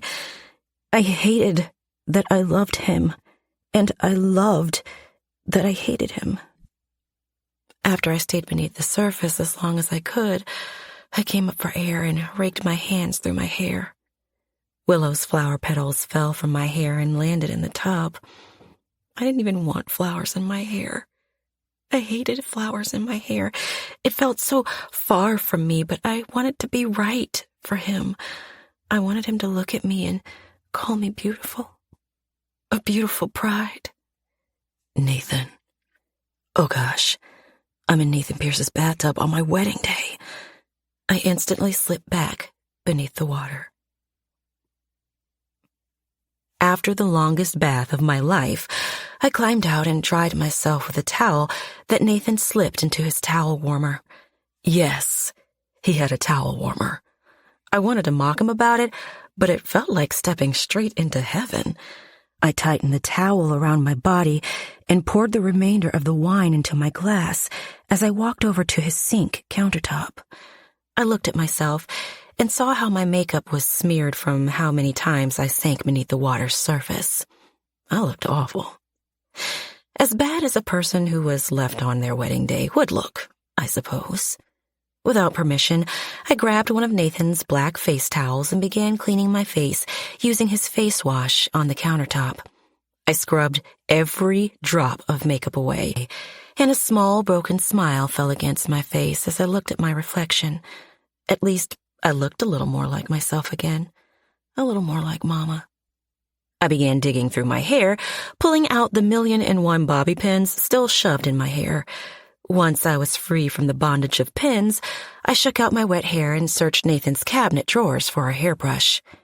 As I opened a drawer, I paused when I saw condoms sitting stacked in the drawer. With haste, I shut it. With curiosity, I reopened it. With more haste, I shut it. With more curiosity, I reopened it. Magnum, XXL, heavy on the XXL. I picked up the pack and read the side. For extra length and extra width. Jeez, I muttered, tossing the condoms back in the drawer and shutting it for good. When Nathan and I were younger, we never crossed that line. I was waiting until marriage. However, I often wondered what equipment he was working with. My imagination took me to all kinds of places. But my goodness, XXL? I shook my head, trying to erase the thoughts from my mind. The drunkenness was kicking in as I drank the rest of the wine in my glass. Leave it to Nathan Pierce to be packing on his backside and his front. Just more reason to hate him. You good in there? He called out, almost as if he knew I'd found out his dirty little secret. Okay, his dirty big secret. Fine, I shouted, trying to shake off the bashfulness landing against my cheeks. I'll be out in a second. Want me to order some dinner? I can get wings and tater tots. Yeah, okay. I shook my whole body, trying to remove the butterflies. With extra ranch and honey mustard. Jerk. He still remembered how I liked my wings. I sighed. Yeah, that. I opened one more drawer and found the hairbrush I'd been looking for. I quickly brushed my hair into a high bun and tossed the hair tie I'd pulled out earlier over it. Afterward, I slid into Nathan's black sweatpants and his baseball sweatshirt that I drowned in. What's becoming of your life, Ave? I muttered to myself before combing my hands over my temple. I turned around one last time to see the wedding gown pooled on the floor before heading out to find Nathan sitting on his couch. Thanks for that, I said as I walked over to the opposite side of his couch than he was on and took a seat. I pulled my legs into my chest and wrapped my arms around them. And for the sweatpants, they look good on you, he mentioned. Want more wine? I could grab the bottle from the bathroom and... I drank it all, I blurted out. He arched an eyebrow. You drank a whole bottle of wine? Yep. Are you drunk? Define drunk. Do you feel a bit better than when you went into the bath? Well, yes. I giggled a little and shrugged. He smiled, and for some reason, his left dimple looked deeper than ever before, as if God himself carved it out a little more to pull me in. You're drunk, he said. He hopped up and headed toward his kitchen. Do you have vodka? I have water. He poured me a glass. Is that code for vodka? You don't need more alcohol, Coach. You said you were already numb before you drank one glass. I don't need you to flatline. Flatlining doesn't sound too bad to me right now. If I could, I'd take myself out. I semi-joked. Nathan gave me a stern look and grew extremely somber. He walked over, kneeled in front of me, and said, Don't ever say that kind of shit again. It was a joke. It's not funny, he scolded. Suicide's never funny. You're right. It's not. My hands wrapped around the edge of his sweatshirt sleeve, and I lowered my head. Sorry. I didn't mean to. It's fine. You're drunk. No. I shook my head. I'm sorry. I didn't mean to tell you that secret. What secret? That sometimes I'm so sad, I want to run away from everything. Why was I telling him this? Why was my mind buzzing so much? And why did I feel as if I were still underwater, drowning in my sadness? And why was I showing this part of myself to Nathan? That was why I didn't drink. When I drank, I became too truthful. When I drank, my reality slipped out. He placed the glass of water on the coffee table before turning back to me and placing a hand on my kneecap. Should I be worried about you, Coach? No. I'm the strong one, remember? No one worries about the strong one. The strong one worries about everyone else. We take care of others. We don't get taken care of. I'll take care of you. Tears began streaming down my cheeks as I stared into his eyes. The sincerest looking eyes I'd ever seen. The same sincere eyes I'd once loved. I don't believe you, I whispered. not even trying to stop the tears from falling. I was too drunk, too heartbroken, to even care that I was being vulnerable, which meant I was treading on very dangerous territory. The last time I was vulnerable, truly vulnerable, was with, well, him. Over 17 years ago. Was that right? 17 years of not feeling that deeply with another human being. Wesley was right. I was hard to love. "Why don't you believe me?" he asked. His concern made my whole body break out into shakes. "Because..." I wrapped my arms around my body because self-comfort was the only thing I could think of doing. "You said you'd take care of me before, but you still left." I saw it. The heartbreak that flashed through his eyes, the hurt that almost swallowed him whole from the truth I chose to say. I hated that I was crying, but I couldn't stop myself.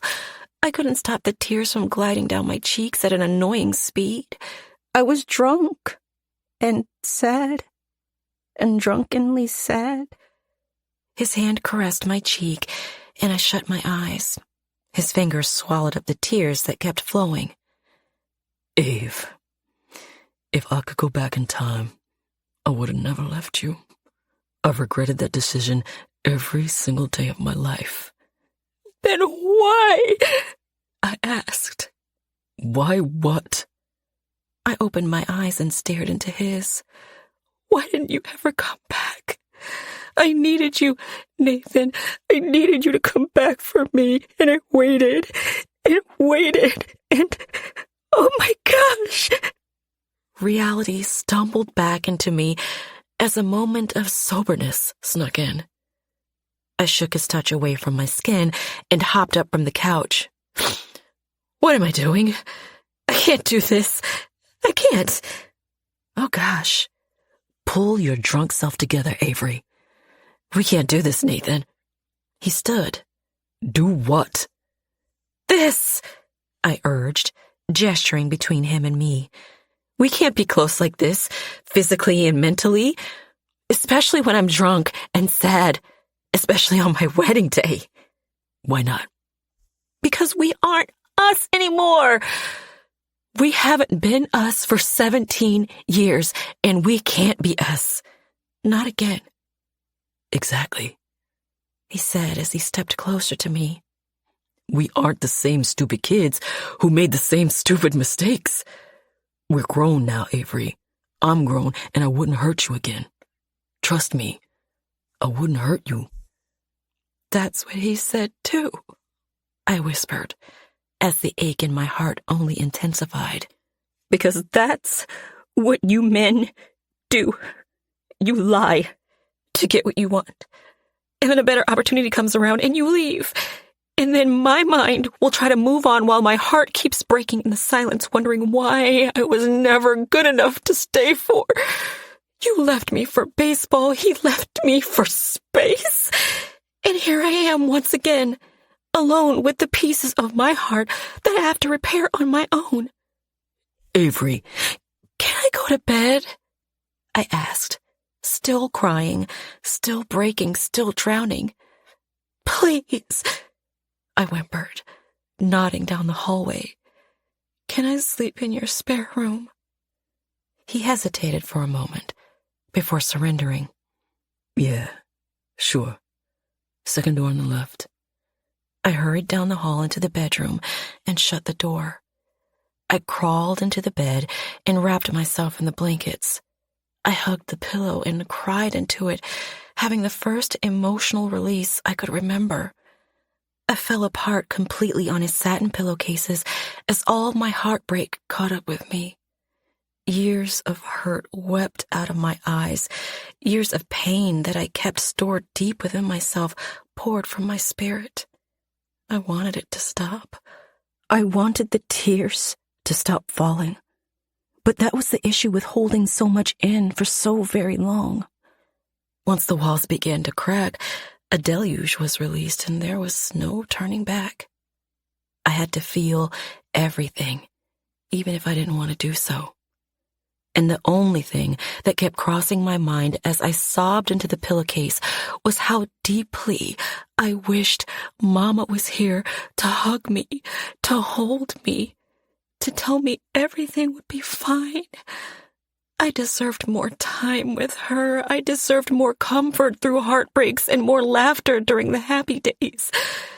I deserved to be able to call her whenever the world was swallowing me whole. I deserved her comforting voice to remind me that everything would be okay, even if it seemed like nothing would ever be okay again. I deserved more of her love, and I wished she was there to hold me in her arms as if I was still her little girl. It wasn't fair that mamas could die. Their daughters still needed them so very much, no matter how much we grew up. 15. Avery. I woke with a headache. I wasn't sure if it was from the number of tears I'd cried or the abundant amount of red wine I drank. It took a moment for me to remember whose bed I was in and what had happened the day before. But once it all came rushing back to me, I felt an emptiness in my stomach. I pushed myself up from the bed and walked over to the floor-length mirror. My eyes were puffy from crying too much. It looked like I was stung by wasps all over my face due to the swollenness. If I had any ounce of concern left in my body, I would have panicked at the result of my face, but I didn't care. I didn't care about anything, really. Moving over to the bedroom door, I opened it, and as I began to walk forward, I paused when I found a sleeping Nathan sitting beside the door. I tilted my head in confusion at the sight of him leaning up against the wall. His chest rose and fell slowly as I stood there, baffled. "Nathan?" I said. "Wake up." He didn't move. I nudged him with my foot. "Nathan, wake up." Nothing. "Nathaniel!" I shouted. With the shout, he shook himself and opened his eyes. "What?" he quickly remarked, dazed and confused. He rubbed his hands over his eyes and tilted his head up toward me. "Oh, good morning." "What are you doing?" "Waking up." "On the floor?" "Yes."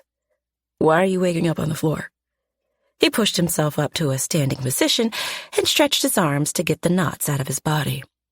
"I must have fallen asleep sitting next to your room." "But why were you sitting next to my room?" "I wanted to know that you were okay. I wanted to stay next to the room until you stopped crying, in case you needed me to come in. I must have fallen asleep here." I grimaced even though my tired heart wanted me to smile. "That's stupid." "I'm stupid." "And sweet. So very sweet." "Can I cook you breakfast?" he asked. "I don't want your old eggs." He grinned. That smile. "I ordered some groceries last night. I figured you might be hungry since you didn't eat dinner." My stomach rumbled as if it knew exactly what he was asking. "Sure, okay." I moved into his living room and curled into a ball as he walked into the kitchen. I peered over at him, confused about what to say or do as he cooked breakfast for me.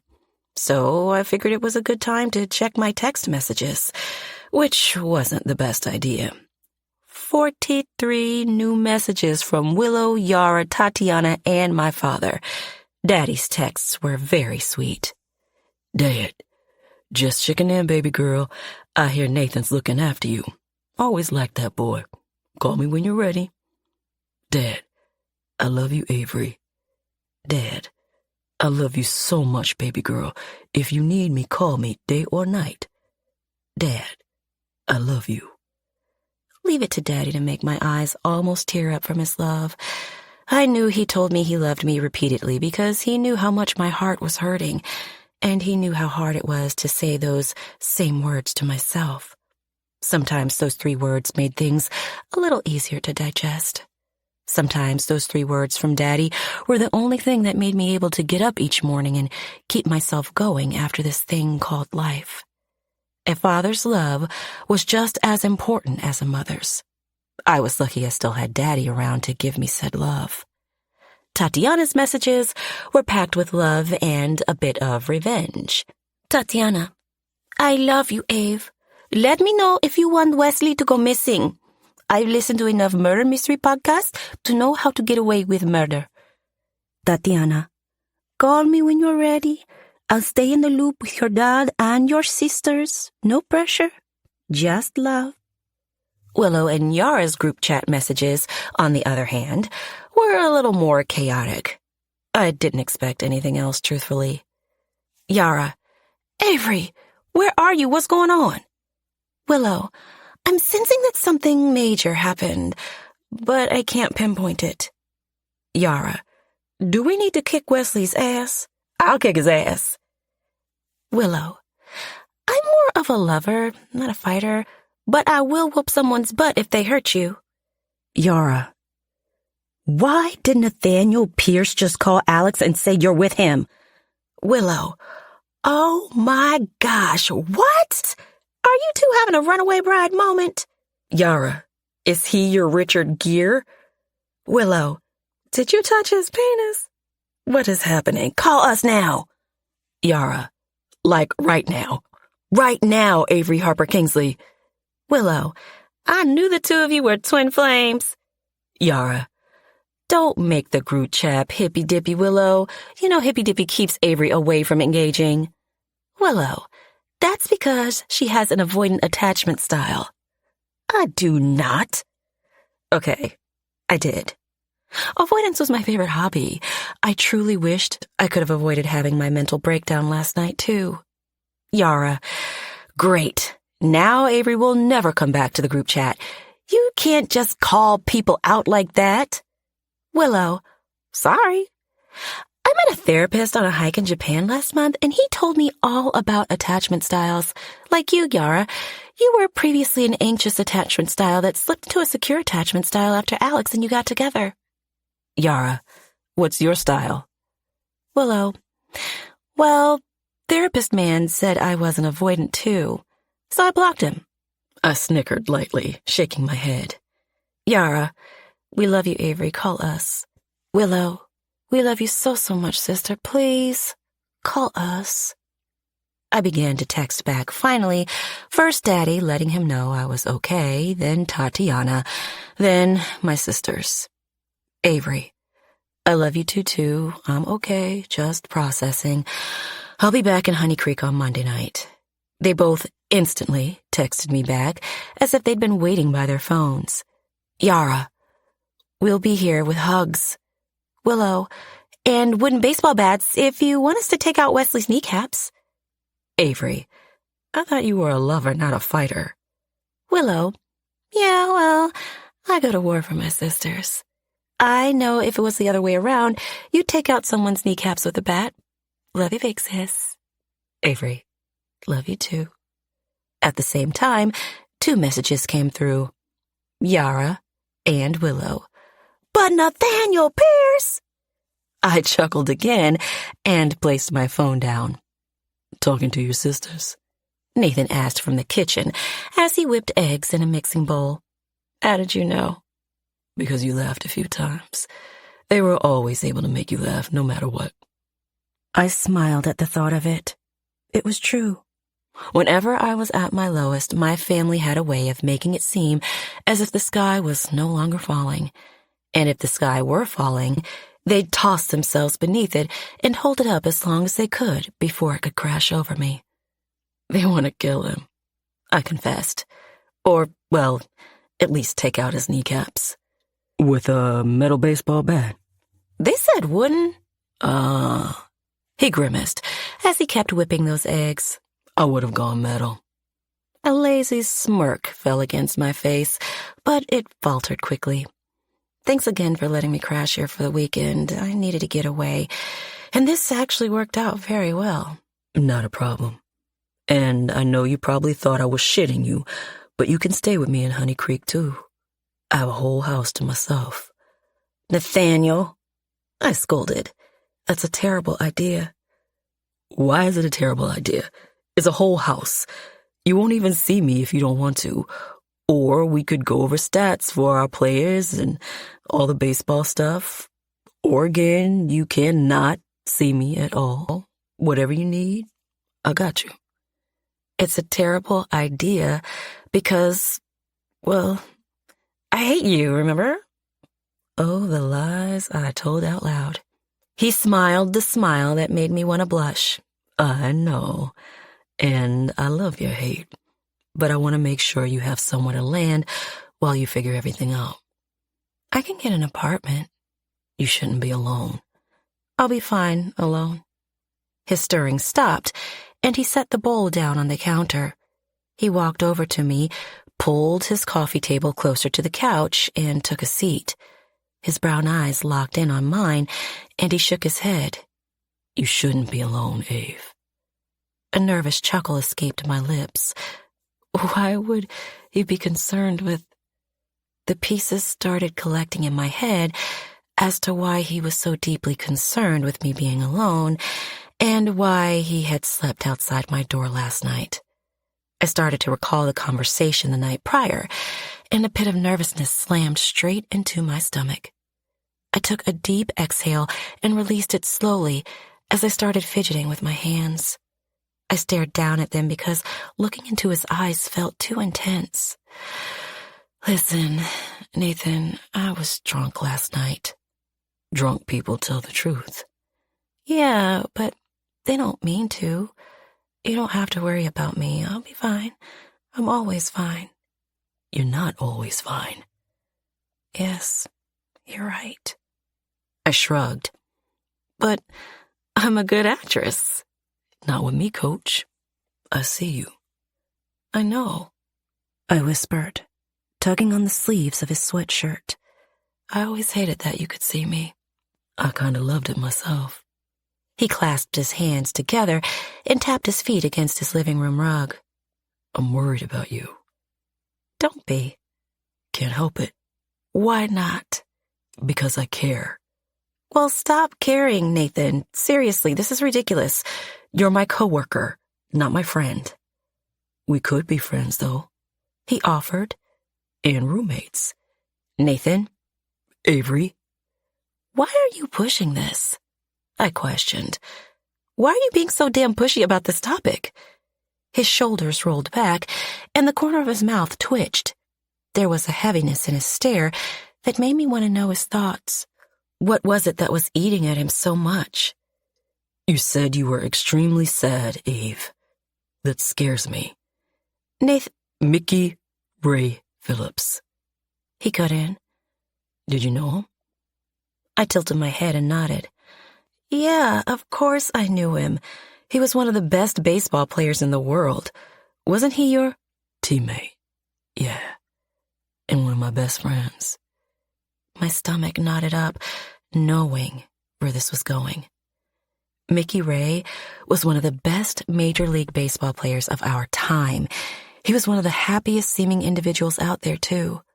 I remembered when the news came out of his passing. It was shocking to hear that he took his own life. Nothing about Mickey Ray seemed to point to him being the type of person who would have taken his own life. Then again, what type of person took their own life? It was all types of people, all levels of success. Still, it stunned me. I'd be lying if I said I didn't follow Nathan's career. He was one of my favorite players, even though I hated him. I could never hate his talent. Studying how he and Mickey played was like studying the greats. It was clear that when those two were on the field together, they jived extremely well. Though I didn't know they were best friends, I'd only known what I saw on the television screen and during press conferences. I'm so sorry, Nathan, I expressed, placing a hand on his shaky leg. He smiled, but it wasn't his normal happy grin. It dripped in sadness. The night he passed away, he asked me to hang out with him. It was after a big win, and some of the guys were going out to celebrate. Mickey normally joined us, but he was in a weird mood. I figured it was because he didn't perform his best during the game. Sure, we won, but Mickey was hard on himself. He'd always go deep into his head when he had a bad game, but me, on the other hand, a win was a win. And his worst game was my best. I wanted to celebrate. He grimaced and brushed his thumb against his nose. I told him not to be a buzzkill and to come out with us. He asked me to stay in with him, and I didn't. Nathan, what happened wasn't your fault. Wasn't it, though? Looking back on it, he was reaching out to me. He was asking me to be there for him, and I couldn't get my head out of my own ass for the life of me. I was so egotistical that I couldn't see past myself to realize my best friend, my best fucking friend, was suffering. He was suffering for a long time, too, and I didn't see it. I should have seen it. But still, it wasn't your fault. I hear you, Coach. I do. But I can't believe that. Because he asked me to stick around that night. He pretty much begged me not to be alone, and that's what he was. Alone. They found him alone in his hotel room. That still haunts me. So the idea that you've been having dark thoughts, Avery, I'm sorry, but I can't leave you alone. My tired, broken heart slowly began to beat for him. Maybe that was the exact second when my long-lived hatred for Nathaniel Pierce began to fade away. I had to admit it was easier to hate him when he wasn't around. Yet when he was around, Nathan was the easiest person in the world to like, especially in his older age. We'll figure out my living situation so I'm not alone. I swore to him. I can't stay with Yara because they have a baby on the way and I don't want to put them out. And Willow's bus house is a little too small. And living with my dad? I shivered at the thought. I can't live with my dad even though I love him. So you'll stay with me? Maybe, I said. Let's just make it through a weekend of staying together. How about that? He smiled. His real smile. The smile that almost made me smile, too. He held a hand out toward me. Promise you'll really consider it? I shook his hand. Promise. He placed his hands on his thick upper thighs and pushed himself up to a standing position. Okay.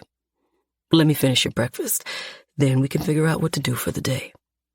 Are you going to helicopter parent me this whole weekend? I quipped. I am going to helicopter parent you this whole damn weekend, he replied. Oddly enough, I didn't hate the idea of him looking after me. 16. Nathan.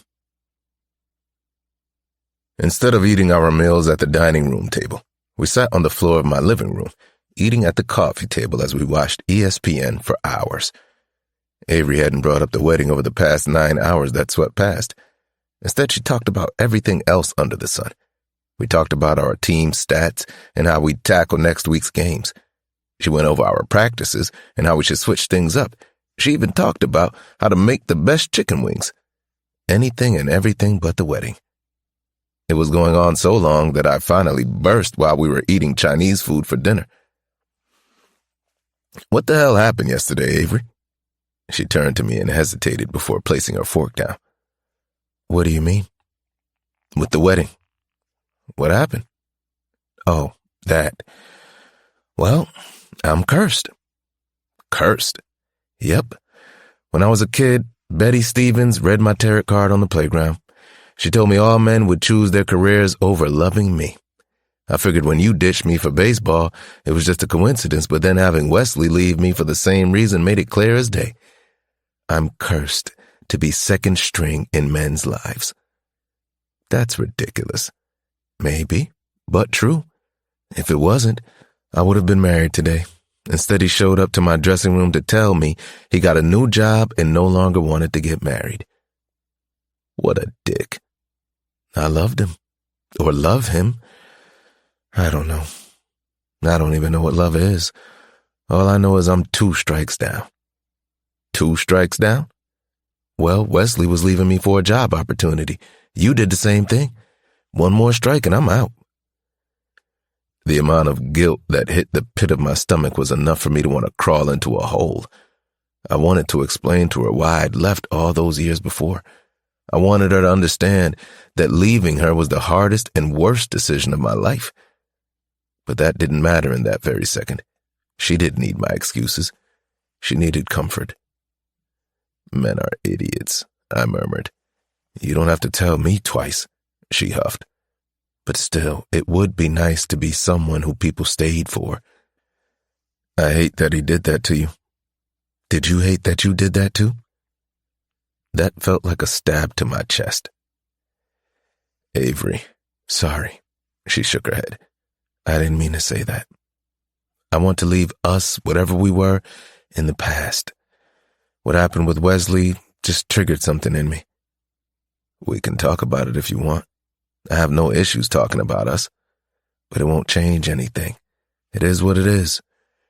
She combed her hair behind her ears and looked at me. Can we talk about anything else but this? But us? Remember our rules? I wanted to say fuck the rules, but I knew she was too sensitive that evening for me to push it. So instead, we spent the rest of the night talking about sports. 17. Avery. Are you okay? Yara and Willow remarked as I pulled up to Willow's bus. After Chicago, Nathan dropped me back off at my vehicle Monday evening, and from there I headed straight to Willow's. My sisters came rushing outside, shouting in sync as I climbed out of my parked car. Before I could reply, their arms were wrapped tightly around me.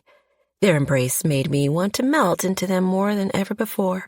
I would have cried, but I'd hit my 10-year crying quota on my actual wedding day. I'm good, I said.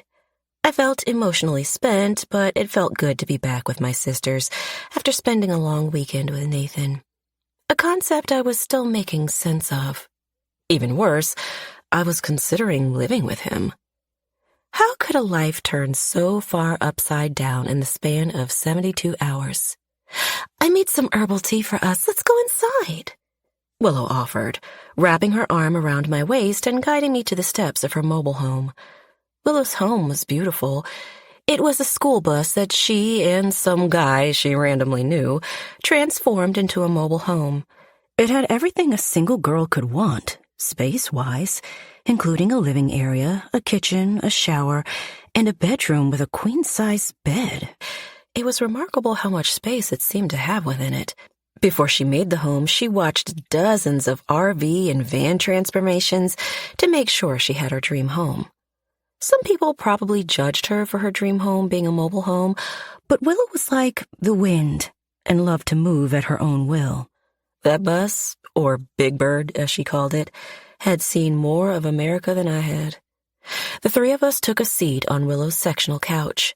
Willow began to pour the tea into cups that she had set up on her coffee table. Yara struggled to cross her legs and get comfortable before turning toward me with a look of heavy concern. Avery, what in the world happened? I'm sorry I disappeared like that. I should have called you guys. I just wasn't in the right frame of mind to face anyone or anything. It was as if my brain shut down and I just needed to get out. Nathan happened to find me at the batting cages and, well, he offered me an escape, so I took it. I'm not going to lie. Finding out you were with Nathan Pierce was the last thing I expected to hear. I figured you'd be on Mars before shacking up with Nathan Pierce at his penthouse, Willow expressed as she sat down beside me. I wasn't shacking up with Nathan Pierce at his penthouse, I urged. I was running away from my life. 2 very different things. Still, a little surprising, Yara said calmly, placing a hand of comfort against my kneecap. Tell us what happened. I sighed and told them the whole story. So he just called it off? Yara asked. Yup, I replied. He's such a jerk, Willow griped. I knew that was true, but still, a part of me hoped to find love or something close enough with Wesley. When I was young, before Mama and Daddy found each other, it was just me and her for a while with my biological father. He didn't treat her well at all. And I remember from a young age watching her cry more tears than any person should have cried. Then the day she found the courage to leave him, she packed up our things and put them in the back of her car. I never forget her turning to look at me and saying words that stayed with me for a long time. Go where you're loved, baby girl, and never stay a second longer when the love is removed. But what if there wasn't a place like that for me? What if there was no place where I was loved? He also said I was hard to love, I murmured, feeling those words sting me the hardest. Maybe because they were true. He said what? They shouted, again in unison. We Kingsley girls had a way of doing that, speaking in sync. Oh, screw him, Yara yipped, shaking her head in shock. I can't believe it. What a jerk. I truly can't believe he was bold enough to say that to you. And to think I gave him a friendship bracelet at the rehearsal dinner, Willow said, her words soaked in disgust. I knew it probably sounded silly, but Willow took her friendship bracelets very seriously. I shrugged. It's fine. It's not. It's very far from fine, Yara stated. Her eyes flooded with tears, and I grumbled a little, knowing the waterworks would flow soon. Yara, don't cry, I ordered. I'm not going to cry, she replied. I sighed and picked up a napkin from the table. I held it out toward her. You are crying. I'm sorry, but this is just so heartbreaking. I can't believe he had the nerve to say that to you. Jeez. She was crying harder than I'd been. And of course, Willow started tearing up too, because she was a sympathy crier. If anyone within 10 feet of her was teary-eyed, she'd burst out into an emotional tailspin. It quickly became clear why I chose to run away for the weekend instead of going to my sisters. I knew my sisters were more emotional than me, and if I had to comfort them during my own breakdown, I would have been a terrible mess. I sighed and placed a hand on each of their shoulders. There, I muttered. Really, though, I'm okay. You're not, Willow replied. I can sense your energy. Are you sure you aren't sensing Yara's hormones? I asked. Well, actually, that might be true. There's a lot of energy mojo going on in this room. I should get my sage stick and... Oh no, that smoke makes me sneeze, Yara remarked as she wiped her tears. I'll tame my energy. She took a few deep breaths and wiggled her body. I'm fine. Everything's fine. She turned to me and frowned, and then placed her hand in mine. Are you fine, Avery? Just peachy. So please don't look at me like that. Like what? She asked. Like I'm some sad puppy left at a pound on Christmas morning. Yara's eyes filled with more tears, and I rolled my eyes. Christ, Yara, hold yourself together. Sorry. It's just that this little girl has me all wrapped up in my emotions, she said. Wait, what? Little girl? I bellowed out. Willow's eyes widened as she tossed her hands into the air. It's a girl? I thought you two weren't going to find out. Yara nodded, and frankly, I was happy for the shift in conversation. Alex and I just found out by mistake. The doctor mentioned it. Alex cried for the longest time. Don't tell him I told you he cried.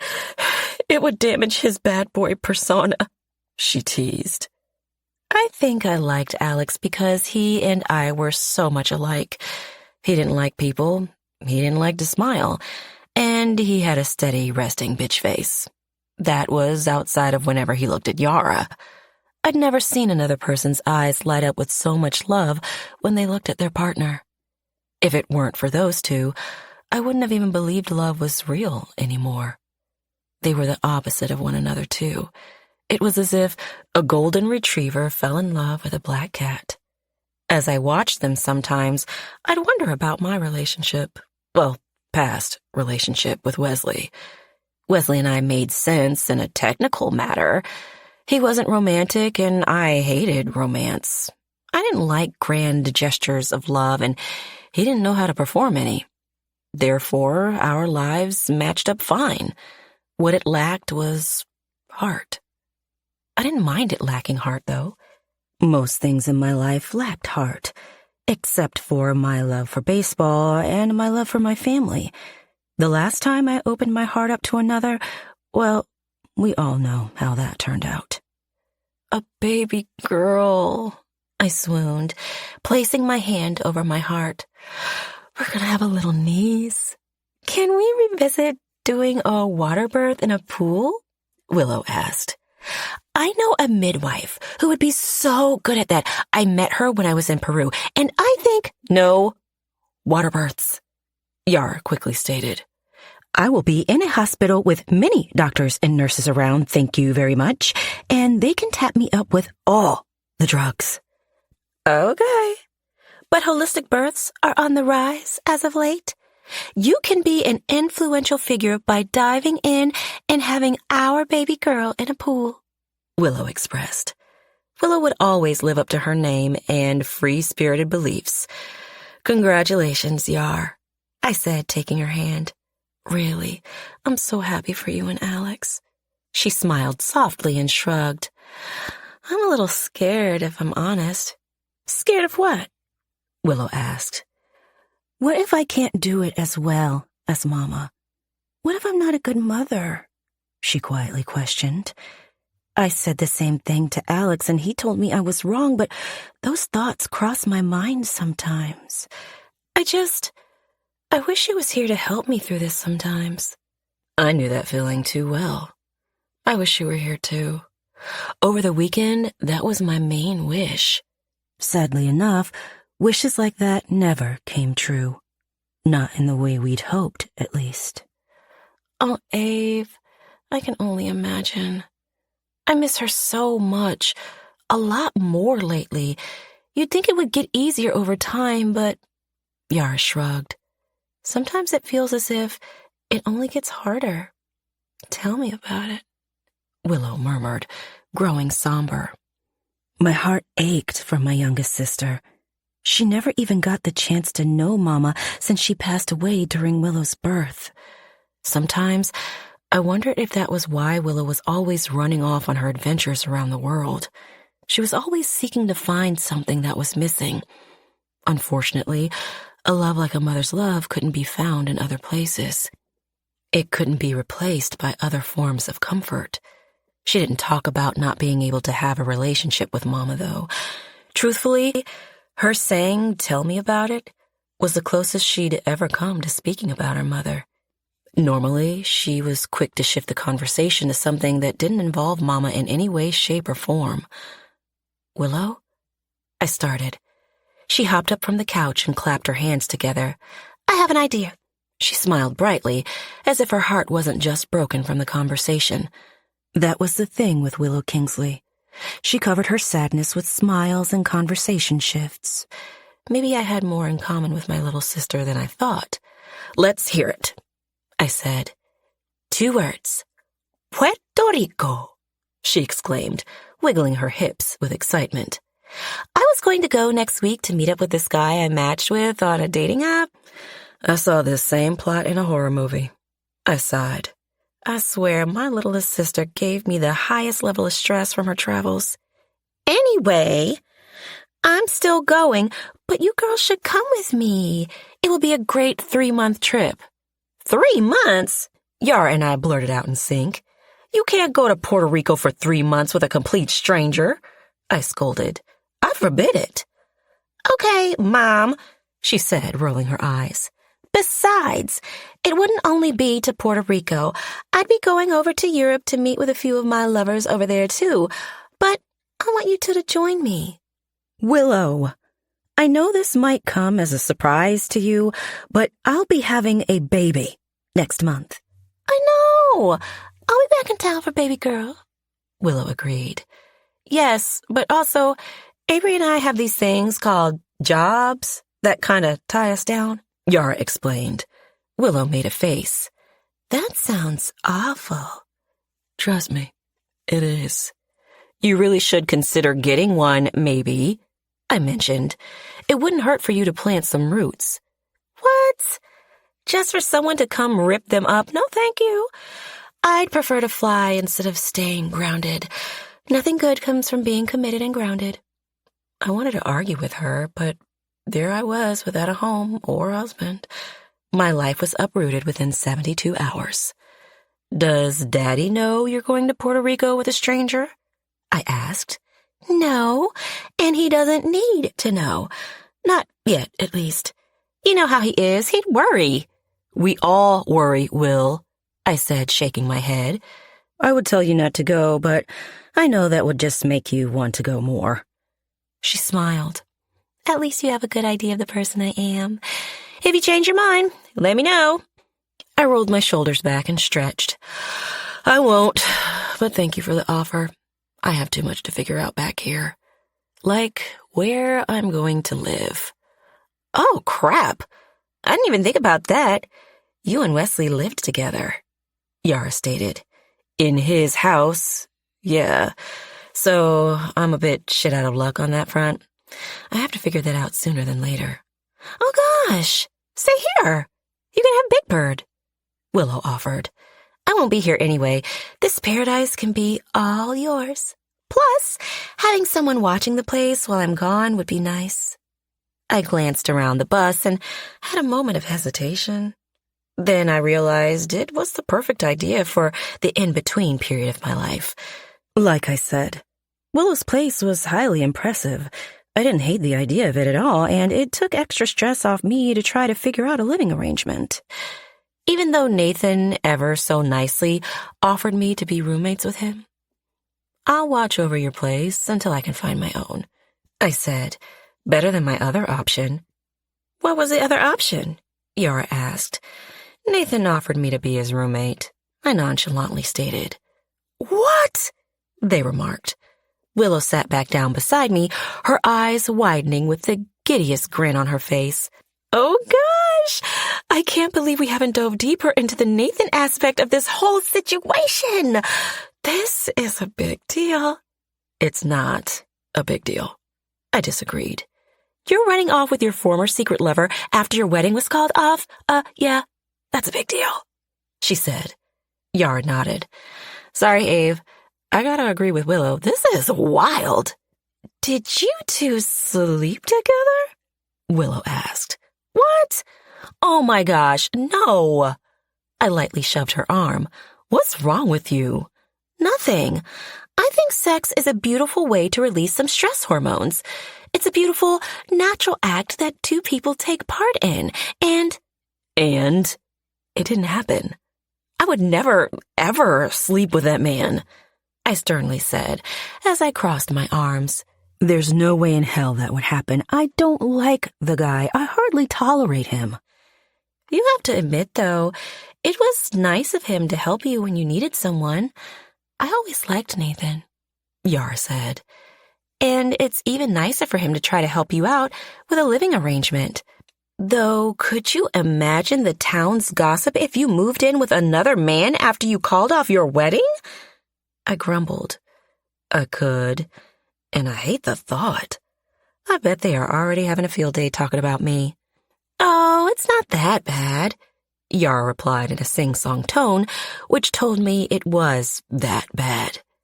Everyone's talking about it, huh? I muttered. Literally everyone.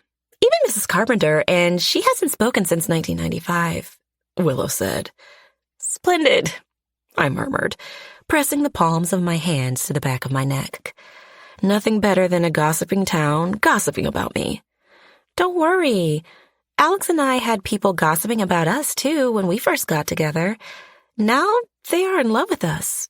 Well, in love with me. I think they just put up with Alex and his grimaces, Yara said. I can guarantee you that Alex doesn't care that these townsfolk don't like him, I replied. Maybe that's the mindset you need to take on with them, too. Be like Alex. Tell everyone to piss off, Willow expressed with a smile. He'd probably kick their butts for looking at him wrong, too. Pray for my daughter's first boyfriend, Yara semi-joked. But really, Avery, screw the townspeople. They are small-town people with small minds. If you want to live with Nathan Pierce, by all means. I'm not living with Nathan Pierce, I shouted, even though maybe just a little, maybe just for a small moment in time, I secretly considered the idea. I rolled my shoulders back and turned to Willow. Do you have anything stronger than tea?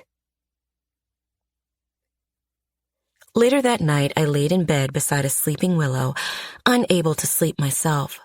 My mind was spinning too quickly that evening. To my surprise, I wasn't the only one struggling to rest that night. My phone dinged with a message from none other than Nathan.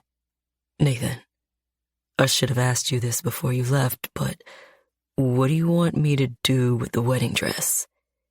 Avery, burn it. 18. Avery. How goes it, roommate? Nathan asked Tuesday afternoon before practice. He walked into my office and leaned against the doorframe with a smirk as he chewed gum. That is, if you're still considering being my roommate. I have considered it, but I realize it would cause too much drama in a town with gossiping people.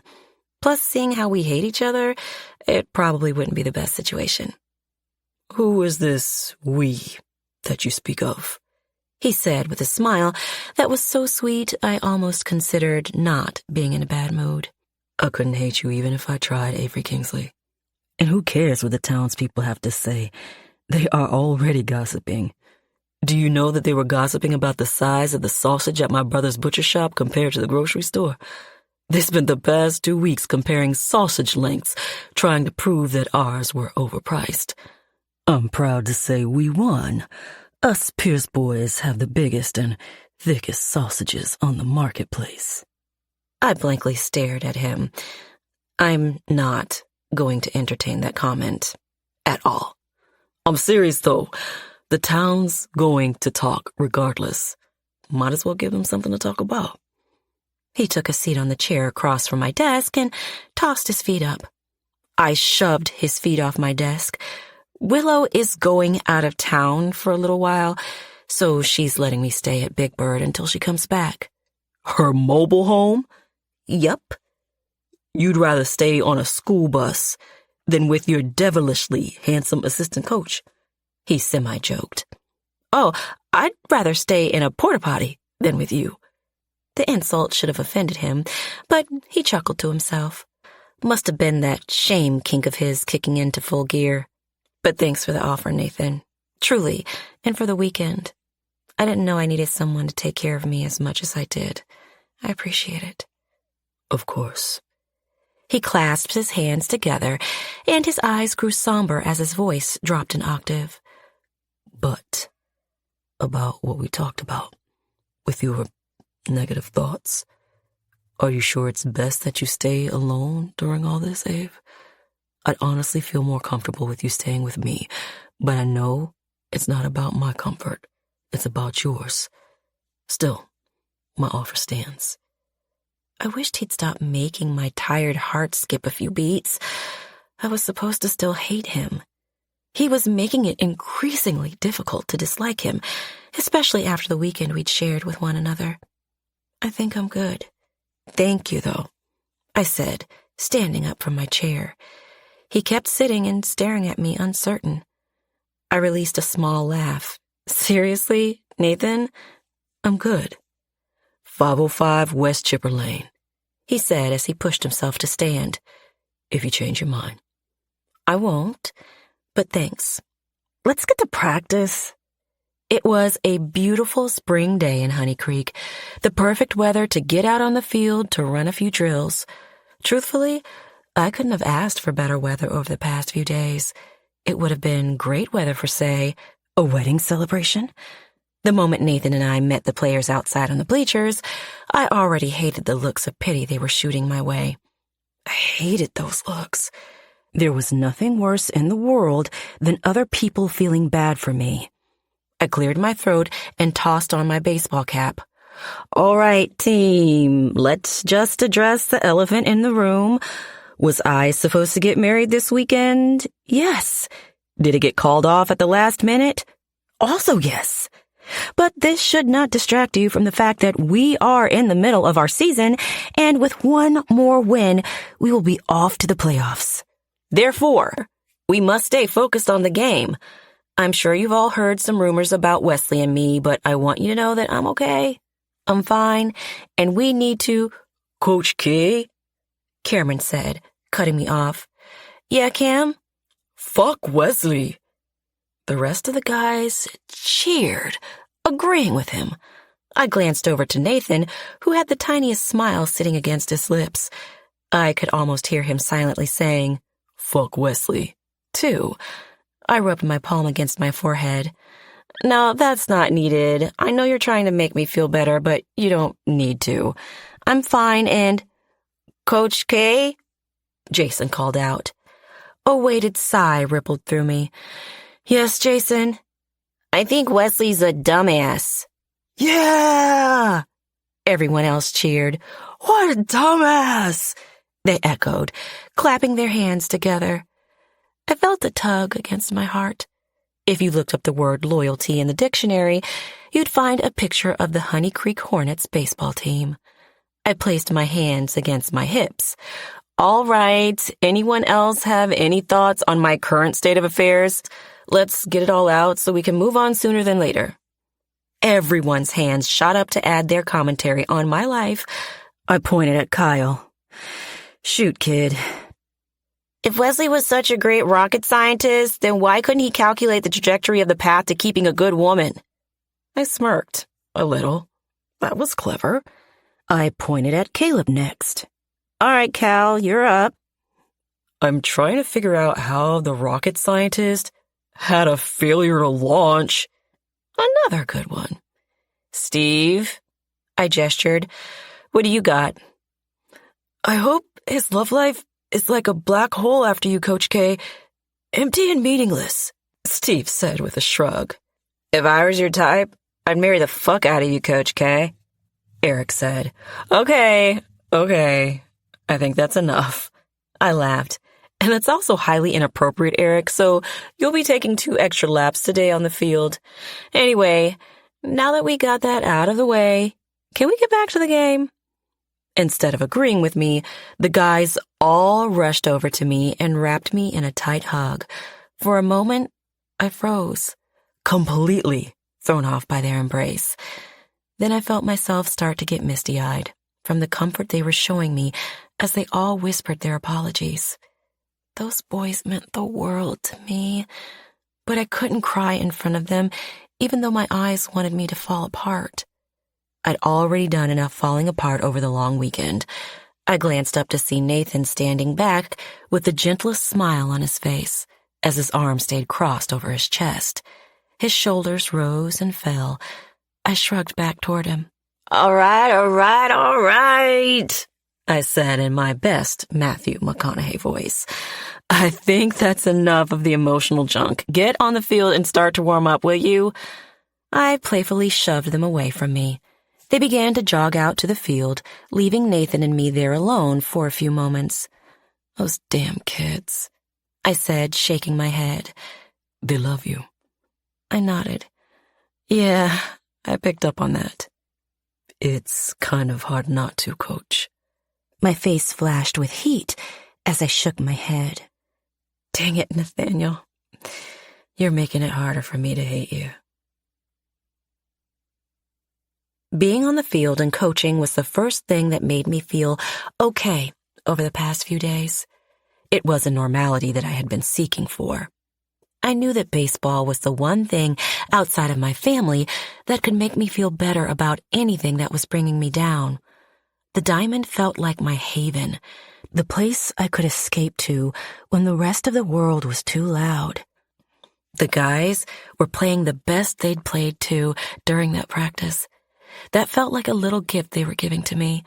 I appreciated it because I didn't have enough energy to shout at them for messing up any drills. We ended the night with a few sprint drills, which they hated. I didn't blame them. I hated running too. Nathan ran beside them as I blew my whistle, telling them to go faster. Afterward, a few of the guys collapsed on the field, breathing heavily. I hope a guy never breaks up with Coach K again, Caleb joked as he bent over from exhaustion with his hands on his hips. I smirked to myself and ordered the guys off my field after they collected all the gear. Nathan jogged over to me with a bag of bats over his shoulder. They're getting pretty good out there, huh? Yeah, I guess you weren't the worst addition to the team. His lazy smile appeared, and he tipped an invisible hat my way. Appreciate that, Coach. Don't let it go to your head. I don't need your ego to inflate. He began to pretend he was floating away from his inflated ego. I rolled my eyes. He smiled bigger. Kind of our normal interactions as of late. Damn, I really was starting not to hate the guy. That was mildly concerning. Nathan glanced up at the darkening sky. You better get inside before a downpour hits town tonight. It's supposed to be a bad one. Night, Nathan. Good night, Coach. After doing some paperwork, I gathered my stuff and umbrella. By the time I left my office, it was already raining. I opened my umbrella as I stepped outside, and as I grew closer to my car, a smile spread across my lips as I saw Daddy leaning against my car, holding an umbrella and flowers in one hand and a picnic basket in the other. A small sigh rippled through me as I grew closer. What are you doing here? I asked him. He grinned the same smile that made Mama fall in love with him, walked over to me, and kissed my forehead. I know I said I'd give you space to show up to talk when you were ready, but I was worried. So I made us a picnic basket for dinner. Figured we could eat in your car. My father, my hero. He was probably the reason no man would have ever been good enough for me. My standards were quite high due to him. We climbed into my car and tossed our umbrellas into the back seat. Daddy opened the picnic basket, and my heart felt the comfort from this simple act. When Mama and I moved to Honey Creek, I was only 4 years old. The town hosted an event called Snack on Hillstack, where people could buy picnic baskets for charity. Daddy and Yara bought ours that afternoon. That was the first time we'd met, and I'm pretty sure that was the exact moment Daddy fell in love with Mama. Ever since that, each year, Daddy packed picnics for each of us girls throughout the year, and he'd add in extra baskets whenever we were dealing with heartbreak. The basket held the same foods that it did all those years ago on Hillstack: peanut butter and jelly sandwiches, barbecue chips, apple juice, and orange slices. My father, the hopeful romantic. It turned out that picnic baskets were officially my love language. As he handed me a sandwich, he asked, "How's your spirit today?" I shrugged my shoulders. "I'm fine." He narrowed his eyes at me, not believing me, but he didn't question it. "I saw the asshole Henry in town over the weekend," he said nonchalantly, biting into his sandwich. "Wesley," I corrected. Over the years, my father has managed to never call Wesley by the right name. It was a running joke that Daddy never learned the names of mine and my sister's partners until he liked them. Wesley never grew on him. My father was convinced Wesley was too smart for his own good, which in turn made him stupid. Daddy said nothing good could come from a know-it-all. Turned out he was right. "Whatever," Daddy said, rolling his eyes. "He came up to me to talk." "Really? What did he say?" I was somewhat surprised Wesley hadn't reached out to me to talk at all. I didn't know why, but at least I expected a few missed calls or long, well-written text messages. Yet it had been days, and not a whisper escaped him. He told me he was sorry for how much money I lost on the wedding, and that he made his decision due to a lack of stability in your ability to filter your emotions and express real depth in a relationship. My jaw dropped. Then again, yeah, that sounded like Wesley. What did you say? I asked. Nothing. He took another bite of his sandwich and tossed a few chips into his mouth. I punched him in the fucking nose. I laughed and rolled my eyes. That was until I saw the seriousness in his eyes. What? No, Daddy, you didn't. Sure did. Got a nice cut on my knuckle from his big old stupid nose that somehow cut me. My eyes all but fell out of my sockets as they bugged out. Daddy, you really punched him? 100%. I guess you get my bad emotional filtering from me. The thought of Wesley getting punched by my father was not something I saw happening, but I wasn't completely shocked by the idea. If there was one thing about Matthew Kingsley, it was his strong Papa Bear skills. He might have been an amazing construction worker with his own business, yet he always said his first and most important position in life was being a father. Unfortunately, Wesley found out what mess around and find out actually meant. Dad, I groaned. Everyone in town is going to have a panic attack about you punching him. I'm fine with being the gossip. I don't care. And he shouldn't have been speaking about you in such a way, especially with that woman by his side. A woman? My stomach lightly knotted up. Drew. Yes, his best friend, he claimed. What's that about, huh? That's weird. What's even weirder is they dated for a long time. That's why I hate men, Dad exclaimed. We are idiots. He had the diamond of the ball and ended up with rusty nails. I never did like Trevor. Wesley, I corrected, though it didn't matter. He brushed his hand against the back of his neck. How's my girl, though? You okay? Yes, I'm good. You're lying. Yes, I'm lying. He nodded. Figured so. I'm staying at Willow's until I can find a place. You both are staying in Big Bird? That has to be cramped. I shook my head. No, Willow's headed off to... My words faded off, realizing I was not supposed to tell Dad where Willow was. His brow shot up. Where is Willow? I pressed my lips together and shook my head. Avery Kingsley, tell me right now before I go find out from Yara and make you cry with her pregnant self. I sighed. She's going to Puerto Rico for a few weeks and off to Europe. She said she'll message you when she lands. Puerto Rico? He gasped. With who? Good question, I semi-joked. He sighed. If I had hair, they would all be gray because of you girls. I laughed and rubbed his bald head. Luckily for you, you started balding in your 30s. He huffed. Lucky me indeed. Remind me to kick Willow's butt when she makes it back to Illinois. He then grew somber again. Avery. Yeah? I love you. I know, Dad. Avery. He repeated. Yes. I love you. My heart skipped a few times as tears burned at the back of my eyes. I nodded slowly.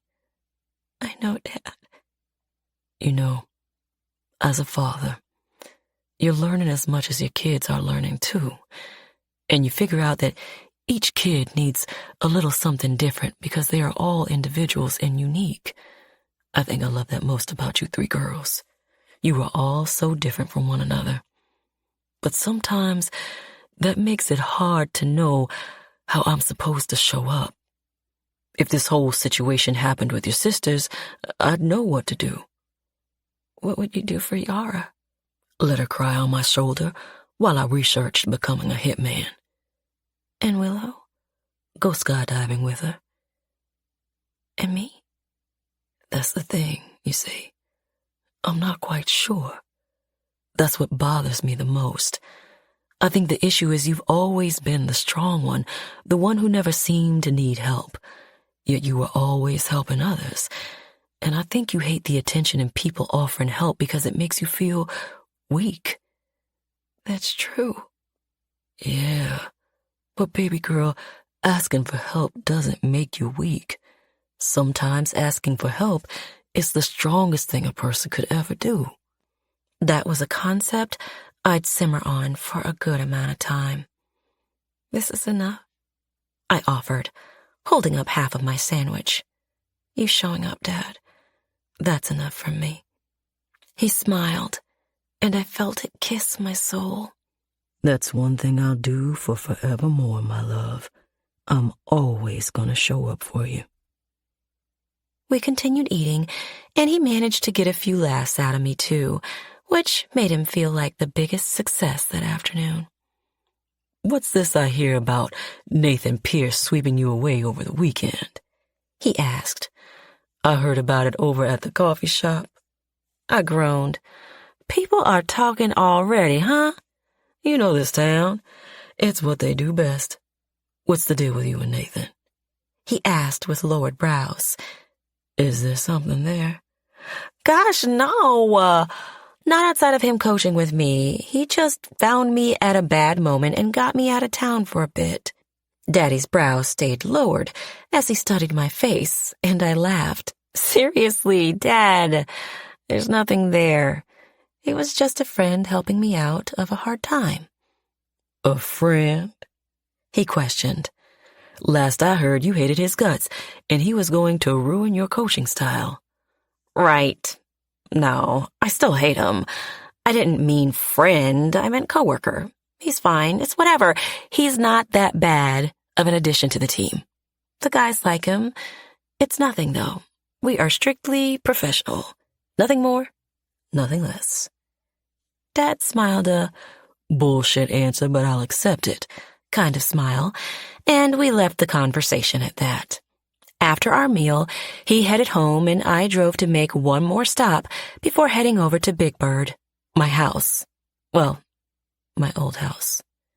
I knew Wesley was out of town doing training for his new position, so I couldn't think of a better time to pack my stuff and drive it over to the storage locker I'd rented. After parking my car in the driveway, I climbed out of the vehicle and grabbed the boxes waiting in my trunk. I stood still in front of the house that was once a home. My home. I felt the disconnect already, as if my spirit had already unplugged from the memories made within those walls. Then again, I wasn't certain I'd ever truly plugged myself in. I headed inside and packed up my things. Later that week, movers would come and get most of the boxes and place them into a storage unit until I found my next stop. After I finished, I grabbed 2 suitcases and put them into my car. As I locked the front door, I figured that would be the closest I'd get to having a real goodbye with Wesley. We didn't get the closure I thought I deserved after 3 years. The day of the wedding, I was in shock. But ever since, I've wondered how he'd been a few times. I wondered if he was happy. I wondered if he missed me. I wondered if he'd wished we had better closure, a better goodbye. Goodbyes felt harder when they were one-sided. 19. Avery. The problem with staying in Big Bird, it wasn't exactly weatherproof. A few hours into the night, the roof started to leak over me. I placed a few bowls down to catch the rain, but unfortunately, the speed of the rain was coming faster and faster. Jeez, Willow, how do you live like this? I shot her a text message, though she might have been flying high in the sky. Avery, water is getting all over the place. Any tips? A few minutes later, she replied from her layover flight. Willow, do a rain dance. It's romantic. Never in my life did I realize that my sister and I were more different than at that very moment. Willow, it's nature's kisses. Avery, shut up, Willow. She followed that up with a kissing emoji.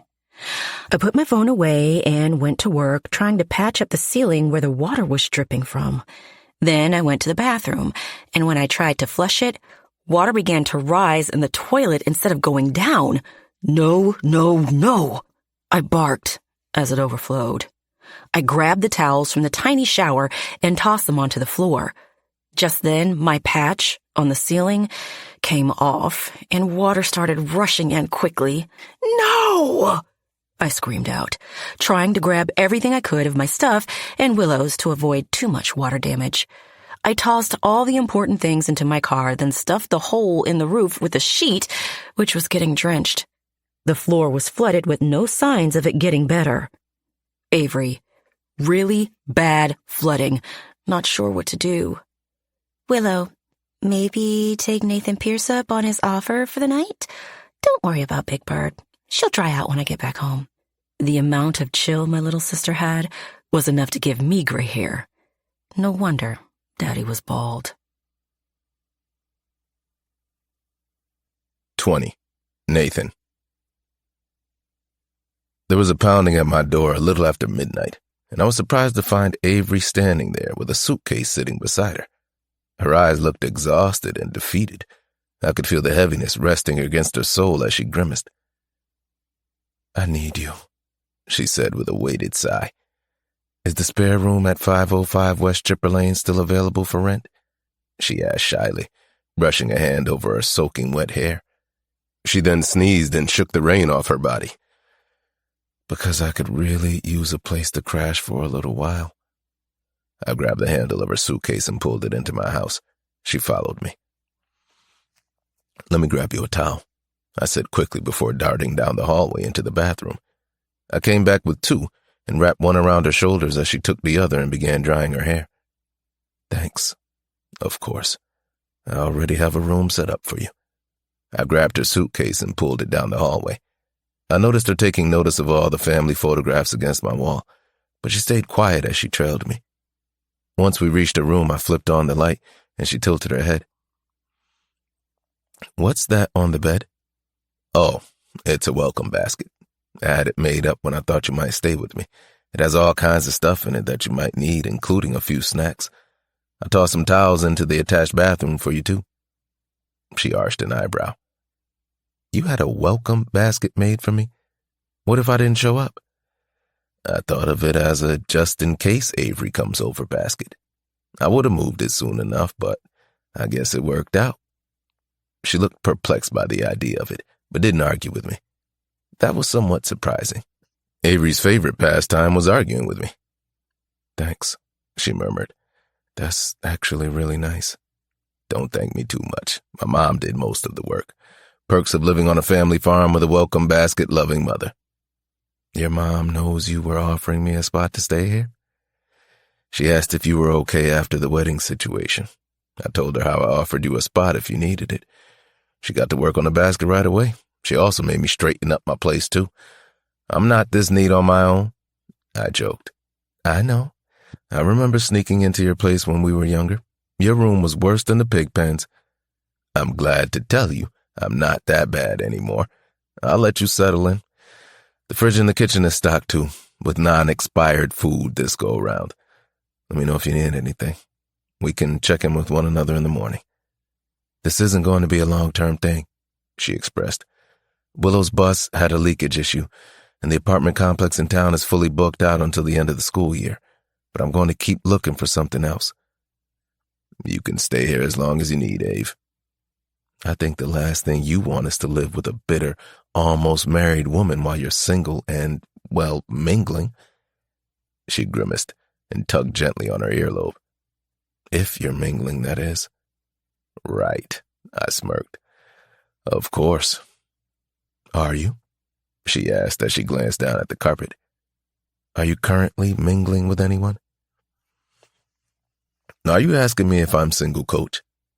"It's none of my business, but if you're having women come in and out of this place, I'm not dating." "Oh," she nodded once. "Well, are you, is there a rotating door or something going on around here?" I narrowed my eyes. "A rotating door?" With different women coming in and out at mysterious hours." I laughed. "Are you asking if I run a brothel?" "No," she shot out. Then she shrugged. "Maybe." I don't know. Listen, I get it. You're single and famous and handsome. You can get any woman you want. You might not be dating, but you might be banging, and I don't want to be in here cock-blocking you. I pushed my tongue into my chin and grinned. Did you just call me handsome? She rolled her eyes dramatically as she groaned. That's the one thing you picked up on? It sounded like the only thing that mattered. It's like there's nothing in that peanut-sized brain of yours. Nothing but energy drinks, pre-workout, and vibes. I leaned against the doorframe as I flexed one arm. What can I say? I'm just a simple, handsome guy with a rotating door of women coming to have sex with me. Ugh. You know what? Never mind. Forget I asked. I was trying to be polite and allow space for you to get your whistle wet, but forget I even brought it up. I whistled low. Don't worry, Coach. My whistle hasn't been wet in a mighty long time. Unless we are counting my faithful bottle of lotion and my own spit. Nathaniel, have you ever heard of oversharing? You're the one who made it sound like I'm the town slut. I didn't. I just assumed that you were getting... Her words faded off as a sly bit of shyness hit her cheeks. Never mind, okay? You thought I was going to Pound Town regularly in the land of pussy, huh? Don't say pussy. Okay, vaginas. Don't say that either. Okay, Lipland, the folds, the inverted hillside. Oh my gosh, I get it. I now see why you're not getting laid. You're annoying and corny. I nodded in agreement. What can I say? This handsome face can only get me so far. Yes, it's your words that dry up a woman like the Sahara Desert. You'd actually be impressed at my ability to take a woman who's been in a drought to the wetlands within minutes. She blankly stared at me before shoving me out of the room. I need sleep. Sleep, and to erase this conversation from my mind completely. If you get lonely, my room is down the hall on your right. You are free to crawl into bed with me for roommate cuddles at any point. Roommate cuddling isn't a thing, Nathaniel. Then what's the point of having a roommate? She placed her hands against the edge of the door and gave me a small smile. She smiled at me. Damn. Avery and her rare smiles. Good night, idiot, she said. There was a slight twitch in my crotch area.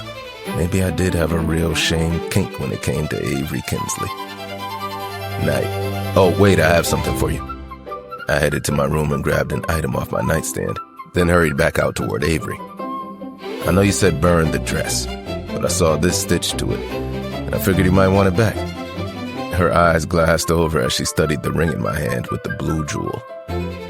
Mama's wedding ring, she murmured, taking it from me. Oh my goodness, I can't believe I almost lost this. My father would have been heartbroken. Thank you, Nathan. I'll get it back to him. Of course. She reached out toward me and placed a hand on my arm. No, really. Thank you. You have no clue what this means to me. The flash of emotion in her eyes told me just how much it meant. I smiled. Good night, Coach. Is it just me, or is that Avery Kingsley wandering around on the farm today? River asked me a few days after Avery came to stay with me. I stood in the chicken coops with him, collecting eggs. The guys at the butcher shop always sold fresh eggs to customers, and River somehow pulled me into helping him collect them, seeing how Grant had come down with the mysterious flu that had been moving around the farmland. It had taken out a handful of employees, leaving us short-staffed.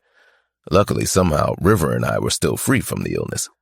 Easton recovered after a week and a half, which was good, seeing how he spent the last week or so being a pathetic crybaby. I looked over at the horse stables where Avery stood with Mom.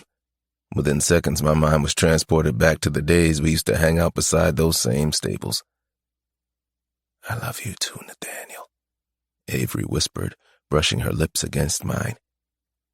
I love you more than I love breathing.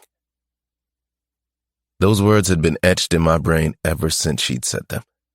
I shook my head back to reality as Avery and Mom walked into the stables. Tearing my gaze away from the area, I went back to collecting eggs. Yeah, she's staying with me for a while. River narrowed his eyes. Staying with you? You hate roommates. Since when have I ever said that? When my house was being remodeled and I crashed in your spare room, you said you hated it. You were messy, I countered. Avery isn't messy. You're messy too, he argued. I know. You can't have two messy people living together. Might as well be living in the pig pens if that's the case. Besides, I cleaned up my spot. It's not messy anymore. You cleaned for Avery? He blew out a cloud of hot smoke. I didn't know you had the hots for Coach K, brother. I shot him a look. I don't have the hots for her. You definitely do if you picked up your dirty boxers. You never clean when I come to visit. That's because I don't care what you think of me. Rivers smiled. But you care what Avery thinks, huh? I rolled my eyes. Don't make this a thing. She needed a place to stay after her weekend from hell. I had a spare room. That's all there is to it. River kept giving me that goofy-ass grin. Yeah, okay, whatever you say, brother. Whatever you say. He picked up 3 more eggs. That blows that her wedding was called off, though. It's been a trending story all over town. Yeah, it sucks. Screw Wesley and his best friend. I hope they rode off toward unhappily ever after together. If you ask me, Avery dodged a bullet. Well, at least you can continue sleeping with her and not feel guilty about it, River commented. We aren't sleeping with each other, I spat out. What the hell are you talking about? He shrugged. Just wanted to see your reaction. He narrowed his eyes. But you do want to sleep with her, right? I'm not answering your stupid questions. Because the answer is yes? No, because the question is stupid. Stupid questions can still be answered, and your avoidance of answering shows that the answer is yes. I wouldn't blame you, Nate. Avery is beautiful. Come to think of it, if you aren't sleeping with her and she's now on the free market, don't you fucking dare go near her. I growled, shouting him a look packed with daggers. He laughed and pointed at me. There it is. The answer you didn't want to give. Don't worry, brother, I get it. Avery Kingsley is off limits. I'll make sure the other guys know too. She's all yours. I grumbled and rolled my eyes. What a dumbass. Finish up in here, will you? I'm gonna go check on accounting for a few hours, I said, shoving my basket into River's grip. He still had that stupid smirk on his face as he nodded. For a long time, I was starting to think you were a loner like Evan. I didn't worry about Evan like I did you, though, seeing how he has Priya, but you don't have anyone. So I think this is good for you, Nathan. What's good for me? You having a crush? I didn't say anything back to him, because he was right, and that sort of pissed me off a good amount. I did have a crush on Avery. How could I not? She was everything I loved about her when we were kids, but only now she has more fire to her, more passion, more bite. There was no getting around the fact that whenever she came near me, my heart felt indescribable happiness. But the messed up thing about said crush was the fact that nothing would ever come from it. There was no way in hell she would ever crush on me back. And that realization? Crushing. 21. Avery. For the next few days, I woke up in Nathan Pierce's home, dazed and confused at how my life turned out the way it'd been. Luckily, Nathan wasn't turning out to be the worst roommate in the world, and being on Honey Farms was a unique situation. As a kid, I'd sneak over to the farm to visit Nathan. I was pretty sure I fell in love with him right outside the horse stables when he told me he wanted to marry me someday. It was the same day he fake proposed to me with a ring pop candy, and we licked the thing as we lay in a pile of hay, staring up at the star-drunk sky, making up silly stories about the lives we'd live with one another. Honey Farms was on over 300 acres of land. They had a massive number of livestock, apple and pear orchards, a big barn house for celebrations, over 50 employees, and 7 homes on the property. Nathan's mom, Laura Lynn, told me once that her only goal for the land was to make it a community for her loved ones to live on, so they'd all have a place to call home. Each Pierce brother built his own house on the land. You could tell a lot about the brothers' personalities based on the type of home they'd built. Easton's was a huge mansion-style home with a wraparound porch and a gigantic swimming pool. It looked like a remake of the home Noah built for Allie in The Notebook, perfectly suitable for a lover boy like Easton. Evan had a rustic log cabin, big enough for him and his daughter Priya. River and Grant had 2 houses, side by side, that had a Mediterranean feel to them both.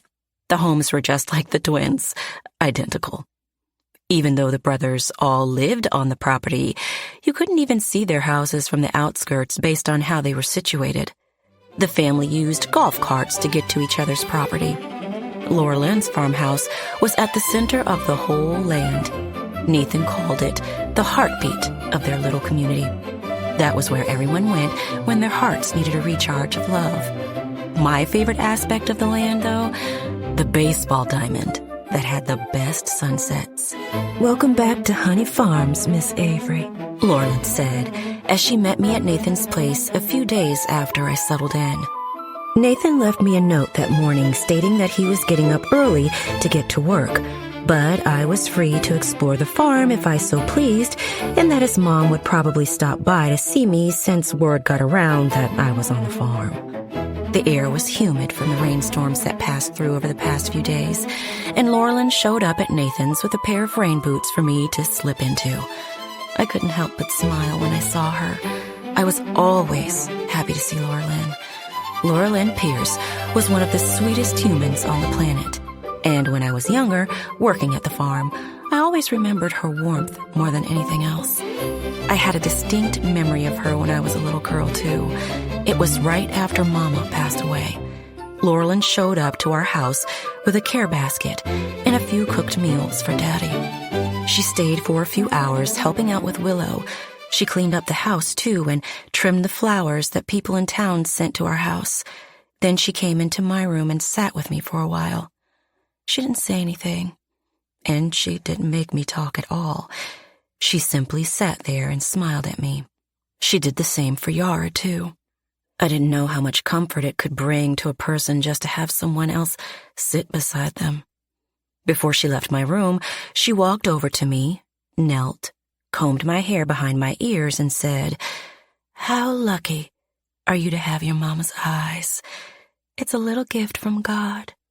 You get to see your mama each day and every time you look in the mirror." Then she hugged me, kissed the top of my head, and said, "Sweet, sweet girl." After that, I went to the bathroom, combed my hair behind my ears just as Laurelyn had, looked into the mirror, and said, "Hi, Mama. I love you." I pretended that Mama whispered the words back, too. That was my last interaction with Laurelyn before I started working at the farm as a teenager. She was just as wonderful and kind as I remembered, too. "It's good to be back," I told her. "You want to take a ride with me on the golf cart over to the horse stables?" she asked. "If I recall, you loved those horses when you used to work here. I can introduce you to the newbie, too. I can also show you all the new additions to the property." "I'd love that." I slipped into the boots she gave me, and we headed over to the stables. As we drove over, I glanced over to see River and Nathan working at the chicken coops. A tiny smile slipped to my lips as my eyes stayed glued to Nathan. Something about seeing him working on the farm sent my mind back in time. "Don't break an egg or you'll have 10 years of bad luck," Nathan told me as he juggled 3 eggs in his hands. "Rumor has it that it goes the same for breaking pretty girls' hearts," I joked. He caught all the eggs in his hands and stilled himself before he walked over to me. He placed a finger beneath my chin and tilted my head up to meet his stare. His face moved closer to mine, and he brushed his lips against my lips as he whispered, "And what kind of madman would ever break such a pretty girl's heart?" If only he knew at that point that he would turn out to be the madman in question. "A lot has changed since you've last been here," Laurelyn said, breaking me from my memories. I was thankful for the snap back to reality. "We actually have an automatic egg collector machine that does a lot of heavy lifting for our poultry operations. It's being repaired this week, which is why the guys are collecting by hand today. We're at over 500 chickens on our property, which is remarkable, seeing as we aren't strictly a poultry farm." "Wow, that's amazing." "Or batshit, depending on who you ask," she joked. "But I heard about a nearby farm that was abusing their chickens. It made me so mad. And I paid them a big chunk of money just to rescue those hens. The boys say I love these animals more than them, but that's just because the animals don't talk back. I laughed. That's a good enough reason to me. It's amazing what you've done here, Lorelyn. You should be really proud. That pride shone through her smile. I am. What is even more amazing is that everything is free range. Even with all the tech equipment we added, I still wanted to make sure we're putting out the best products for our customers and making the best life for the animals. We pulled up to the horse stables, and once the cart stopped, we hopped out. We have 6 horses in total now. The boys' horses and my granddaughter Priya just got her first one 2 years ago. Hugo. Hugo. I breathed out, loving the name. As we walked into the stables, my heart almost exploded with more love as I saw the beauty that was Hugo. The coat of the horse was white and striking. Its mane and tail held the same bright, snowy hue. Sweet Hugo had beautiful hazel eyes, too. If you look up the name Hugo, you get a lot of different meanings. But I think this sweet baby lives up to them all. Heart, spirit, mind, and intelligence. I'd never had such a horse that was so loving and smart, not since Gracie. My heart dropped a little. Did Gracie pass away? I asked about Lorelyn's personal horse. She nodded. Yes, a few years back. I haven't had the heart to get a new one into her stable yet, she said, as she gestured down the way to the empty stable where Gracie used to roam. It's too hard to think about. I'm so sorry, Lorelyn. I know how much she meant to you. That's the thing about life. We aren't promised forever, even if we hope for it. She smiled as she opened Hugo's gate. We walked inside, and she picked up a brush and began to brush Hugo. But thankfully, having this sweetheart here has kept me busy. After losing Gracie, I didn't know if I could have more room in my heart to love another horse. Hugo proved me wrong. I guess there is always room in us for a little more love, no matter how much loss we've experienced. I smiled at her words, hoping that they were true. Hugo won't be ready for riding for a while.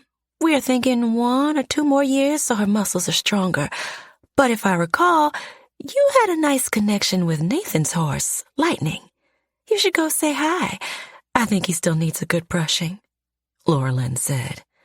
I can meet you over there in a minute. I headed out of Hugo's space and walked over to Lightning, who was still as beautiful as ever. There was such an air of majesty and strength when it came to Lightning. His uniformed black coat was a deep charcoal black with a glossy finish. His eyes were a deep brown that held such a calmness to them. There was a time in my life when I thought I'd be visiting Lightning every week for the remainder of my life. Now years have passed, and my heart ached from knowing I'd missed so much time. Hey, sweet friend, I said as I opened his gate. Remember me? I walked over and picked up his brush. He pressed his face to my hand. I smiled as I began to pat him. I know, I missed you too.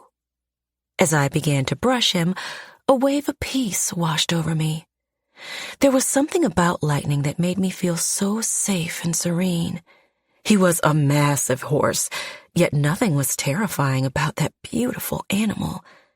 He felt like coming home, and the way he showed me so much love with his nuzzling of my hand made my eyes almost tear up. I brushed him for a few minutes before Lorelyn walked over. She had that same grin on her face as she crossed her arms. He still doesn't let anyone ride him except for Nathan. To this day, you and Nate are the only 2 that Lightning would let saddle up. I doubt he'd let me now. It's been years. The time doesn't matter, she said. It's clear he's happy to see you. Maybe when it's not so yucky outside, you could try to ride him. I think he'd like that. I'd like that too, I said as I placed down his brush. Lorelyn leaned against the gate and nodded toward me. I'm not sure how to bring this up without just bringing it up, but It feels wrong to act like I don't know when I do. She took a deep breath. I'm sorry to hear about what happened last weekend with the wedding. My heart skipped a few beats. Thank you. It is silly to ask if you're doing okay. It's not silly. I'm not really sure how I'm even doing. The weekend was a hard one, but your son helped me out a lot. I'm taking it day by day. That's all we can do, sweetheart. Take it day by day. I'm glad Nathan was there for you. Me too. I shifted slightly as I crossed my arms. I will not be in y'all's hair too much on the farm, I swear. I'm getting my footing. As soon as the place opens at the apartment complex in town, I'll be signing a lease and staying there. Avery, don't be silly. You're welcome to stay here as long as you need. Mi casa es su casa, she sang, winking my way. Besides, as a mama bear, it makes me happy to know Nathan isn't living alone. The twins all have each other and they lean into that. I worry about my eldest boy sometimes. I worry that he might be a bit of a workaholic in order to avoid the real issue that's eating at him. What issue is that? That he's lonely. Her eyes flashed with a moment of sadness. Nothing breaks a mama's heart more than knowing that one of their kids struggles with loneliness. But I know Nathan isn't doing much to put himself out there. That was why I pushed him to check out getting a coaching position at the high school. That was your idea? Sure was. She placed a hand against my arm. I hope I didn't cause any trouble. I just know you two used to be so close when you worked on the farm all those years ago. I thought it might be nice if you two could reconnect. Oh, no. It's fine. She didn't know about Nathan and me and the way we fell for one another. From her point of view, we were two kids who would sometimes laugh together. Nothing more, nothing less. Oh, good. I think it's good for him to be back on the field. I figure if he could get a grip on something he loved doing, he would start to wake up from this deep slumber he's been walking around in. You think he's in a slumber? I know he is. He doesn't talk about being sad much. He's too manly to do such a thing, but I see it in his eyes. It's like he's moving through life but not living it. The other boys say I'm just overthinking it and being too motherly, but I don't know. My heart, she said, patting her hand over her chest. My heart feels his sadness. I didn't say anything because what could be said? Was Nathan really sad? I didn't notice that, but maybe that was because he was so good at putting on a brave face. Did he feel things deeply like me during his lonely moments? Did he ever struggle out of bed too? Did he fill his days with helping others to avoid helping himself? There was an odd tug at my heart as I listened to Laura Lynn talk about Nathan. Instant guilt hit me too because I didn't make the transition of his coming to join the team as a coach easy for him. If anything, I'd been a pain toward him, questioning every decision he made. In reality, he was using the baseball diamond in the coaching position the same way I'd been. He'd been using that place and its facilities to help him breathe. I was such an asshat, and it was clear that Nathan deserved my apology, yet I wasn't exactly sure how to give it to him. I couldn't tell him what his mom revealed to me. That felt like a conversation meant to be kept between Laura Lynn and me. Still, I knew I'd been too harsh toward him, especially after all he'd done for me over the past weekend. He's doing better, though, Laura Lynn mentioned, as she gently petted Lightning. I've been to your home games lately, and he looks like himself out there. He's not too uptight and business forward. It's nice to see him let his hair down and have fun again. So, I guess I owe you a thank you for making space for him on your staff. I pushed out a grin that was soaked in guilt. Not a problem at all. We're lucky to have him. That was a fact, too. There was no denying that the team was performing exceptionally well since Nathan joined the crew. He had a level of heart and intelligence that I didn't possess, and seeing the guys excel from his coaching made it more difficult for me to complain about anything.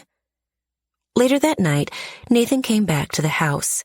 He walked around a bit, clearing his throat as if he had a frog trapped in there. I arched an eyebrow toward him as I sat on his living room couch. "Are you getting sick?"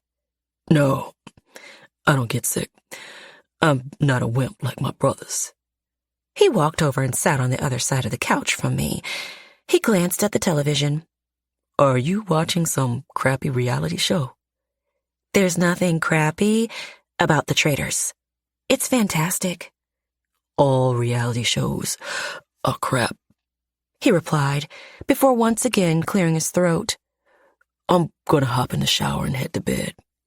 I arched an eyebrow. It's only 7. I'm exhausted. Maybe because your body is shutting down because you're sick? I'm not sick, he expressed as he pushed himself to a standing position. Like I said, I don't get sick. 22. Nathan. I got sick. One would have thought I was Easton when I woke up sick to my stomach in the middle of the night. The flu from hell had finally hit me, and I spent a good portion of my night throwing up my insides as I hugged the toilet seat. My whole body shook with chills as sweat dripped all over me. After only a few hours of sleep that morning, I woke up and found my way back to the bathroom to finish throwing up even more. The bathroom floor was ice cold, a stark contrast to the ravishing fever burning its way through my whole body. Maybe Easton wasn't being too dramatic. Whatever this bug had been, it was trying to take us out. As I was expelling every single drop of dignity from my body, there was a knock on my bathroom door. "Nathan, are you all right?" Avery asked from outside the door. I cleared my throat and grabbed the rag from the sink as I sat on the floor. I wiped it over my mouth. "Yeah, I'm fi—" Before I could finish, I started violently throwing up again. The door to my bathroom slowly opened, and Avery's soft footsteps echoed against the tile. I glanced up for a moment to see her standing there, fully dressed and ready to head over to the high school for her job. And there I sat, like a pathetic toad on the bathroom floor. A flood of embarrassment enveloped me as I stayed plastered to the toilet seat. I knew I wanted Avery to take notice of me, but not like that. Not as my insides tried their damnedest to exit stage right. This was not how I wanted her to see me, broken down and vulnerable. "Hey," she whispered. I tried my best to muster the energy to respond, but words seemed too much of a struggle to release. My mind spun as my fever grew, moistness soaking every inch of me. The only thing that I could release from my lips was a grunt. Avery bent down beside me and placed the back of her hand to my forehead. "You're burning up," she said before grabbing another towel from my closet. She ran it under the cold water for a moment before she wrung it out and placed it against my forehead.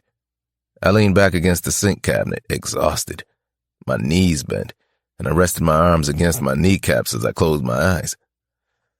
The coolness of the cloth made it a little easier to breathe. Avery patted it gently all over my face and neck. She smoothed it slightly over my exposed chest. My breaths were uneven as I kept my eyes closed. Every time I tried to open them, the room began to spin all around me, so shut eyes were better. "I'm okay," I muttered, hating that she saw me in